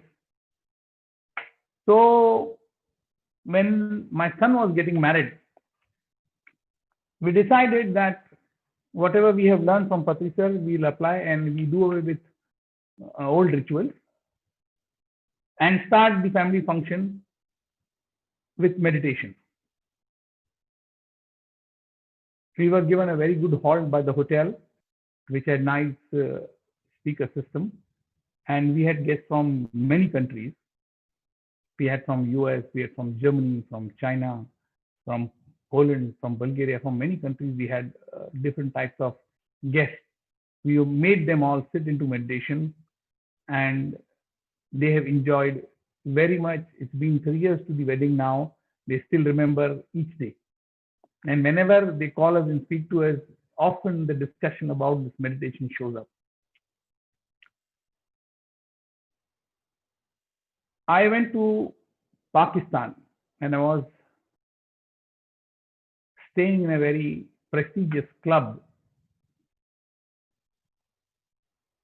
Pakistan life work starts at 12 in the afternoon, maybe 11, 11:30, 12. In the morning, you have nothing much to do. I was just strolling down the hotel checking. So next to the gym, they had a very good hall. And luckily, I could meet the lady owner of the club. I said, what do you use for this hall for?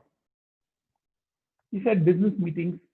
I said, has anybody used it for meditation? Now, she was US educated. She could understand what is meditation. She said, nobody has ever approached us. I said, I can do teach meditation to you and to all the club members. She said, we are an Islamic country. It's very difficult for people to accept my invitation. However, you give me 2 days time. I will work on this and get back to you. Next day morning, she called me. Sir, today is Saturday weekend, and there are about 20 people who have agreed to come for meditation. Will you take a session? Although Saturday was a very busy day for me, still I spent the time and conducted classes in Pakistan also.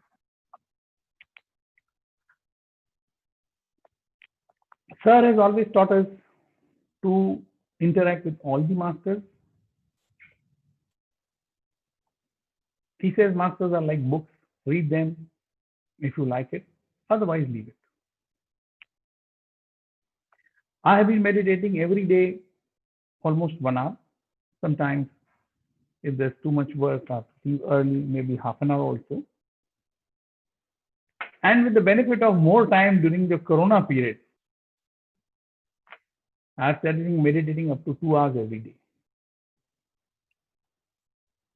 Sir's focus on meditating, listening to variety of talks, and reading diverse set of books has a collective approach and proven extremely useful in developing spiritual progress.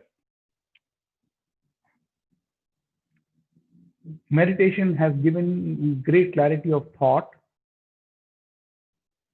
and ability to let go and forgive much more easily,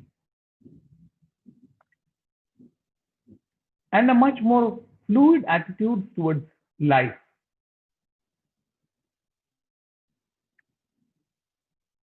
I find my energy levels and outlook to be that of as a 30-year-old, despite being twice that age.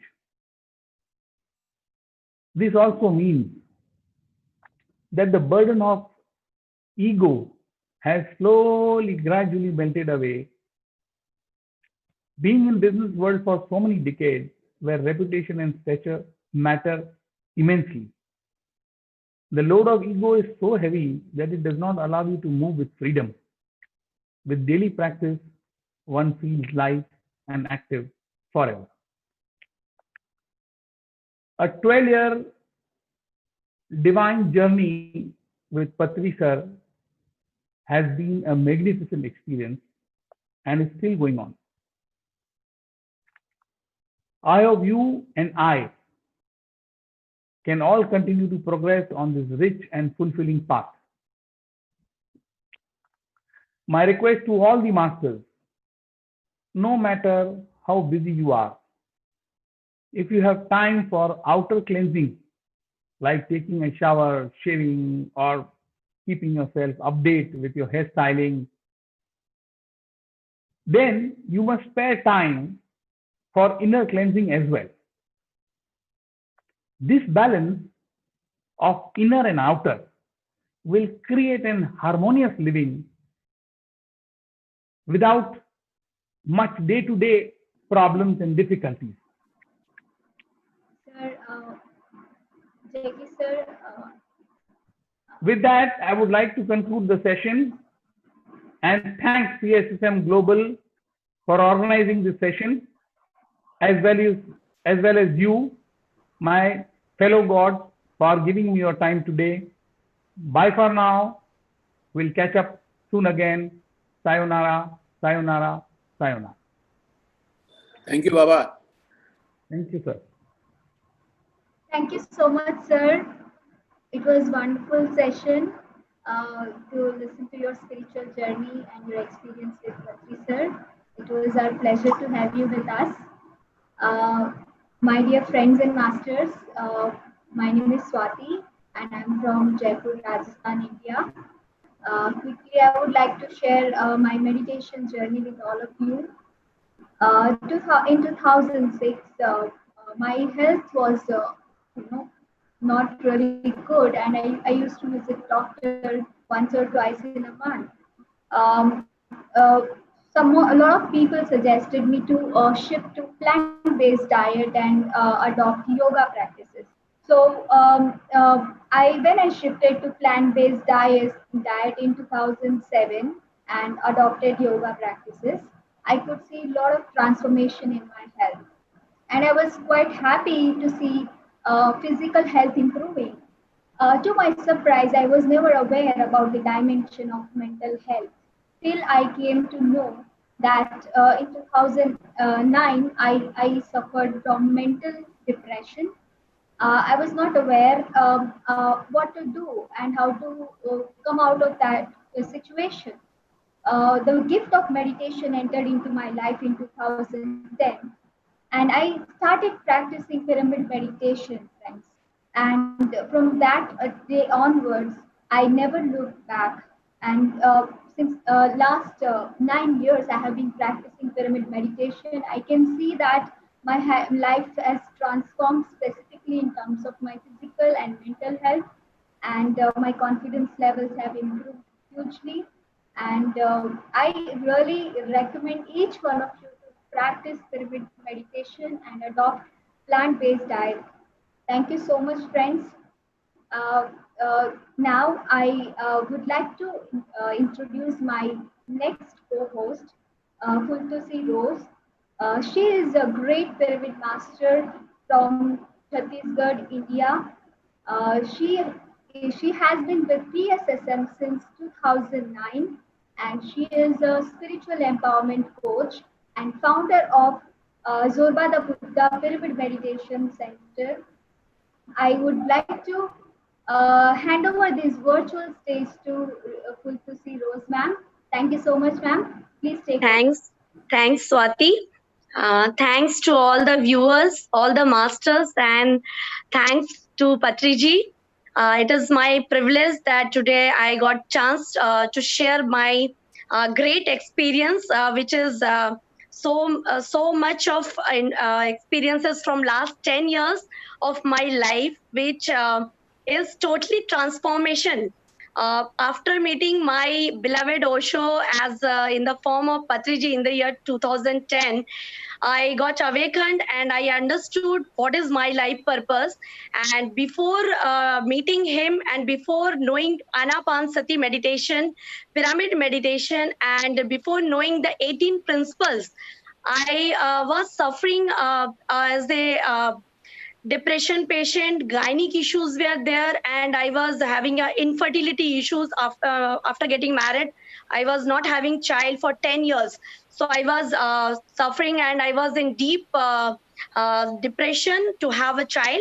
But after knowing the spiritual science, law of karma and cause and effect, and the importance of vegetarianism, because I was before that not at all a vegetarian.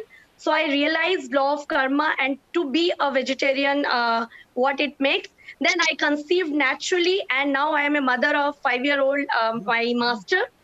And I realized my life purpose, that I have to teach this soul science, the spiritual science, vegetarianism, importance of it to one and all, and especially to all the women who are searching their alternative therapies or alternative options for their infertility issues.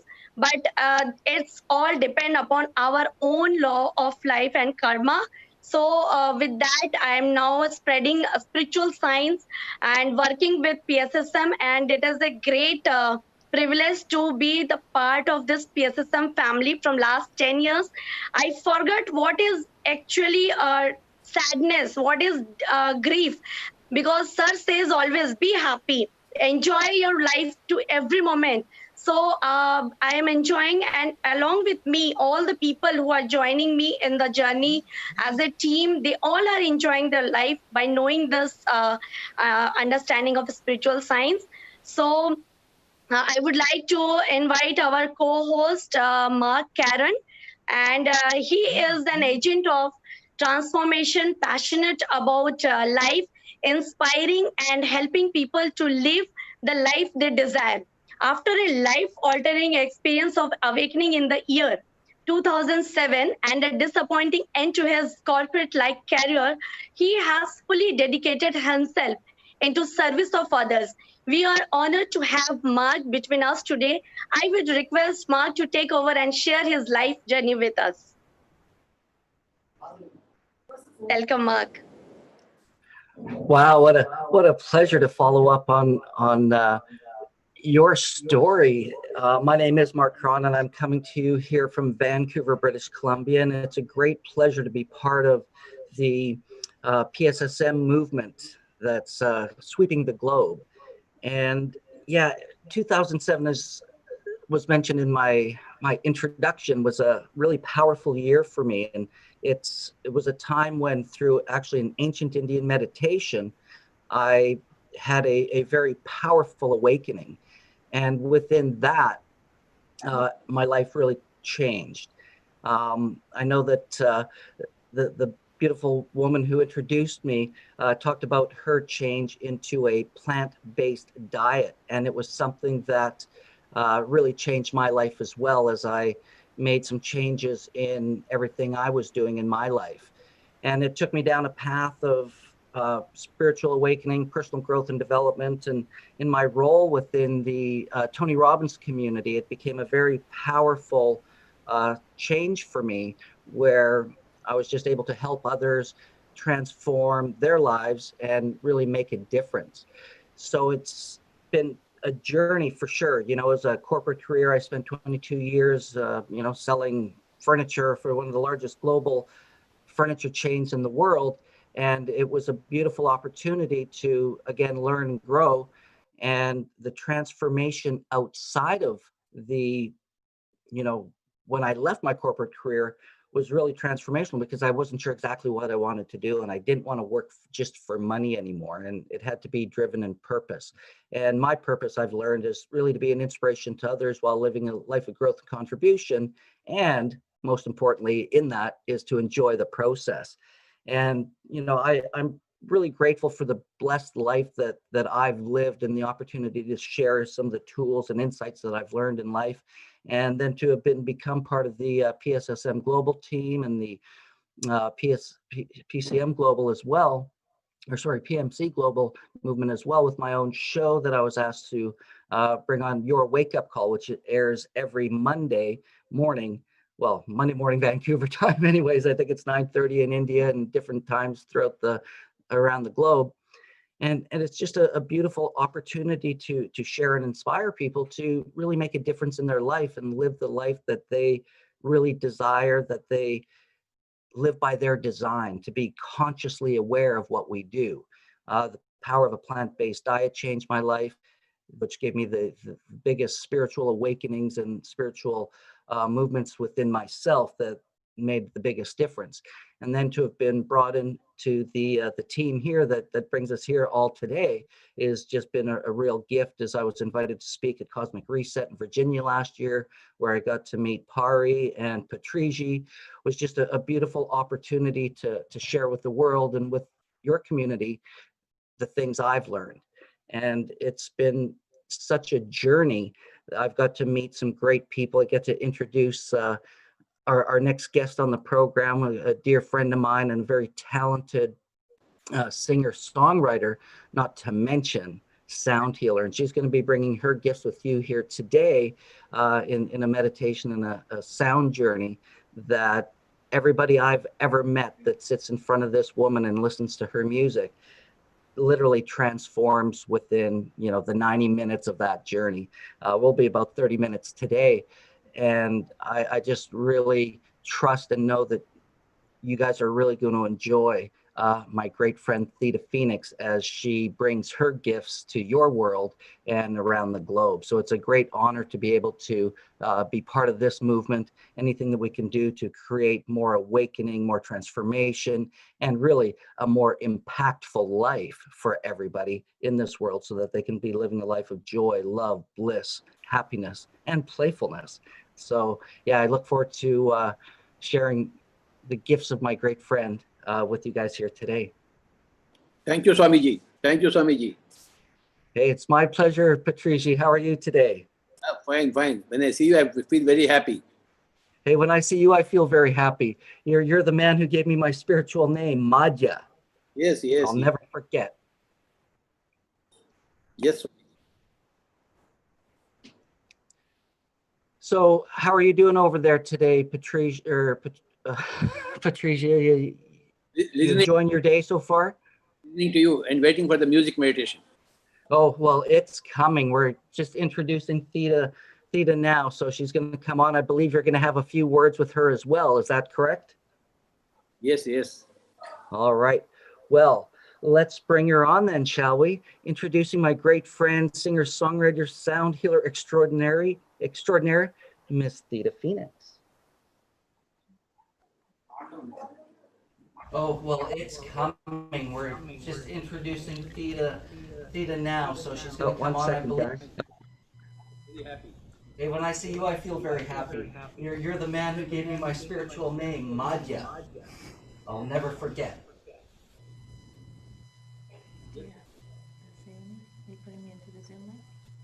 So, how are you doing over there today, Mark, I think we can see her on Zoom here, so we can speak from here.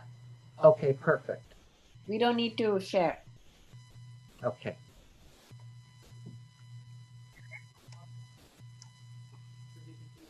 Theta now, so she's going to come on. I believe we're going to have a few words with her. Correct?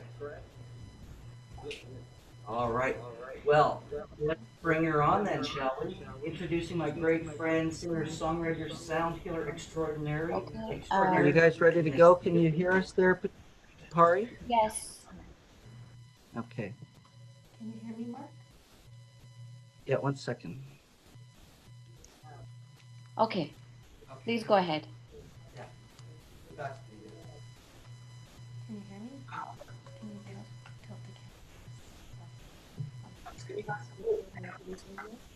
Okay. Hello, Theda. How are you? Yeah.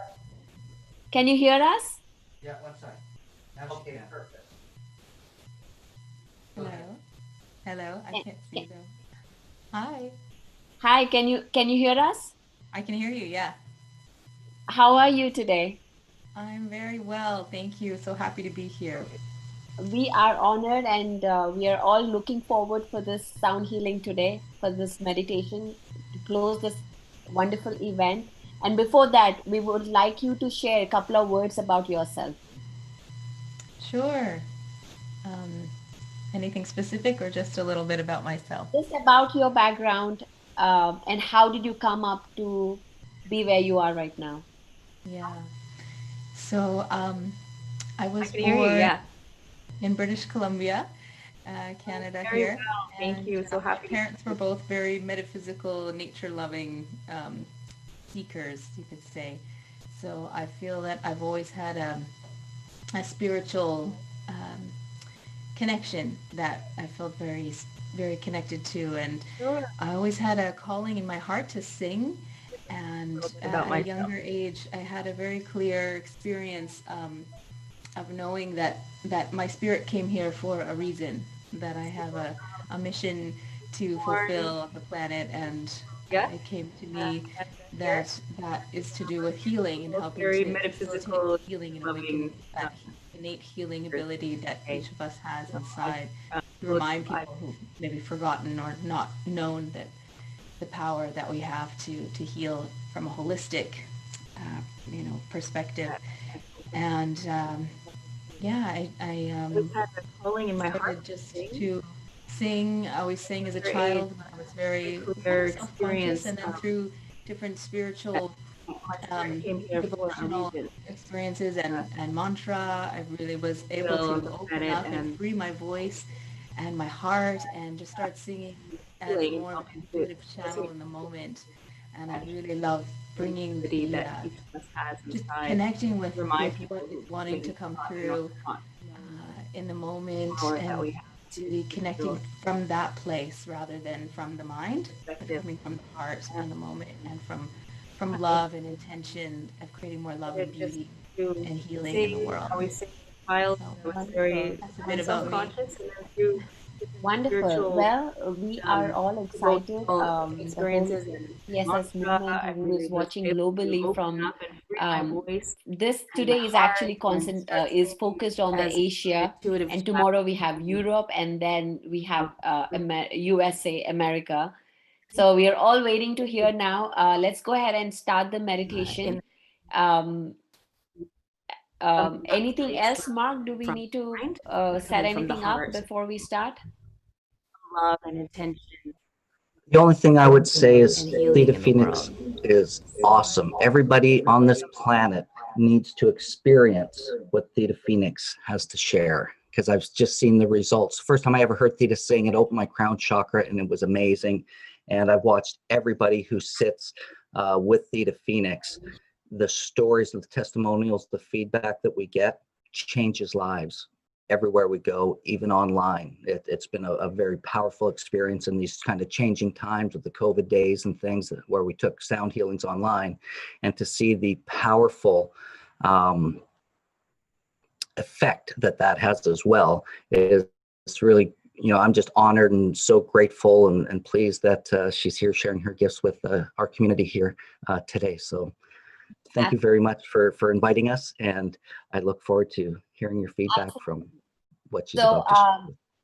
Thank you, Mark. And so we ask everybody who is watching this right now, please find a comfortable space and sit comfortably. You please take away any distractions you may have, switch off, silent your phone, so that you have a complete experience of the healing meditation today.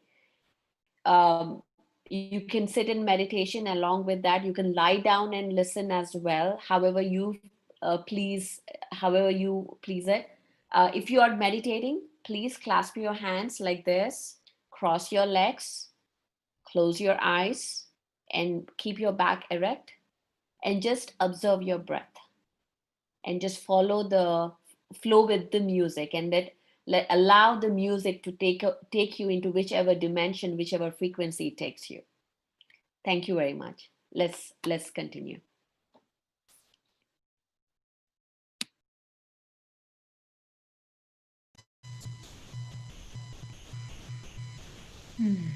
So I invite you to start.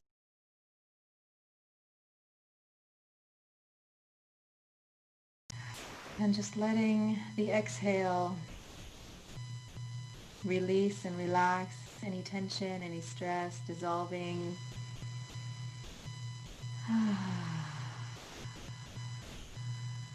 Connecting with your breath. Letting out a gentle sigh out of your mouth.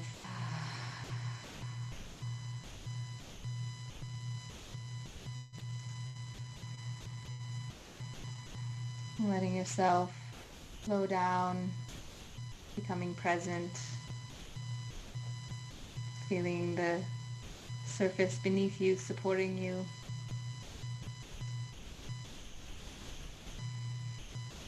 And allowing yourself to feel that connection, the presence of your body and your energy emanating outward as you deepen in the present moment.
Taking a deep breath.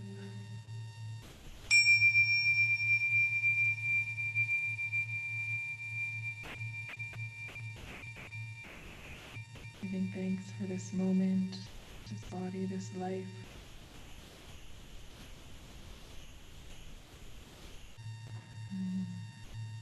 As you breathe in, visualize a golden light showering and filling every cell of your divine being. Blessings.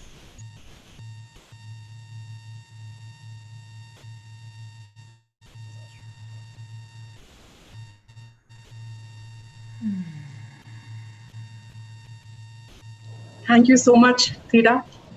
It was a beautiful experience. We are totally immersed in your music. It was really hard for me to come out from meditation, but I had to. It's like my inner clock was working, that I had to go on and I had to speak. So I just got up 10 minutes before I had to speak. Like I just came to my conscious body. This is a very beautiful session. I can't thank you enough. If we can have Patri sir here with us, and if he would like to say something to Theda.